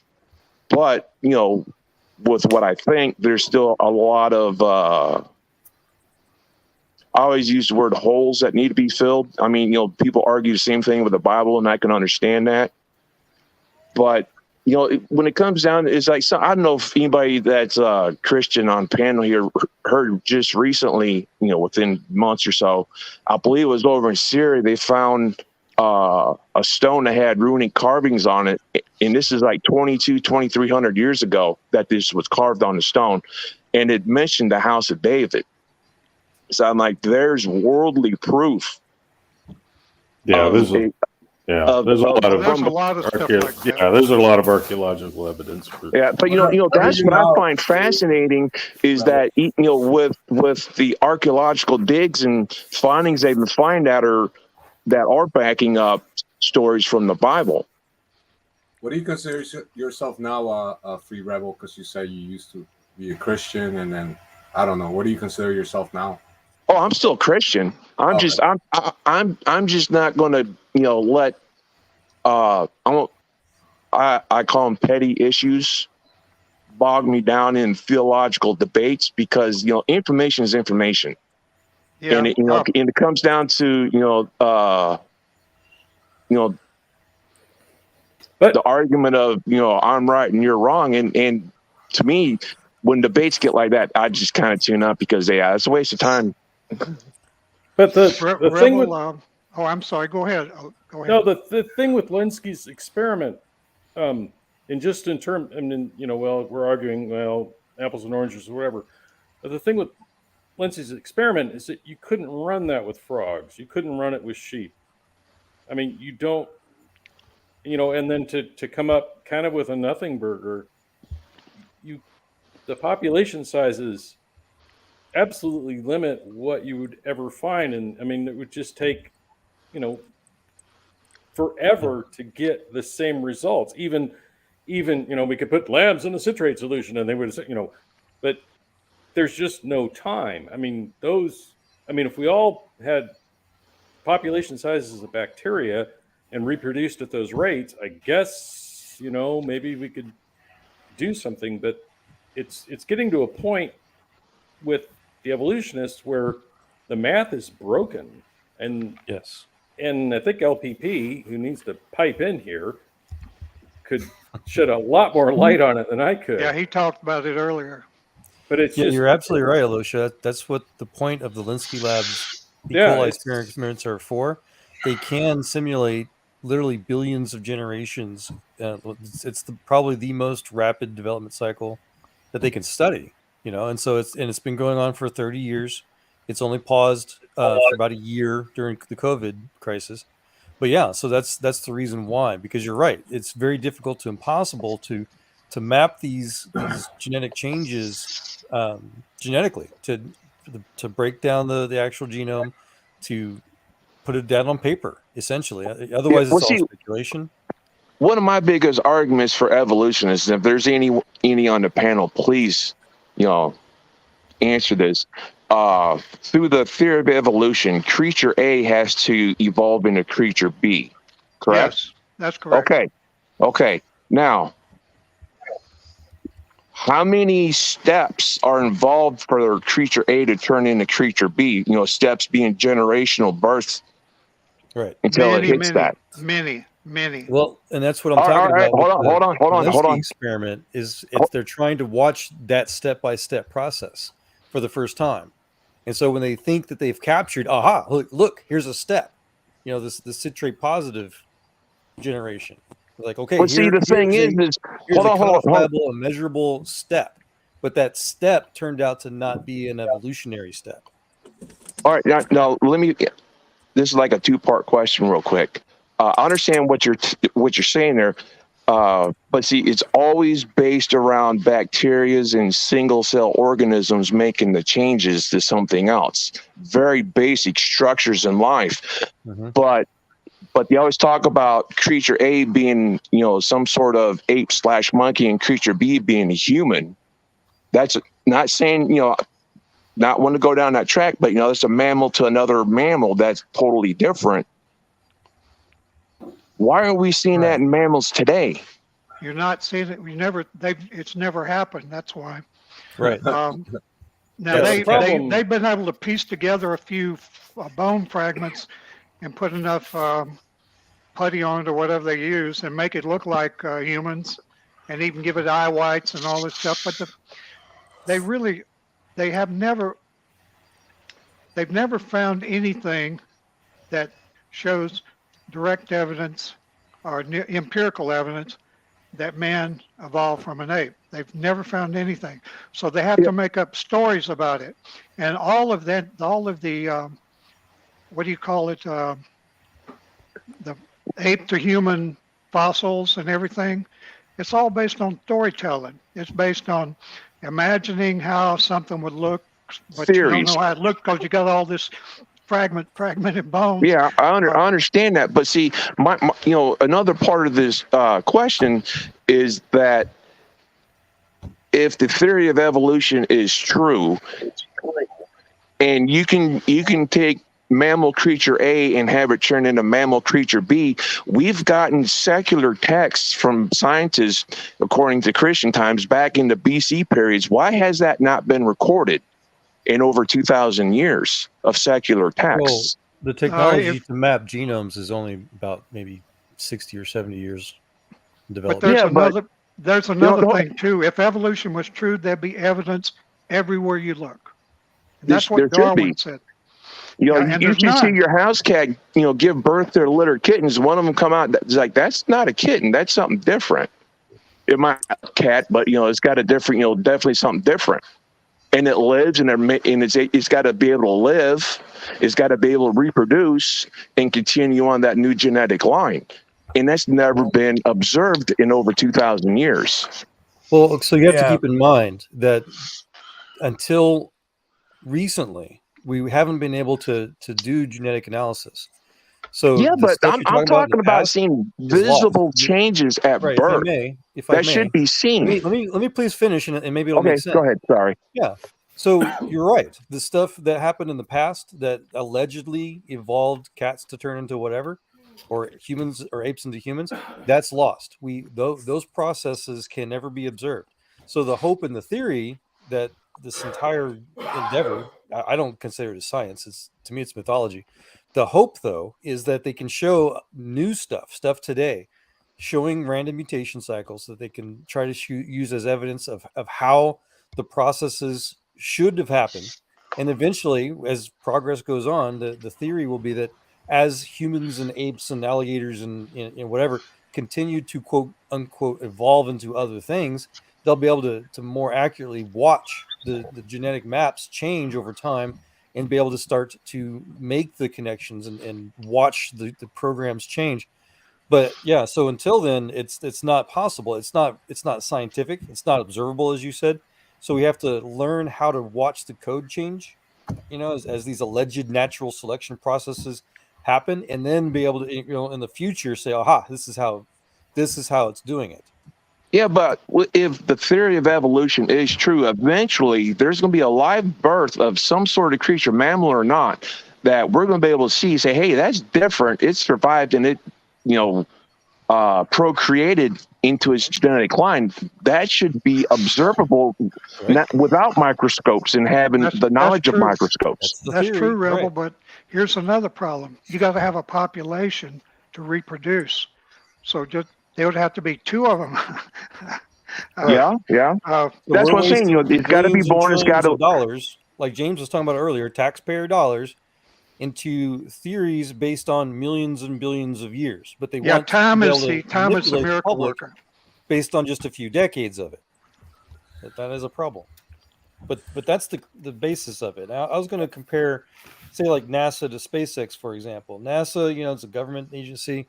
If they have an accident, and they have loss of life, like the Challenger space shuttle, for example, they'll set them back a couple of years. They'll have investigations, but their funding, their research ability is guaranteed that they'll be able to continue their work. But like a private company that's trying to do the same thing, that's trying to send research vessels and astronauts into space, if they have a setback and they're not able to overcome it, they go out of business. They're held accountable. That's the difference with a lot of this. And so the evolution theory type stuff, like that gentleman Jay came on earlier, they're taxpayer funded. They're academics. They've got guaranteed. They can afford to be wrong. If they're wrong, they're not held accountable. Versus real world. Can I interject one thing real quick? Sure, please. Just to give credit to Elon, like when he was trying to develop the technologies to re-land the boosters, he lost a lot of money and almost lost SpaceX at one time. He got close. So, I can give you all kinds. You're probably not familiar with the what's called the Amos 6 explosion, or RUD, we called it. I'm not familiar with that one. Yeah, it was an Israeli satellite, and it was about 2016, I think, 2017, I forget exactly. But we have what we call a RUD, a rapid unplanned disassembly event. It exploded on the pad. I could show a video of it, and we spent almost a solid year investigating what happened, because it did. It almost put SpaceX out of business that year, because that's the thing. We're held accountable. If our rockets explode on the launch pad, people aren't going to hire us. Yeah. I just want to say on this, if evolution is true, right? The idea that if evolution is true, right, they don't take information that they've taken from the past, because to an evolutionist, there is no past, right? This idea, and it's been proliferated throughout academia, it's been proliferated all throughout primary schools, secondary schools, whatever. This idea that you are not anything with regards to the past. There's only the present and there's only the future. So you can only live in the present and you can only look for the future. So we have to be able to make it to that future. But so anything that happened in the past might as well have not ever happened. Exactly. That wasn't what I was taught, James. James, that wasn't what I was taught. In fact, almost all of it pointed backwards. Paleontology, the fossil record was supposed to be this great proof of evolution, which I found out is just the opposite. Exactly. Everything pointed back to evolution based on the fossil record, based on, well, they didn't, back in my days, we had DNA, but we didn't know a heck of a lot about it. But now they're changing their tune, I assume. I didn't know. I haven't noticed that. People are still talking about this and that. The ERVs, they were inserted into genomes. Nobody's ever witnessed that, and there's not a shred of evidence that ever happened. But they swear to it. That's what happened. See, they still looking back in the past. Are there any evolutionists on the panel? No. Yeah, evolutionists. Sorry. No. Are there any? No. Okay. I've always want to ask them is like, with the contentions between creationists and evolutionists. Creationists, we got a book that tells us what's going to happen from point A to point Z. Oh, and it's always right. but they don't. Scientifically.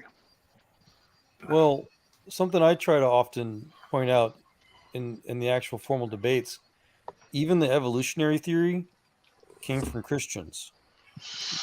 The Joe, are Lamarcks, you a the young William Earth Paleys, creationist? the Gregor Mendels, all of these wonderful theories of how God created life through diversity originally it's a Christian creationist concept. And it's just that theists in science today have since found new things as far as genetics, as far as like you just talked about the ERVs. There are code conscriptions. There are concepts of literal embedded software techniques written and designed in the DNA that have since caused the Christians, particularly the theists out there that started the entire theory of evolution, to change our minds. We no longer know. We know for a fact now it's never random. The experiments like Linsky's lab shows that it's not random. It is pre-codified. There are engineering principles involved. We are literally trying to reverse engineer today the quote unquote language of God, as DNA has been dubbed now, to try to adapt it for human applications, human technology.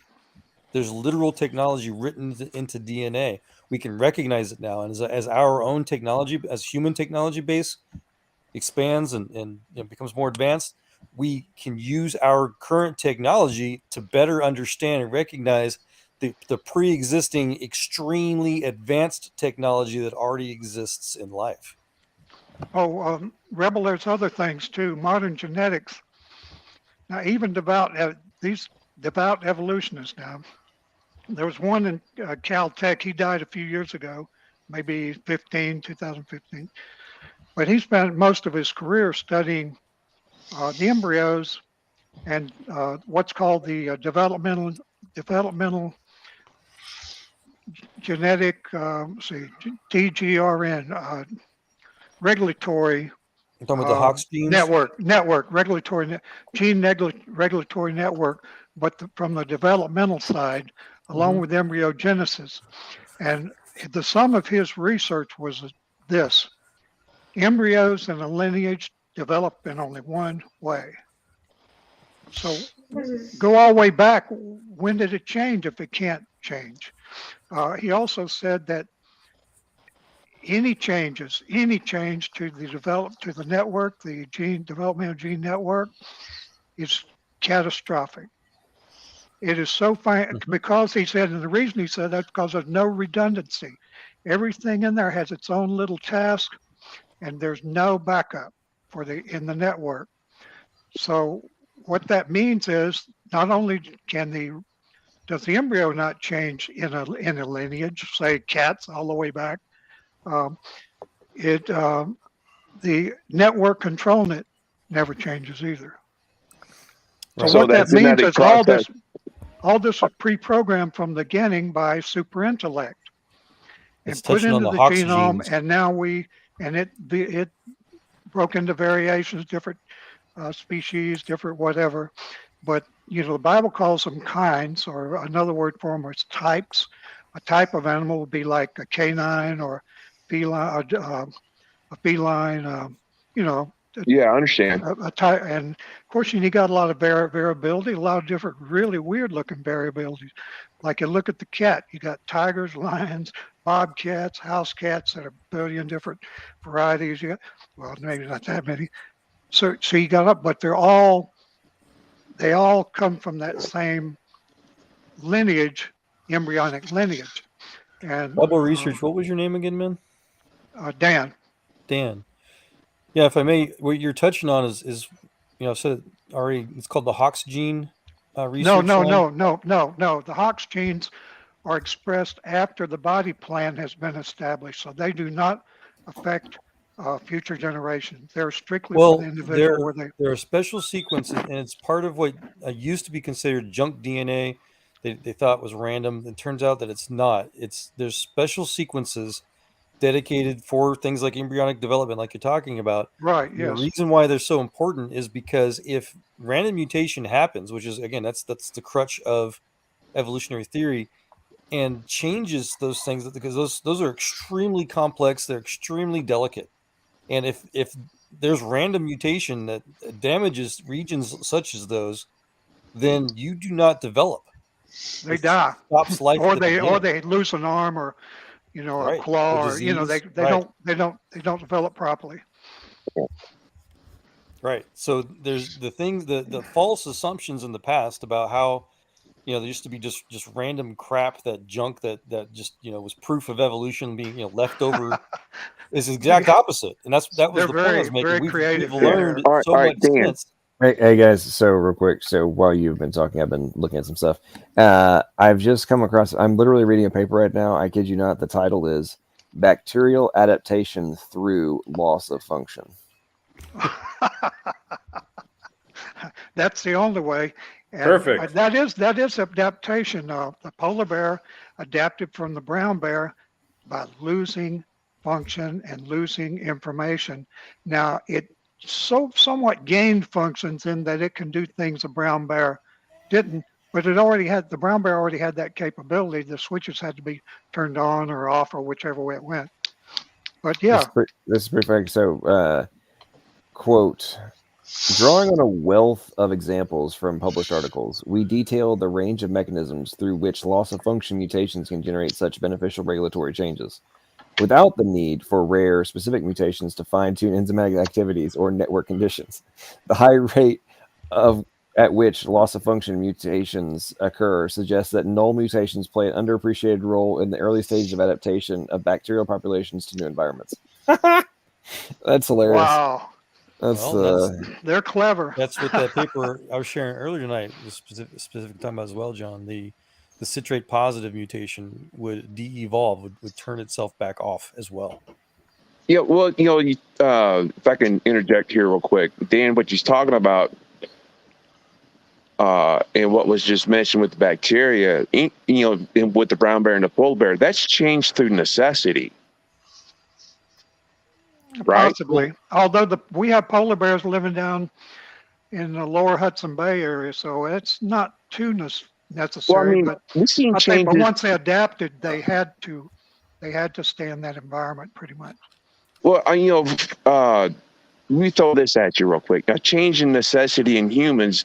Look at the Inuits up in Alaska. It's been proven that over time they develop more blood vessels in the skin of their face and their hands, so they don't have to have their face and hands covered up. When us normal people would be a frozen, block of ice. Oh, I see what you mean. Yeah. I think that's a change in necessity.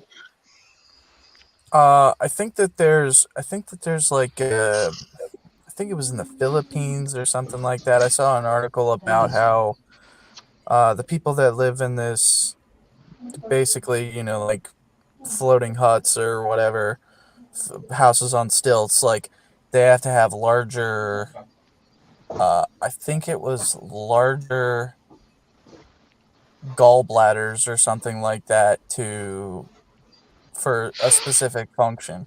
So yeah, I mean, well, I saw something. I don't know if it was out in the Philippines, but it was like people that lived in water huts out on the river that researchers going down there, they noticed that their toes, the webbing in their toes are increasing. And there's a heater there, and there's a fan there, and the bathroom doors open.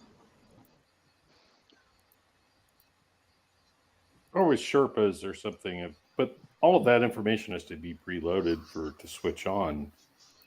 Yeah, it has to be.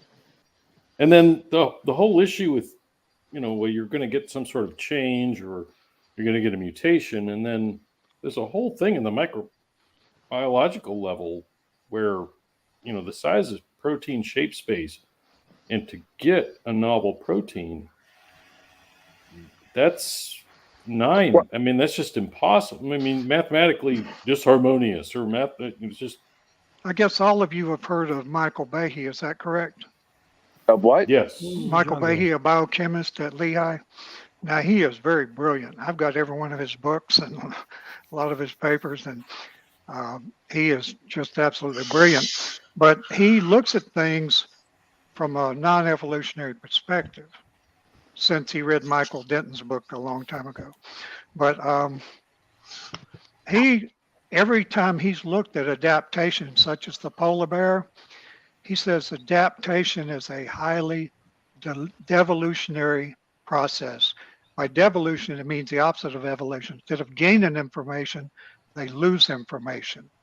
So in other words, what they were given to at birth, they lose it. They lose some of it, and that changes them. But it doesn't make them. It doesn't make them evolve. It makes them devolve. So a polar bear is a devolved brown bear. I know you probably think, well, how can that be? It's bigger, devolved. He lost some genetic information. Yeah, the hairs are hollow. That's how he gets its insulation. That's why it's white, quote unquote white. And aren't their skin black as well? Who? On the polar bears? No, I don't know. I've never got close to one, and I don't plan on it. I thought I remember reading about that back when I was in high school. They tranked the polar bear and they were amazed to find out that the hair was hollow and that the skin was black. Oh wow, that could be. I don't. Yeah, sounds okay to me. All right, gentlemen, I'm gonna get in here. It's 3 o'clock in the morning. I gotta go to sleep. It was good talking with everybody. Hey, how often you guys live like this? John's been doing it a lot lately, but he's sort of hit and miss. Oh, good talking to you too. Hey James, have a good night, man. I enjoyed your end time talk before that other guy joined in, and they went into the evolution stuff. But that was pretty cool. That's why I joined, bro. I was like, oh man, I gotta join. I tried to hurry up, but it was too late by the time I got to my laptop. We'll see you, James. Take it easy, James. I'm leaving too, by the way. Oh, sorry. I was just gonna say the scripture talks about the fact that there's coming a time when the younger will prophesy, and now obviously that's. I mean, biblical prophecy has already been done. Now, I think we're in Revelation 6 right now, bro. Nah, I mean, I think the evolutionists are looking the wrong end of the Bible. Yeah, they want to. I think that's what realistically. I think that's what the mental part of hell is, right? Because they want eternal life. So what do? They drink blood. They harvest adrenochrome, whatever. And then they have this huge push for like, oh well, we can upload our consciousness to the web or whatever. And I think that's ultimately like what hell is going to be like mentally, and then of course physically, at the Great White Throne Judgment. But no, I don't. This is just from like my study. My understanding is like, no, we're not in Revelation right now. Well, I mean, we're heading that way, and Satan wants it to go that way super quickly, but that hey, it can come at any time, Yeah, we can have a debate on it next time, bro. But Well, it was nice listening to you anyways. It's a hell of a thing to upload your consciousness before we know what consciousness is. I was like, listen, I got to go. Okay, good luck with that, guys. Later, Dan. Hey, I'm just waiting for Elon to come out with an app to where my dog barks and I can understand what he's saying, John, I guess wanting John to find is the not here. I bird. want to write him a message. Google Translate. Arf. Pretty much. Anyway, good night. Yeah, Good Dave, night. thanks for having me on the panel, guys. I appreciate it. Hey, everyone.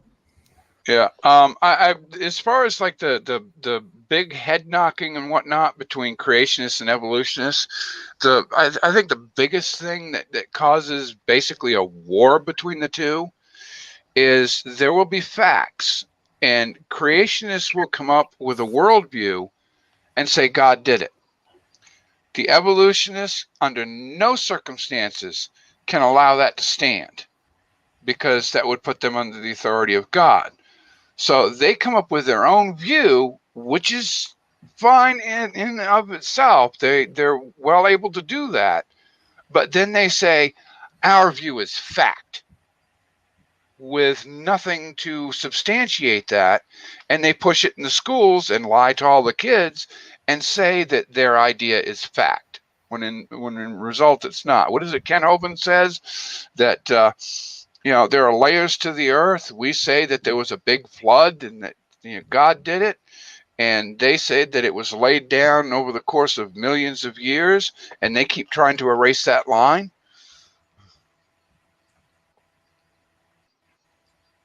Well, it just seems more and more at the microbiological level, and just all these other things. It's like they're operating within a cancel culture, and you try to approach them with just the sheer numbers. Like with the bacterial experiment, it's like we don't exist in numbers of bacteria. There just seems to be more and more, and even just in the last 30 years arguing about this, that it just seems more and more broken. I mean, it just, and more when you try to approach people on the subject, they just get more and more hostile. And the conversation breaks down, and it's like, Richard Sternberg just, there was a Discovery Institute video that he put out, and he's like a Platonist or something. And he was talking about whale evolution happening in 30 million years. And okay, here's the back of the napkin, number of changes happen, and then here's all the complications of trying to dink with the molecular or the DNA. And it's a small population size, and it's a long generation time, and you're starting to noodle with things in a whale fluke or something, and that's going to screw with the endocrine system. And it's like, I don't know, increasingly it just seems they're in their own world, and I don't know. Yeah, if I may, I was trying to encourage. So again, the quote unquote evolutionists or whatever, especially the atheistic version worldview people, they have no leg to stand on. The entire theories are all started by Christians, right? So it's their beliefs still originated from a Christian worldview. It's just that the theists that actually do the work, that do the science, have found that the old Christian creationist theories that evolutionists literally worship today have been wrong. That the old assumptions that it was just that God did it randomly, we now know it's not random. It's pure technology. Yeah, it just seems to be breaking down on like 2 and 3 different levels. And you try to approach people on it, and there's just dead air. Well, that's why I try to help encourage others. Look, don't argue on their level. They are arguing old Christian creationism, literally. That's the genius, the brilliance of God that I actually like to try to educate people. God is so smart. He literally has all public school education systems today around the world teaching creationism. They call it evolution. When the kids get out of high school or whatever, they get out of their PhD programs, they get hired in real science, and like, oh, by the way, none of that's random. All of that's preordained by the master of the universe. Hey, his name is Jesus, and we show them all of these things they thought relied on just random blind luck chance are never random. Here's the technology that we're literally trying to adapt to our own human technology that they didn't teach you about in school. It's the exact opposite of random. And so it blows your mind no matter how well you know it or not. But those that are stuck in the idea that God didn't do it, or it's whatever reason it's random, those that study it, but then learn that it is not, whatever you call it, natural selection, that it's actually technological miracles. It converts them faster than anything, I think. Yeah, but we generally teach that life is an evolutionary orchard, not an evolutionary tree. They keep trying to take all the trees in the orchard and trying to splice them back into one tree, and that never works. Yeah, That I think was even that's fallen apart, even within their community too. well, again, that's what that's what the Lamarckian theories and Mendel, that was what the Christians used to think, that when God created life in Eden, they assumed God started with very simple, basic, common ancestry. That's all Christian theology from Genesis, and it's so the atheistic worldviews literally have nothing else. So they've adapted old Christian creationism to make it sound like it's against the Bible when it's just not. It's that crazy, guys. No, it's definitely crazy. Yeah, and so today the reason why it seems like there's a fight today is because the Christian worldview, that the actual scientists, because there really are no atheists in science. People have heard me say that before. Academics are not scientists. The real work going on today, we know for a fact, it's never random. It is, and John and I and others, we try to talk about the details. This is technology. We know that God does this. It's preordained. It's pre-programming. We can literally reverse engineer it. And the highest technology we have discovered It's the most advanced technology in the known universe. Yeah, on multiple levels. In fact, it requires us advancing our own knowledge base just to even begin to learn the deeper apprehend it. technology in DNA. Yeah. Yep. Yep. God is literally teaching us through DNA. Literally, not figuratively. Now, those are the details. That if you want to end the fights, learn what polymorphism is. Learn what transcription is. Learn how the technology works, and get away from the hypothesis. Get away from the hopes and dreams of random whatever natural selection processes. Get into how the technology works. Yeah. They really endlessly try to abstract it. Mhm. The Most High Apostle, Captain Dubage or whatever, came on earlier, and while I'm doing simulations on frogs, and it was like that's completely bounded. That's completely bounded by what your population, what you can get in terms of beneficial traits, or if it's that. I think there's like a basic evolutionary software they give first year students in the Encode? lab. Yeah, and it's like it's a really basic trait based thing, and you can run it and it'll do some anyway. But increasingly it's not enough. Well, that's what I'm saying. So when guys like me, when we hire new college grads that believe the mythology, I call it, that of evolutionary theory, evolutionary mythology, then when they study it and they graduate and then they get into the research projects, the stuff that guys like me work on, they're instant converts. They're like, what?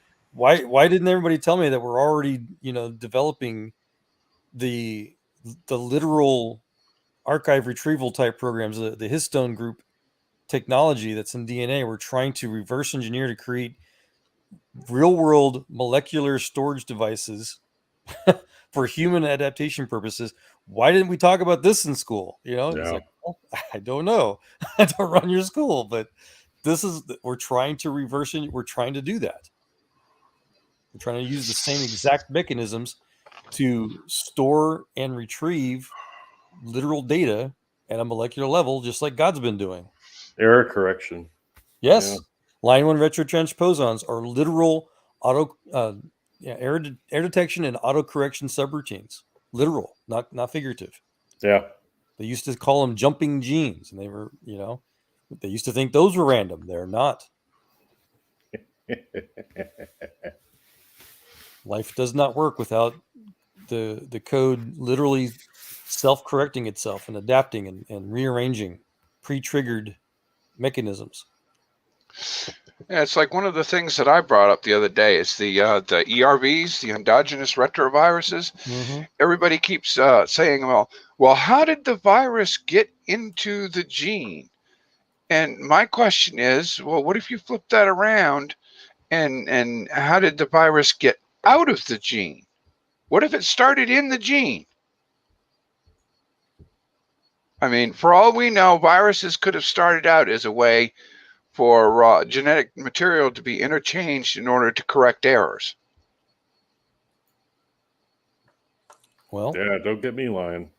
there's that whole conversation is another fun thing. I think, John, I've tried to go into. In fact, I've got some interesting research I'm trying to put together to show how ERVs are a form of what's called polymerization or polymorphic code design, where even in human object-oriented programming for like Java and C++, there's techniques where you can get your compiler to what's called instantiate object classes, where it basically repeats common code in different ways, but makes it in a way so you don't have to retype your code, X amount of times. The compiler does it for you. Well, so God's code it's also hardware. It's embedded software. So when whatever wrote DNA compiles it, it makes copies of common code almost exactly, if actually exactly, not almost, but exactly like polymorphic code designs that we use in our own OOP programming languages. It copies certain sequences, certain sections, large and small, to basically reinstantiate common code for slightly different purposes. That's what ERVs are. They're common code across multiple genomes that do the same exact things. That's exactly how we do it in modern human language. Yeah, it would be awesome. Mm-hmm. Would be awesome. I've got some project ideas in mind to try to, because anybody here that's in the tone, sound of my voice that has any experience in OOP, if you share code like that and you start to learn the what's called the quaternary code matrix of DNA, uses 4 bits instead of 2 like ours does. You start to see the similarities. You start to see the literal code analysis, the comparisons. It's not random. That's pretty awesome. Yeah, and that's one of many examples of how we're able to use God's design. It's not that I hear a lot of debates. Oh, just because it seems like there's design doesn't mean that there's a designer, or like it doesn't. No, it's not that it seems like it's designed. We're able to use the designs for our own technology. That's how magnificent it is. It's not that it's not that there's inferred design. It is design. We're able to use the designs for our own. And that if those types of narratives were more common, I think you would lose a lot of the hostility you're talking about. Yeah. In another 10 years, another 20 years, I think it's going to just. I don't think there's going to be any place to hide. I just don't. Yeah, like I said, man. So there's a whole other world. The weirdos like me, man. The freaking science freaks like me. This stuff's been normal for the last 10 years. I started talking with John about a year or so ago, maybe. I don't know, John, maybe 2 years. These debates are like, what? You guys don't know? It's like, wow. So it's just, I don't know. It's two different worlds. Sounds like we're talking about WinZip with its error detections. No, you're right. It's almost exactly like that. And there's compression, decompression algorithms in DNA.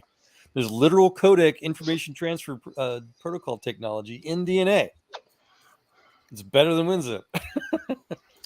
I think more people understand WinZip than some of the stuff you were talking about, though.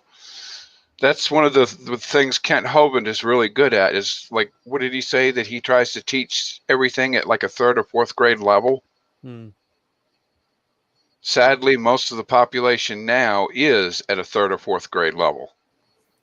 Well, I mean, and that's fine. Advanced technology's not everybody's cup of tea, but I think that's where the narratives need to go. Is that it's not how did life diversify, or what did this mutation do or that?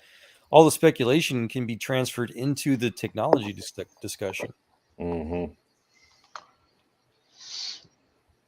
Let's talk about the advances. Let's talk about how we're able to use CRISPR-9 technology to literally edit broken gene. We can find genetic anomalies and diseases in children today. There's some research projects I've been following. There are 12 children right now today that were born, the bubble children they call it, where they had to live in a bubble because they had a genetic error that if they lived in an open environment they would die. Well, they've edited their genome now. We've learned how to fix their broken DNA. They're not healed, but they don't have to live in a bubble right now. That's a miracle. Wouldn't that be the proper use for mRNA technology? Yes. Then why instead are we sitting there giving it to the population for something as stupid as this COVID epidemic that doesn't even work, which is causing all kinds of problems? Money. Yeah, I just saw it. Well, what's his name? The bearded guy. Aaron Raw Nelson. No, the guy who he's got a couple of patents in mRNA technology.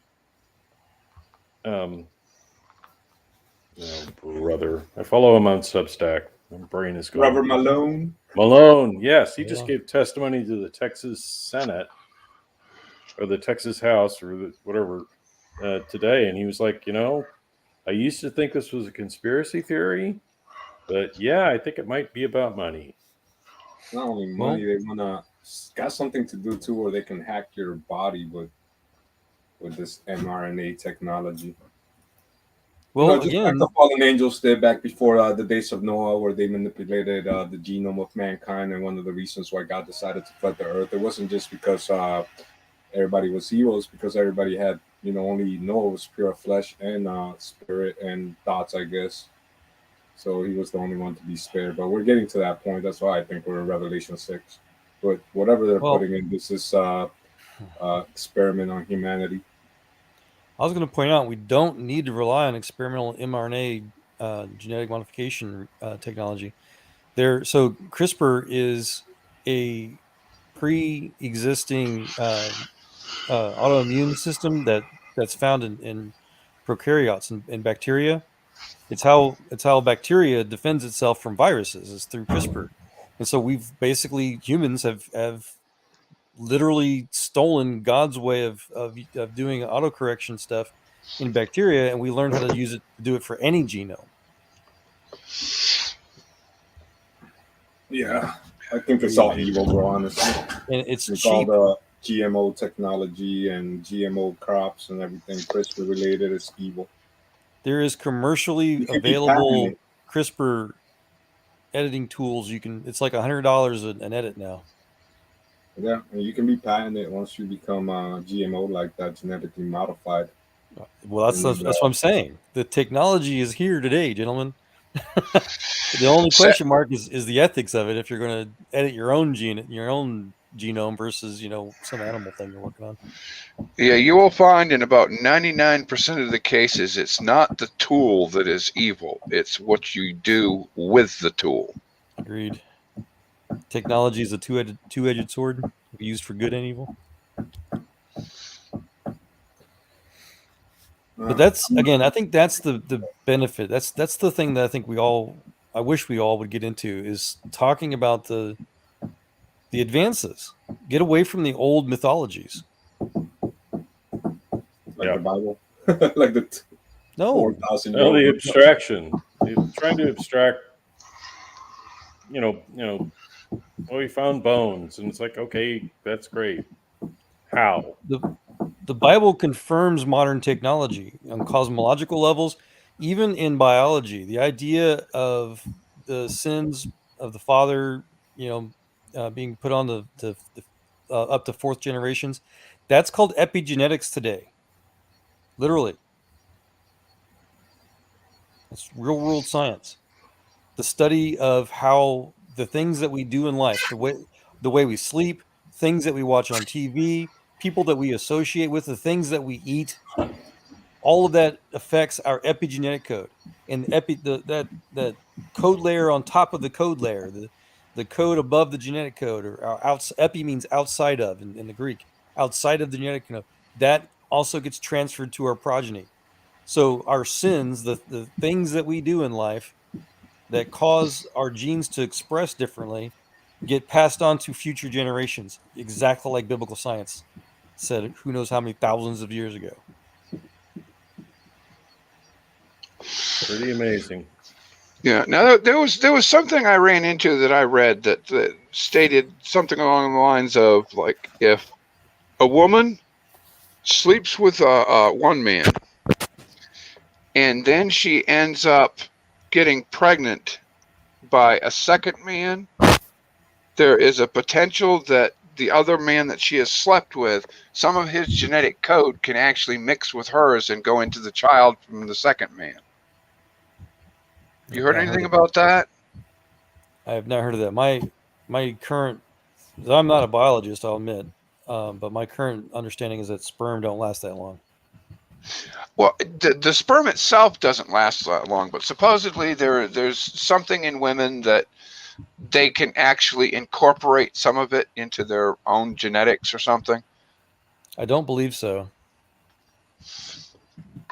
That's touching on what's called the R type or retrotransposon or retroactive type functions within cellular structures. The nucleosome in our cells have that's another thing. It has an extremely complex security system to try to identify and protect and prevent code changes like that. So, like we were talking about earlier, the endo retroviruses and extra retroviruses and things like that, HIV, those things have to go through an extremely complex system to be able to affect our DNA. And so if there's a mechanism for sperm to do that, I don't know it. Hey guys, real quick, thanks for letting me back on. I saw something last year about with the female reproductive organs that when a man introduces his sperm into her body part, don't want to get whatever, that there is a chemical reaction that her body can put out to where it'll trap sperm to the wall and freeze it in time, sort of. It just kind of puts it on pause, and they can keep them like that for up to 2 to 3 weeks. That's why they can't pin down that actual moment of conception. When a man introduces his sperm, it could be from sperm that was put on pause by her body up to 2 weeks ago. That's why when they get in, like the last guy I slept with was you, but it was this other guy. She probably slept with him within the last couple of weeks. That's been out there since last year that I heard of. So it's possible. Okay. They got they're still working on it. They got some papers out on it. I happened to see a video on it. He had some the illustrations and some of their documentations on it. But the science is out there. The female body can pretty much freeze individual sperm cells for up to 2 weeks. It makes me want to, if we're going to continue to talk about that, it makes me want to ask how long does sperm live in the testes? Much less in a uterus. You got to look at eventually, the old term is the gentleman will have a wet dream. Eventually the testes will take care of business on their own. Yeah, I know it constantly. The whole cycle, you're constantly remaking new sperm, but I just don't know how long it is. Yeah. Well, the thing that I ran into, I got it originally from wondering, when they're talking about purebreds, like a purebred dog, and say it gets up with a mutt, and it ends up with puppies that they can't sell.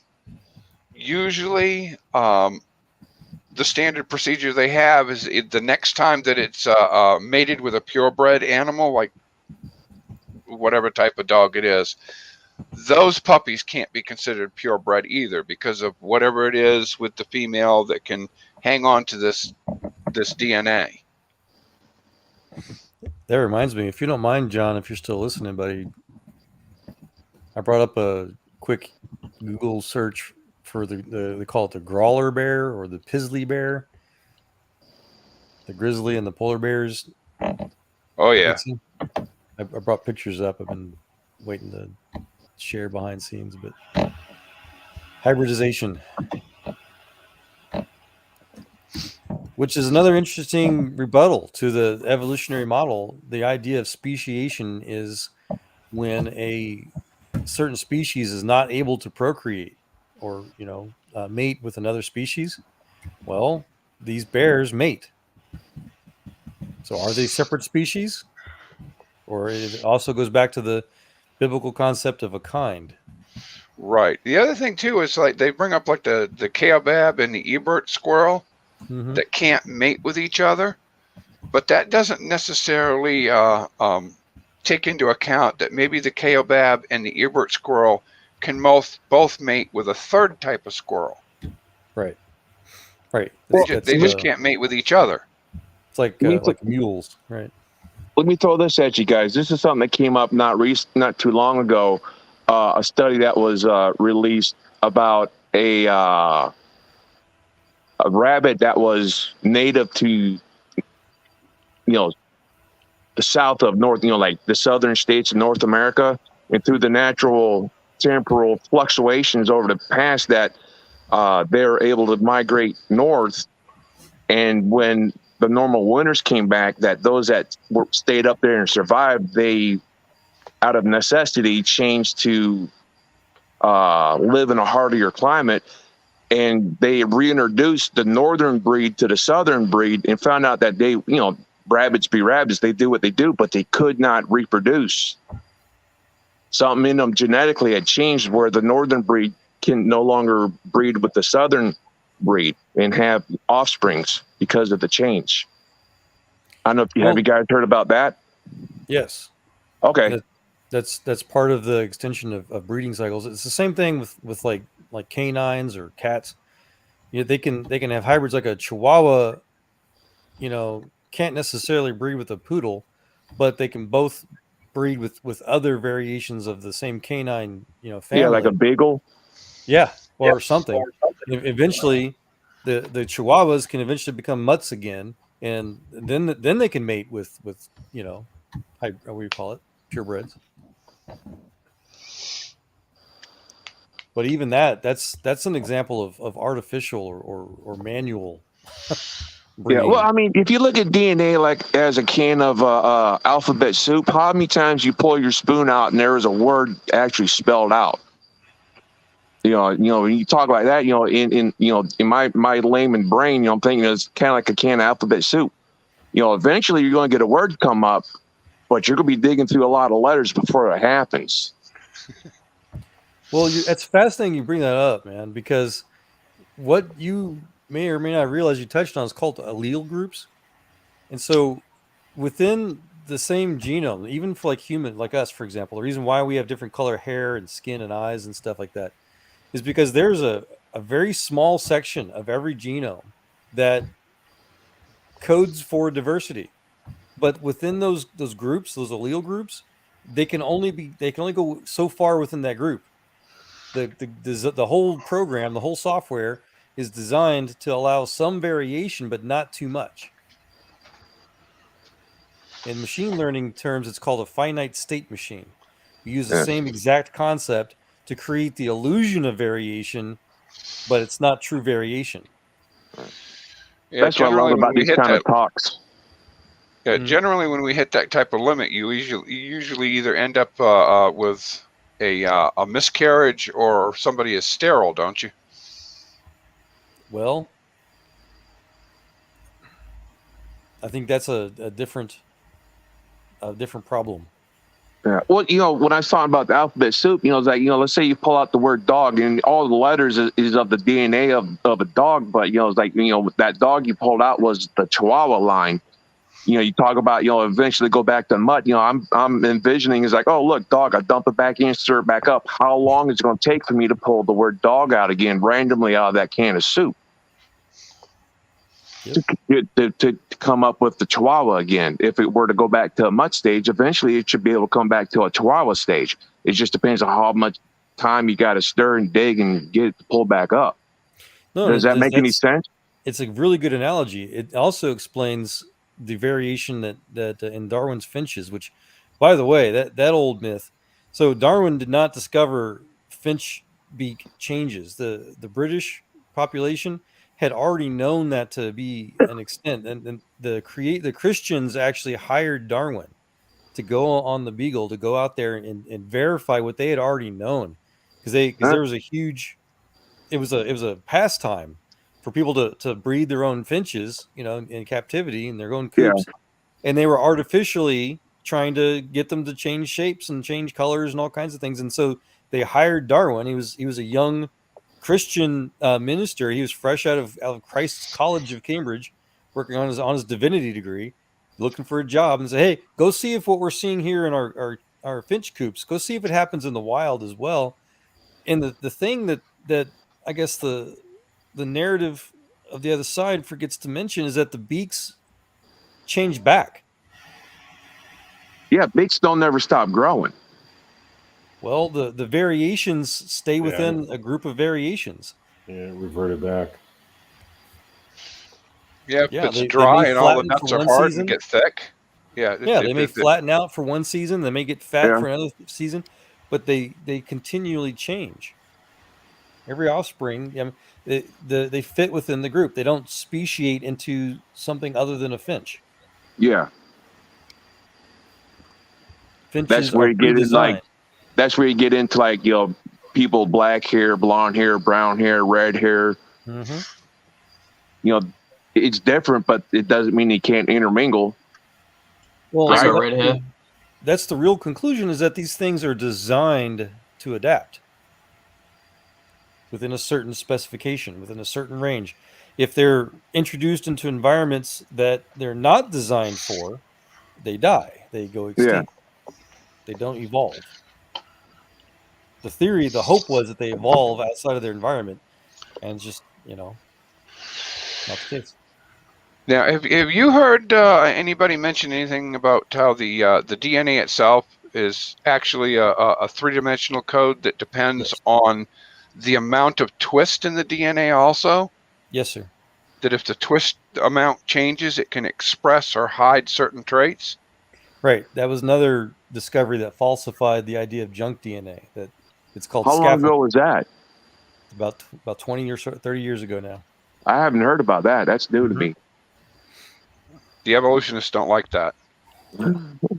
Yeah, it's called inactive coding now, where it's not actively transcribed, but it is still extremely necessary, because you're right. The shape, the three-dimensional shape of the chromosomes affects how the code is translated. So the DNA strand, you're saying that, if it's possible for the DNA strand to actually bend back over and touch itself and cause a change? It's not only possible, it's critical. It's programmed to change shape. Oh, wow. Yeah, it is fascinating. It is super advanced code. Yeah, that is some vast knowledge right there. Well, not only does it change shape, but like I said earlier, parts of it automatically clip off, move around to other chromosomes, land back into other sections, and change the code dynamically on purpose. Yeah, I've heard about that. Yeah, how the unzippers and the parts move around and zip back up. Mm-hmm. Yeah, I've heard about that, but it actually, touching itself and make critical changes. That's new to me. I didn't think that, not that I didn't think it was possible. I just didn't know it was possible. Well, not only is the shape pre-programmed, but the areas, the way the chromosomes move inside the nucleosome shell, they're the active gene sections where the actual read and write functions happen. They're specifically programmed to be in certain areas at certain times inside the shell. So, because there's little pores, and I forget what they're called right now, but there's openings within the nucleosome that helps allow the mRNA that gets transcribed off of the different the the changing shape of the chromosome to be able to exit the nucleosome at just the right place, just the right time. It's a huge choreographed, just art show. Yeah, it's phenomenal. Yeah, because if you stop and think about it, a muscle cell and a nerve cell are completely different in the human body, but they have the exact same genetics. Correct. Even same group. So our brain cells, liver cells, even though there's the same part of the same organ, those cells are changing. Yeah. Oh, wait. Now that we brought up the human brain, who is there anybody here on panel that, I don't say is a brain doctor, but understands, how the brain works, the nervous systems and all that? I try to. I follow Elon's Neuralace technology. My youngest daughter, she's wanting to be a neurologist. All right. Now, I know a couple of years ago, when the pandemic hit, I got a subscription to YouTube, so I don't have to I hate ads. Anyway, I don't work right now because of medical issues, so I got watching a lot of different stuff on YouTube, and they were talking about with the brain and the nervous system that they've proper technology recognized or found that there's like over 60,000 direct connections from the gut to the brain, so that it's like that fight or flight syndrome, that with all those connections that the brain can really sense what the gut's getting ready for. Have y'all heard about that? Yes. Have you heard about how there are memory functions transferred between heart cells in the brain cells? Really? Yeah. There's some recent research of trying to track heart transplant patients that are they're reporting having literal memories from their heart donor. I have heard of that. Yeah. It's crazy. Wow. That is crazy. Yep. All kinds of just constant new discoveries.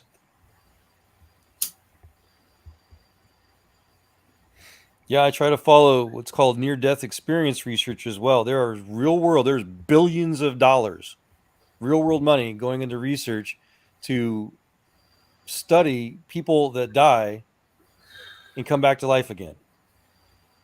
You heard of that? Yeah. There's one particular project that I've been following the last few years. It's 15 major medical research facilities over the world. New York University is leading it, and they're reporting all kinds of crazy, patients that die. They're clinically and the brain and heart dead, zero EEG, zero pulse, no blood movement in the brain, no brain activity. Minutes and sometimes hours later, they self-resuscitate. Some experience, something that, some sort of experience of heaven. Some don't. And I've got papers and TV interviews of medical doctors talking Wasn't there a about movie it. about that? I don't Where, know. like Julia Roberts or something? Flatliners? I think that's what it was called. Yeah. No, that's different. Yeah. With Kiefer Sutherland. That was an awesome movie. Yeah, this Love is real that. world stuff. But I'm from Iowa originally. I live out in coastal North Carolina. I used to be a Marine, and I remember, I was born in '71. I remember in the '80s hearing of a kid that fell into a frozen lake. I think it was up in Wisconsin, and he was underwater for 45 minutes. Got him to the hospital, got his body temperature back up, and he came back to life. Yep. And had no brain injuries. He was just a normal kid again. That's why they say you're not dead unless you're warm and dead. Yeah. Well, even that's suspect now. When I was younger, I remember hearing about Walt Disney being in some type of cryogenic chamber. I don't know if it's true or not, They but froze his head or something silly. Yeah. I don't know. I never looked into it. It just kind of popped back into my head since you guys were talking about it. I don't know if it's true or not. Yeah, supposedly in Magic cryogenics back then. Cryogenics was space age technology.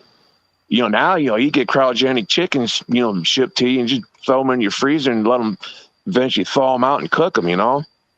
I've seen like fish, some videos of fish that appear to have been frozen, and then they bring them back to life.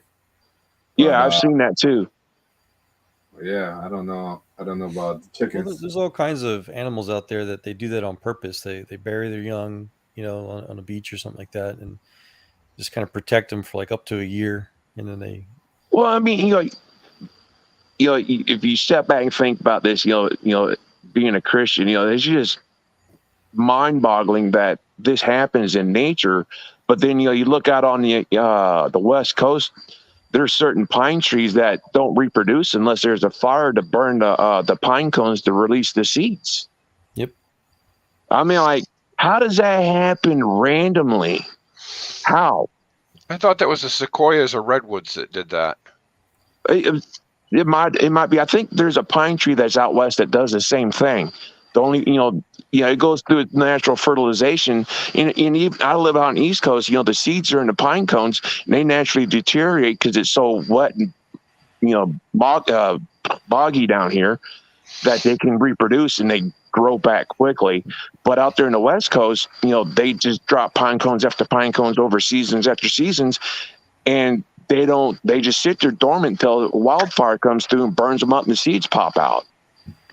How does that happen naturally with no explanation? It's either designed that way or just blind luck. Exactly. I mean, there's just too many what ifs to really plug in enough information to make evolution work. Well, so again, what I try to help encourage people is to look at it as technology. Well, yeah. Well, you talk about technology, with the talks I've been hearing and participating in, every aspect in our universe breaks down to math. And if you can understand math, you can get a good understanding on how this universe works, and it all makes sense. Everything can be quantized. Yep. And that was done on purpose so that, as our, limited brains grow in knowledge, that we can figure it out. And it helps us make sense because, it's like we can break it down to basic math. Are you familiar with that, Bluey? Are you familiar with wave function? Only a little bit from what I've heard, but yeah, I just remember them saying from the studies that I was doing that everything can be quantized because we live in a digital reality. Yeah, that's a quantum physics perspective. There's what's called a decoherency and a coherency property, which is literally space-time versus outside of space-time, or supernatural versus natural. It's all codified into wave function math, matrices. And so, everything's literally information as we described. That's right. Yeah, I mostly got that information from Chuck Missler when he was talking about hyperspaces and stuff.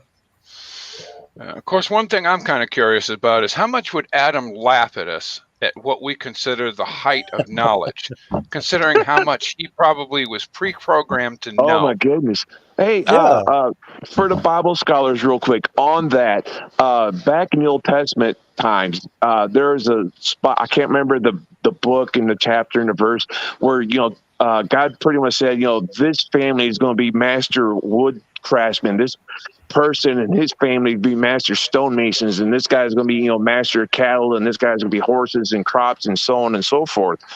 God gave those people their knowledge straight from God. And we have people today that don't understand how the pyramids were built. I'm like, come on. It was God-given information that we've lost because of our sinful lifestyles. Or could they have learned it just gradual trial and error, like we do technology today?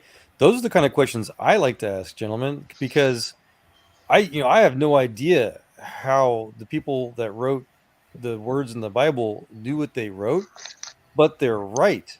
The ideas of Genesis. Yes, I do. Real quick, before written history, what they have, word of mouth, family stories. I'm part Native American. If you want to get information from past generations, you go to powwow and you just sit there and listen. That's what they had. They didn't have computers in their hands recording everything. They had to learn from hearing the same story over and over and over, and then be entrusted to pass on the generations until either a written language was developed or they found somebody that had pen and paper and the knowledge to do it, to write it down. And so when it was written down, it was passed over generations, but it was so well formed and dictated verbally that when it's finally written down, it was basically from a first person account. Yeah, And I that's know. what infallible evolutionists can't recall? understand. And I understand Infallible that, recall? and I think that explains why there's common like global flood stories across cultures. What I'm asking about is things like Fred Hoyle, for example, he developed a theory called stellar nucleosynthesis, the idea of how higher elements are created in the universe through explosions of what's called APB stars that create supernova, and the idea of how planets and solar systems are formed through stellar nurseries and nebula and stuff like that. Yeah. All of that correlates exactly to what Genesis describes as God creating the heavens and the earth from a void, from the surface of the waters. If you're up close and you're floating through a nebula, through gases and liquids and stuff like that, that's exactly, and just that's the stuff that we talk about in space science. Yeah. These Well, it was correlations they fit the Bible perfectly. it was like wasn't it with the Hubble they found out that the nebulas and they're basically birthing out galaxies.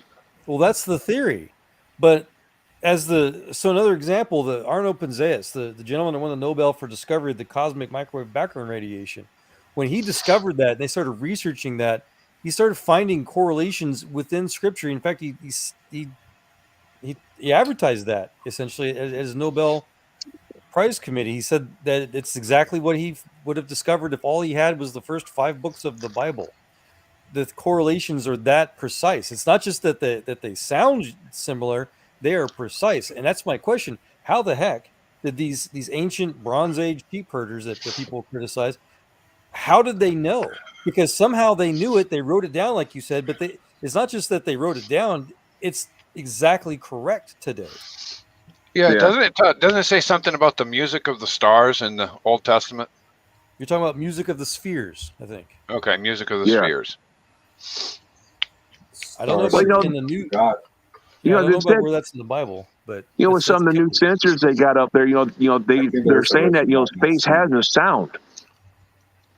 Is that in Scripture? Because I know of Kepler's research where when he started to discover and map the orbits of the planets and Sol, he found out that the planets orbit in such a precise pattern it literally makes music. There's a tone to it.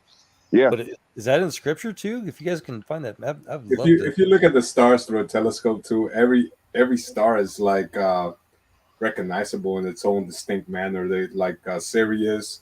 If you're looking at it through a telescope, is very distinguishable from any other star.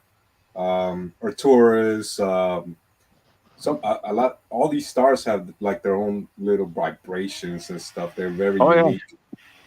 Yeah. Actually, astrology is another one of those things that's just been stolen from creation and altered into something completely different from what it was originally. Astronomy or astrology. Well, what astrology is now. I was on another panel. I'm sorry for cutting in. Going along this line, I was on another panel a few days ago, and there was more evolutionists on there than there was creationists. But I told them, there were scientists that were trying to develop a sensor to send up in space to see if space moves, if they can detect movement like wind. The theory of space wind. And while they were working on this piece of equipment on Earth, they're out in the middle of nowhere, like Area 51, middle of some desert where there's no man-made interference. And they found out that they could only dial this sensor on Earth down to a certain frequency, and that they realized that this frequency is the vibration of the Earth itself. It's at 432 gigahertz. Something like that. I can't remember numbers like that. But it was like they were trying to send. They proved something, trying to prove another theory.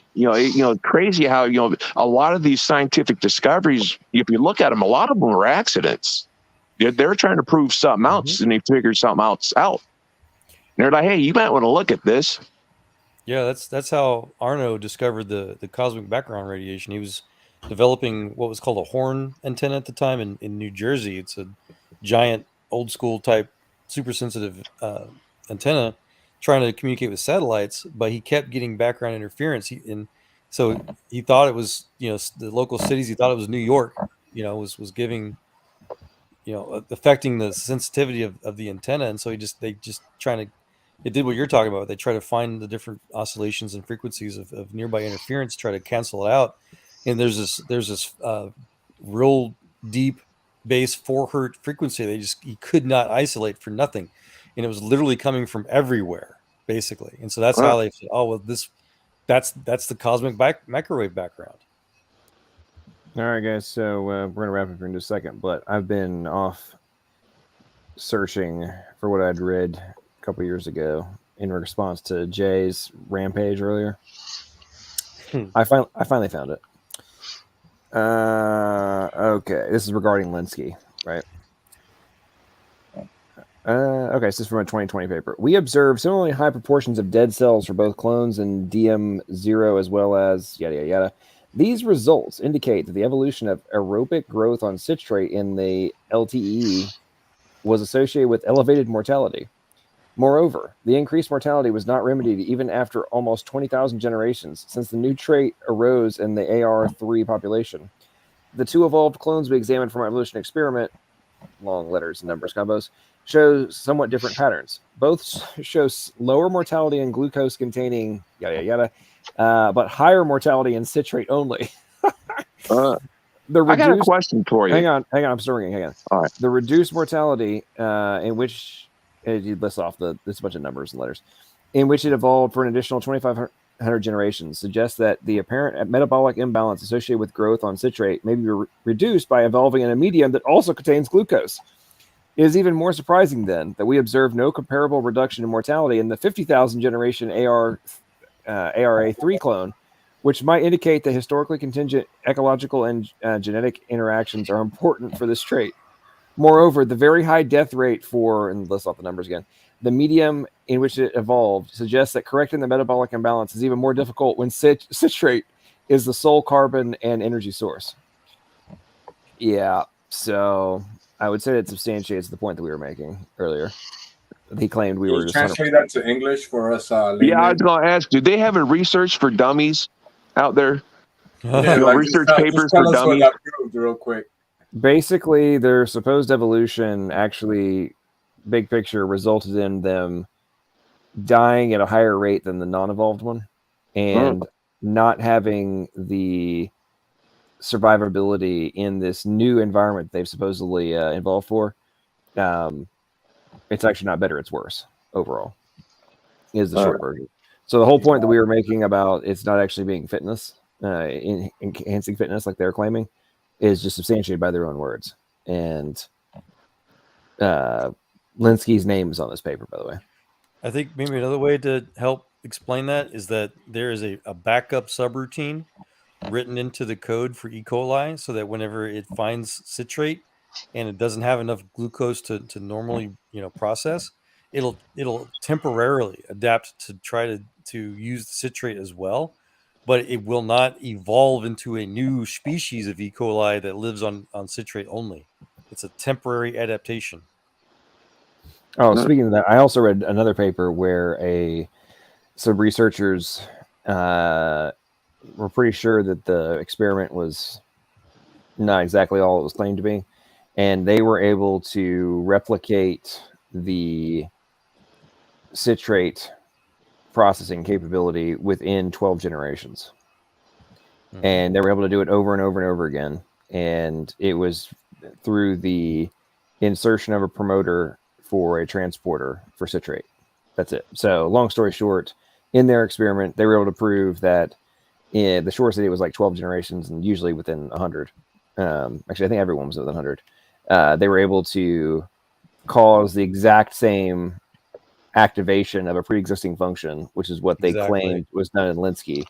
And they did it over and over and over again. In the paper, actually, they say, basically, I'm paraphrasing, but our findings indicate this is not an example of speciation rather than activation of a pre-existing function. Yeah, that's what I was trying to highlight. Yeah. So it's and also there's other stuff in this paper. The paper from Linsky I was just reading from. There was stuff earlier in the paper where they're talking about fitness degradation. Surprisingly, like fitness was declined, and most of them, most of the population and stuff, which is pretty funny. I'm like, oh, okay, cool. So it's not nearly as There we go. Fitness changes. Let's see, where was this? Yeah, the significance of it, John, was that they, like when you said it was repeatable. That's the whole premise of the scientific method is repeatable observations in real time.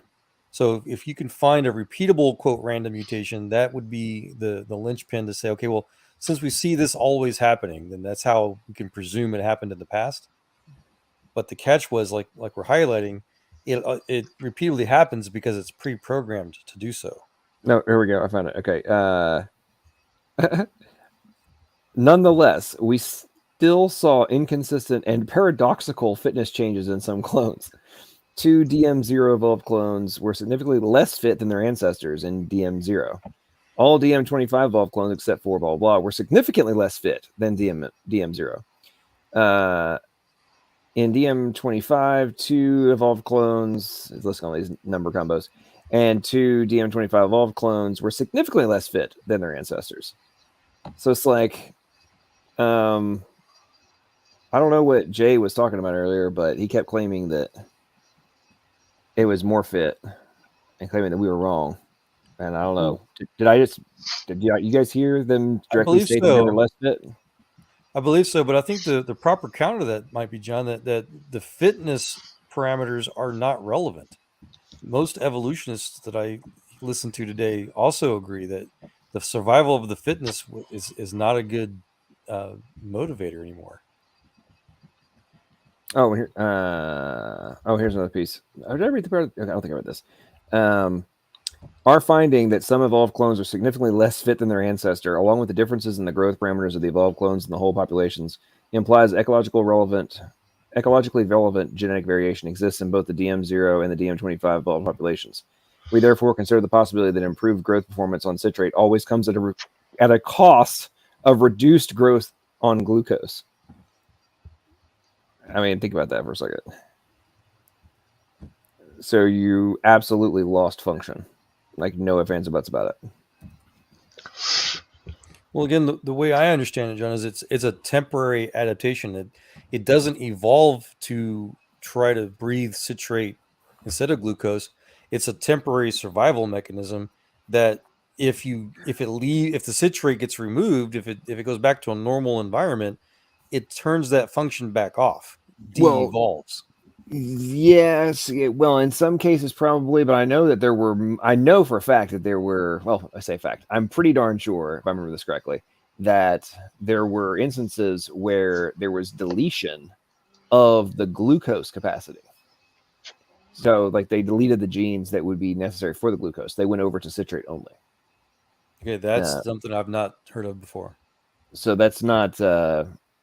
I'm not disagreeing with you entirely. I'm just saying that there's a lot of, oh, well, why would we need it at all? And just delete, which we've observed. We know, I know that's observed in other instances other than this experiment. So, yeah, my understanding is that all life needs glucose. That's the main primary energy source for what's the word? Oh, I'm getting tired. Metabolism? Yes, thank you. Processing sugars. And so even the citrate motivator was converting citrates into a usable form of glucose, essentially, I thought. Sorry, say it last piece again. The citrate process was converting it into another usable form of glucose within the cell. So to lose the ability to process glucose.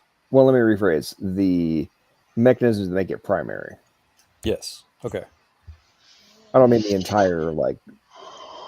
Well, so that's the real death nail in the coffin. If these mechanisms change back and forth, that's not evolution. Evolution is that these things change into new things. Right? Yep. Well, that's why I say the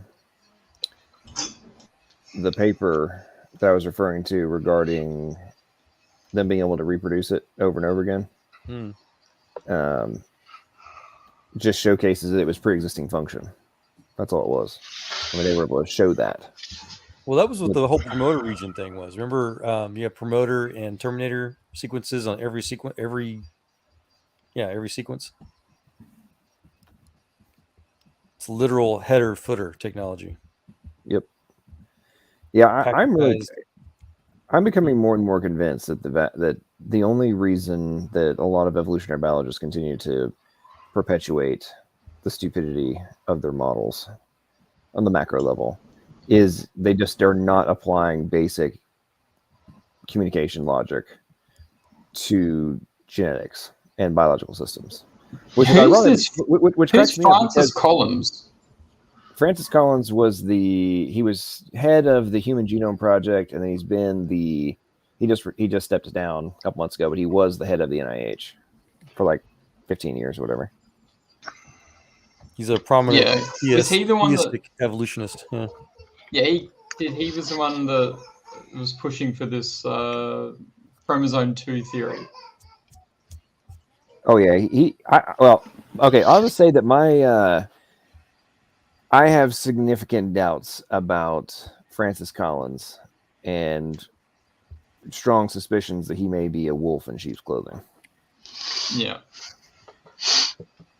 Because some of the things that so BioLogos is this foundation he created for like theistic evolution, and some of the positions they take now are astonishing.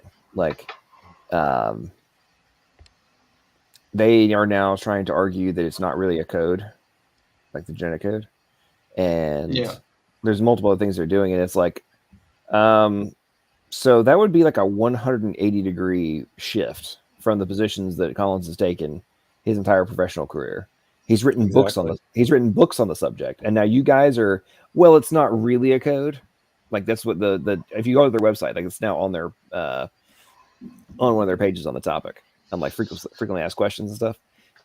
And then beyond that, Francis Collins is arguably he may still be, I don't know what his position is now, but actually I do know he's now the highest paid person in the White House. Forgot about that. He's now he stepped down from the NIH and now he's in the White House. Forgot about that. Making $300,000 a year, by the way.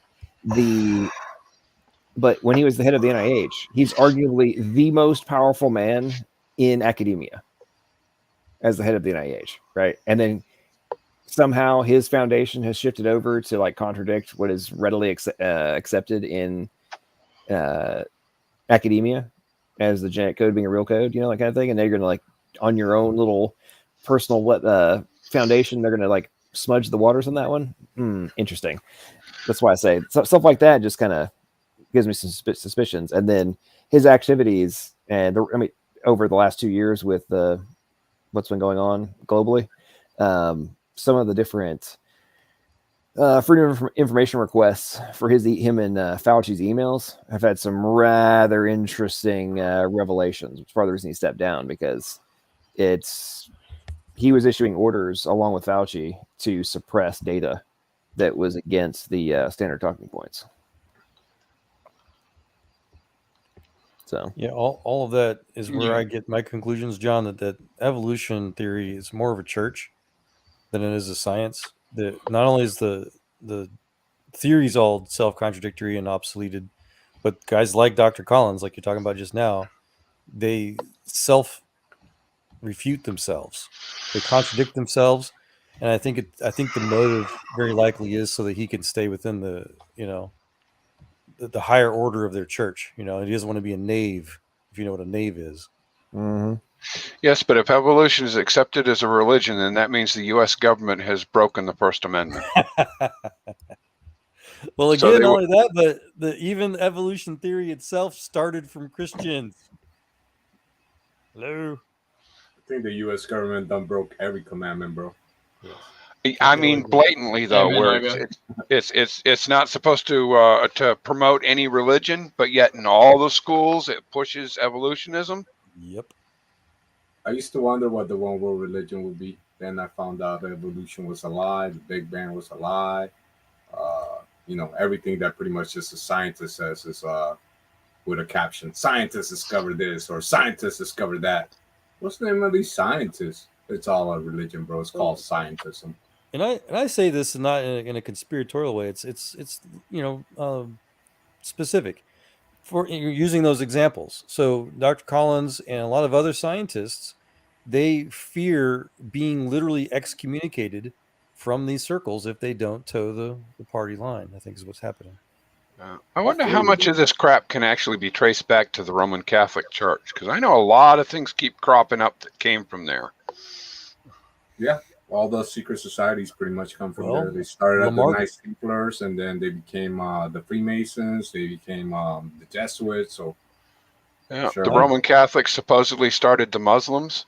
My understanding was Yeah. Lamar. Tell us he was about that Catholic. real quick, Stephen.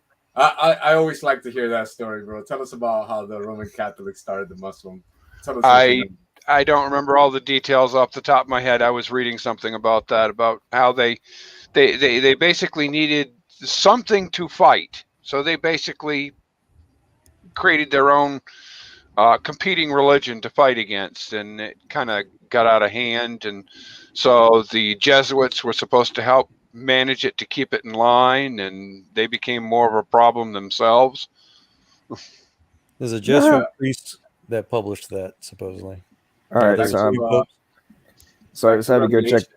So I decided to go go look up some stuff on BioLogos real quick, and Mhm. I kid you not. Okay, what you're about to hear, this is coming from BioLogos, i.e., from Francis Collins' Theistic Evolution website, right?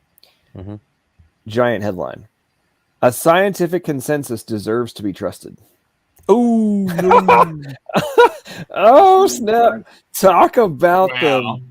So the Earth Wow. is flat and the sun goes around the Earth. That's my belief. Yes, Igor, we all know. Man, okay, get this. Okay, Just checking. Just hang on. I didn't throw it out there today. I was trying to be like calm about it, but you know, if anybody's still tuning in, yeah, for sure, that's how it is. Okay, hang on. Let me keep reading It's like this. the Bible describes. Consensus is not equivalent to truth. A consensus of experts can be wrong, but a high level of acceptance among a diverse set of experts creates a very high bar for overturning a scientific claim. New ideas and discoveries that challenge the consensus are very exciting and very rare. Oh man, this is They're not rare, they're just ignored. Yep. It's a church environment. If you go against the dogma, you lose your ordainship or whatever. They consider it heresy and kick you out. Exactly. Yeah, I forgot to mention. I never told you guys, but I got deleted like a couple weeks ago. So I'm on YouTube as Iger TV for now. I'm on Iger Television on Instagram and BitChute and brand new. Hold on, your whole channel got deleted? All of it, bro. This is my second time. I got deleted in 2020, right when the pandemic started, because I was all about exposing it, right? So I got deleted in 2020, first time, second time 2022, and now I think I'm gonna start a new channel, bro. This time, I was up to 1,300 subs, bro. It was kind of the first time I was up close to 1,000, so it was heartbreaking both times. But then whatever, bro. I never monetized or nothing, so I'm not losing any income from it. But it just feels like a waste of time. So I think I'm gonna give up on Iger TV here in a little bit and just start a brand new handle. See what happens. Good luck, bud. Thank you, sir. Thank you, sir. Well, Can you put a link to your channel, Joel? You still do live streams? I haven't in like 6 months. No. All right. Smart move. I think about it, but not yet. All right, so I'm going to look at I'm looking at BioLogos 2020 report. Interesting, they didn't file last year. Haven't displayed their stuff from last year. That's interesting. I'm going to see how much money they got. Let's see where it is. Yeah, I wanted to, while you're looking that up, John, I wanted to point out it was Dr. Collins that coined DNA as the quote language of God. Yep, he wrote a book. He wrote a book called Language of God. Right, that's the title of it. As if it's code. It's a coding language of God. It's just crazy. Okay, so they did. They have net assets of $3 million. That's it. And let's see, 2020 they spent 1.45 million. That's very small. Yeah, it's not big for his something like that. It's kind of interesting. One Falcon 9 test costs $11 million. Yeah, sometimes I'm kind of surprised it's that small. Yeah.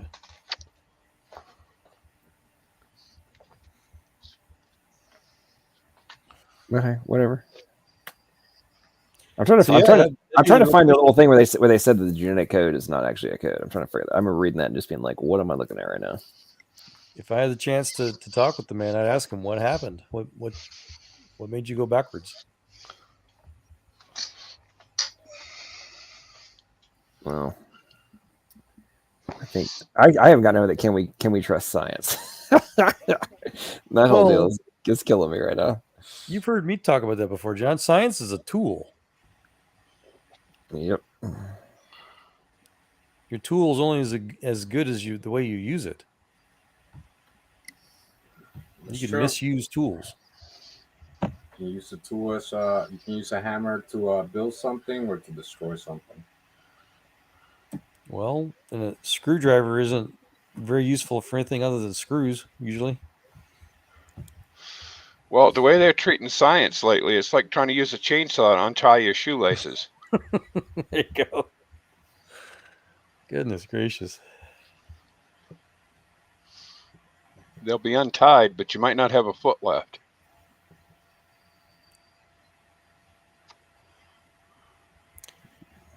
So, and there's real world technology. We're very close to having molecular level technology, guys. Hard drives on the molecule level.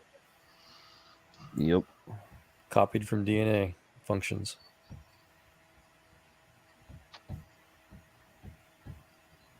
Well, I actually gotta get going, bro. I think I'm gonna beat you to it. So, yeah, man. Follow me on Instagram, Iger Television, and YouTube, Iger TV. And I'll catch you guys next time, man. Thanks for letting me on, LPP. Joel, nice to see you. Steven, nice to see you too. And Bluey, man, always a pleasure, bro. I hope everything's going good in Australia. I think. Yeah, man, we all good. You know, like we're a little bit like upside down today, but you know we're all good. Yeah, definitely. We're living in the days here where it talks about the truth being hated and the lies are like the truth, right? So we're definitely in some crazy times. But I'll talk to you guys next time, and I hope y'all have a good night and a good week. And you too, man. Try to grow your own food. It's gonna get crazy. All right, God bless. Peace. Oh yeah, speaking of the madness, I tell you what, the whole thing I was reading today on how Saudi Arabia has officially said they're interested in accepting other currencies. Mm-hmm. We're so screwed. America, I mean. Yep.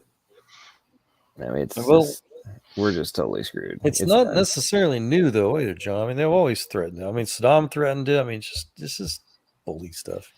Yeah, well, in the past, anytime they threatened it, we invaded. Yeah, except that we don't have the weapons to do it anymore. Well, I don't think we can invade Russia and China either.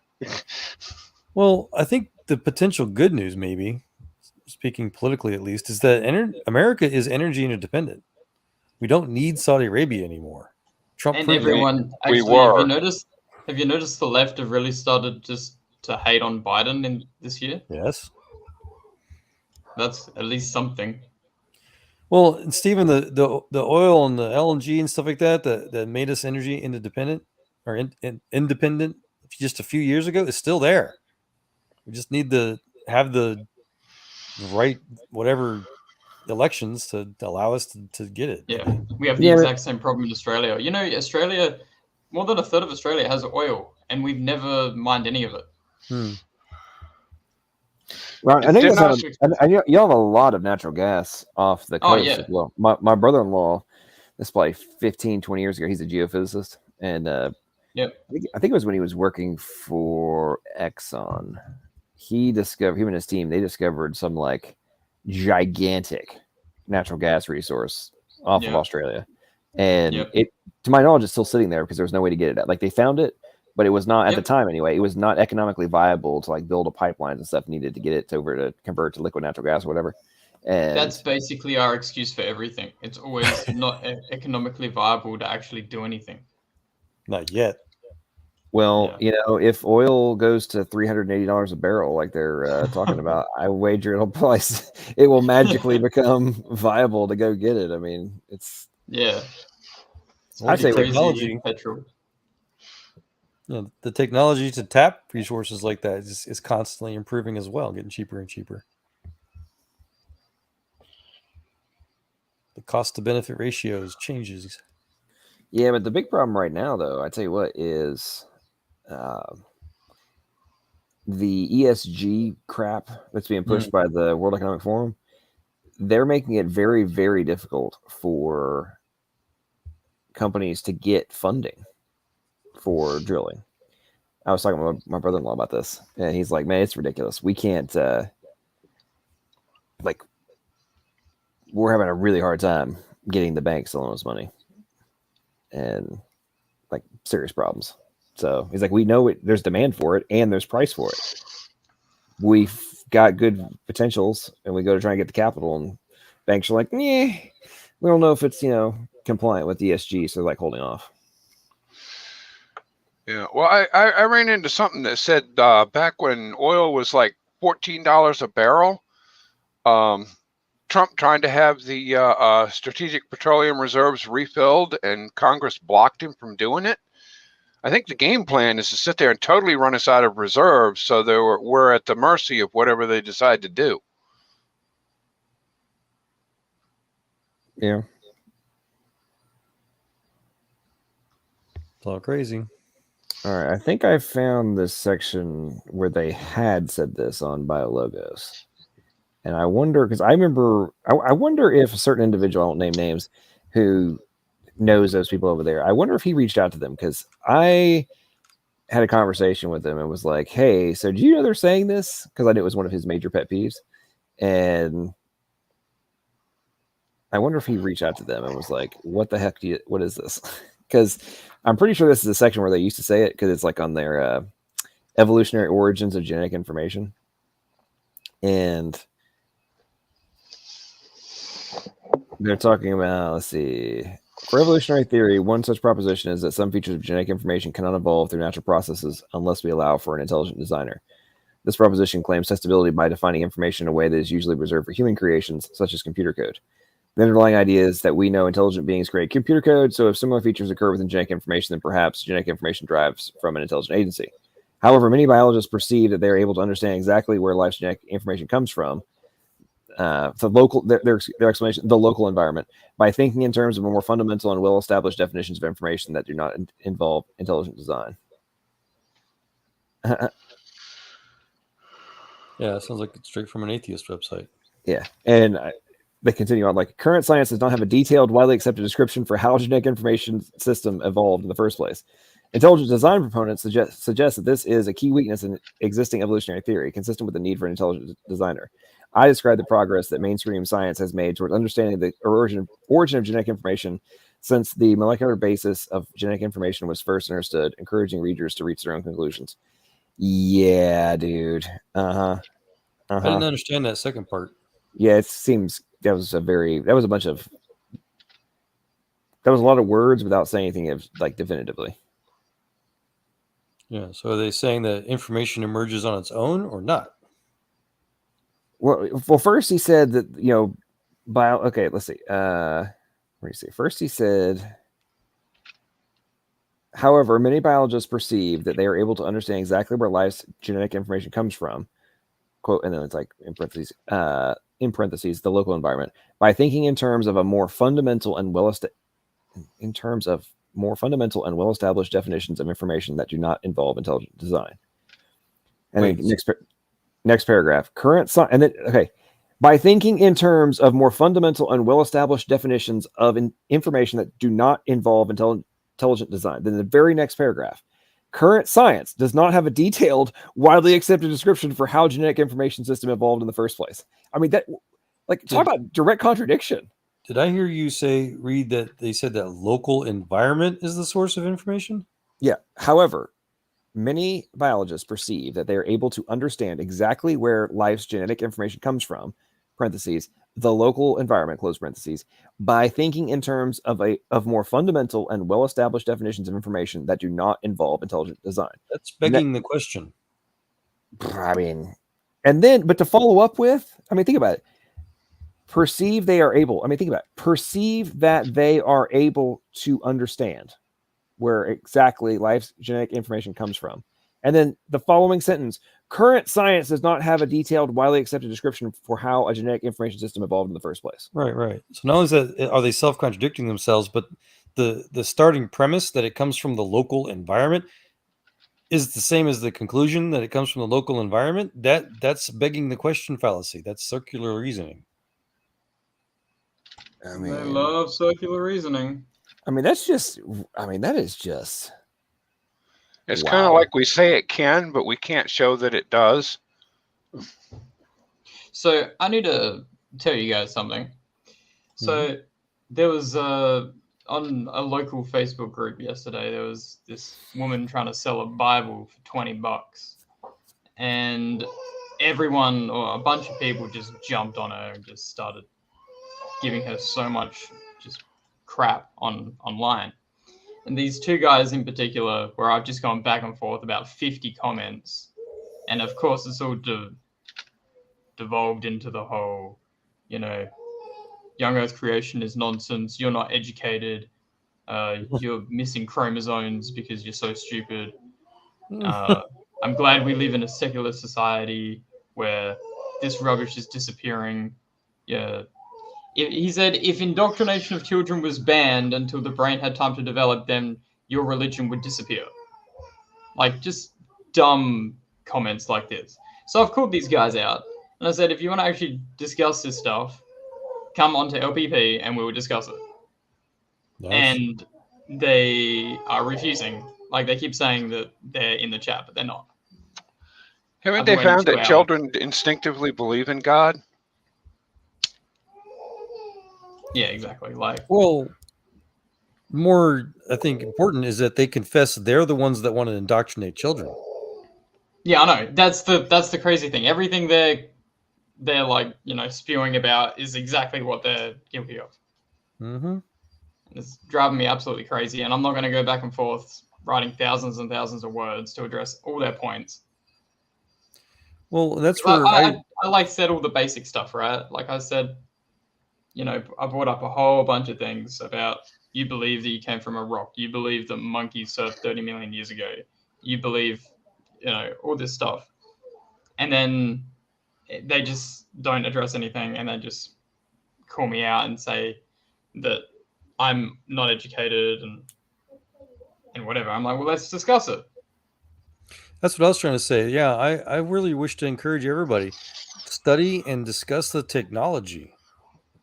The creationists not only started the theories that they claim are true, but the creationists have since continued to do the real world science to the point where we have all of the details that we can talk about. We have the next level discussion that they can't talk about.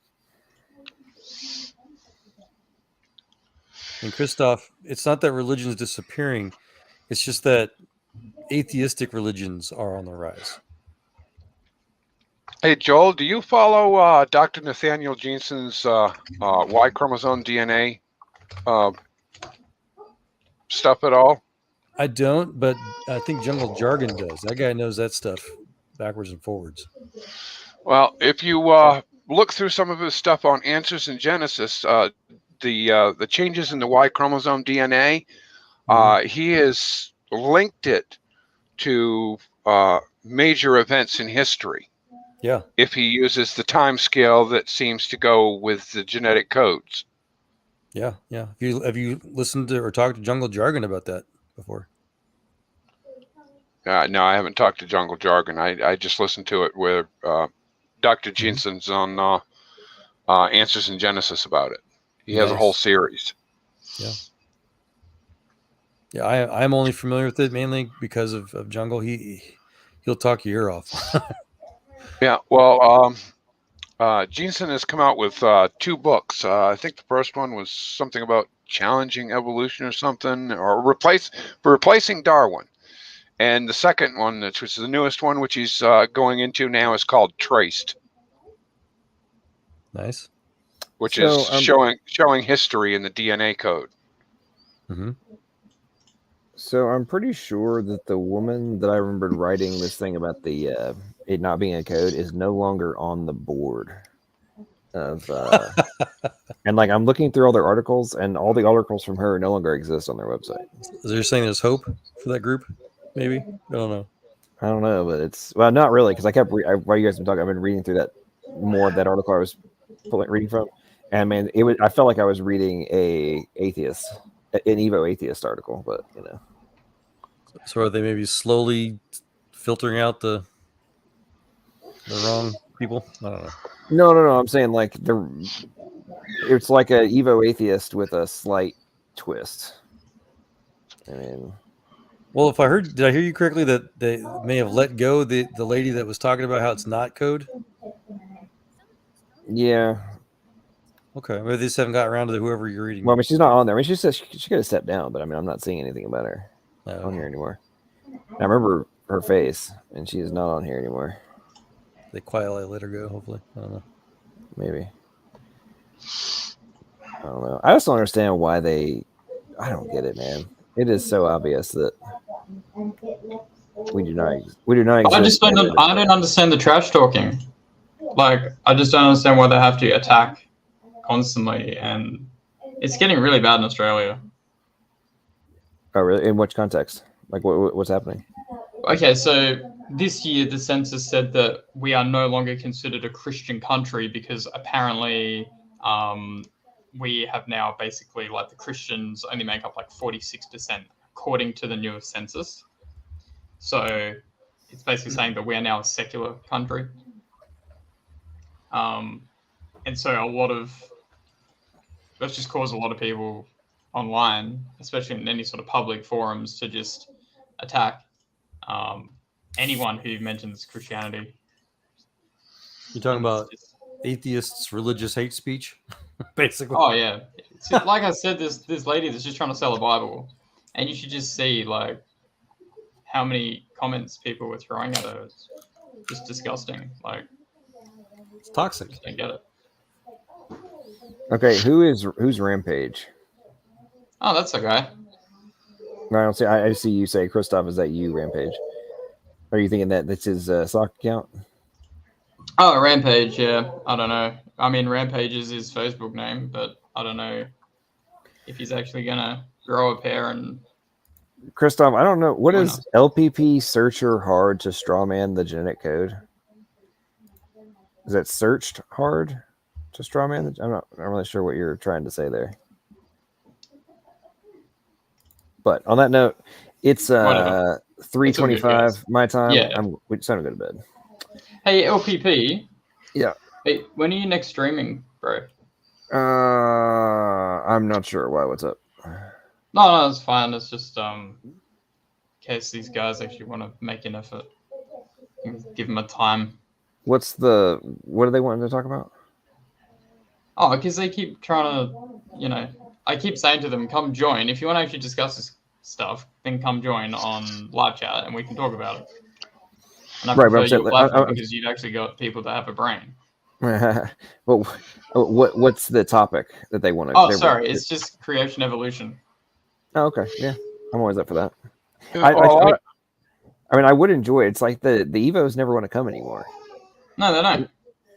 And I try to give what gets me is like I try to at least give them a chance to defend their position with something other than like stupid talking points that aren't actually substantiated, and let them do their thing for a little bit. But it sounds like the topic was that evolution is true because their church is growing. Yeah, pretty much. And Bluey, I gave you an Albert Einstein quote you could relay if you like to those. Sure. Yeah, I'll take what I can get. It's in text. Yeah. Right. Well, their Okay, church is going because we're. Oh, I was going to say their church is growing because the children are forced to be indoctrinated by it. So exactly. Like I was saying earlier, gentlemen, the hope is that the children get involved in some sort of real science field where they realize all the things they said happened by chance and accident never happened by random processes. It's the same exact processes we use to develop real world technology today. Yeah. All right, guys, let's wrap it up. I gotta go to bed. Folks, it looks like SFT's got a stream going. I just put a link in the side chat. Everyone's gonna check that out. Yeah, thanks everybody for joining. It's been a good stream. Been fun. Hope everyone's a Yeah. good night. Pleasure. And as I always say at the end of these things, make sure that whatever conclusion you reach is logical, plausible, probable, and most importantly, add something tonight. Don't just buy into the general consensus of a bunch of people who have a vested interest in it being true. That's all I gotta say. Good night, everybody. No, man. Night all.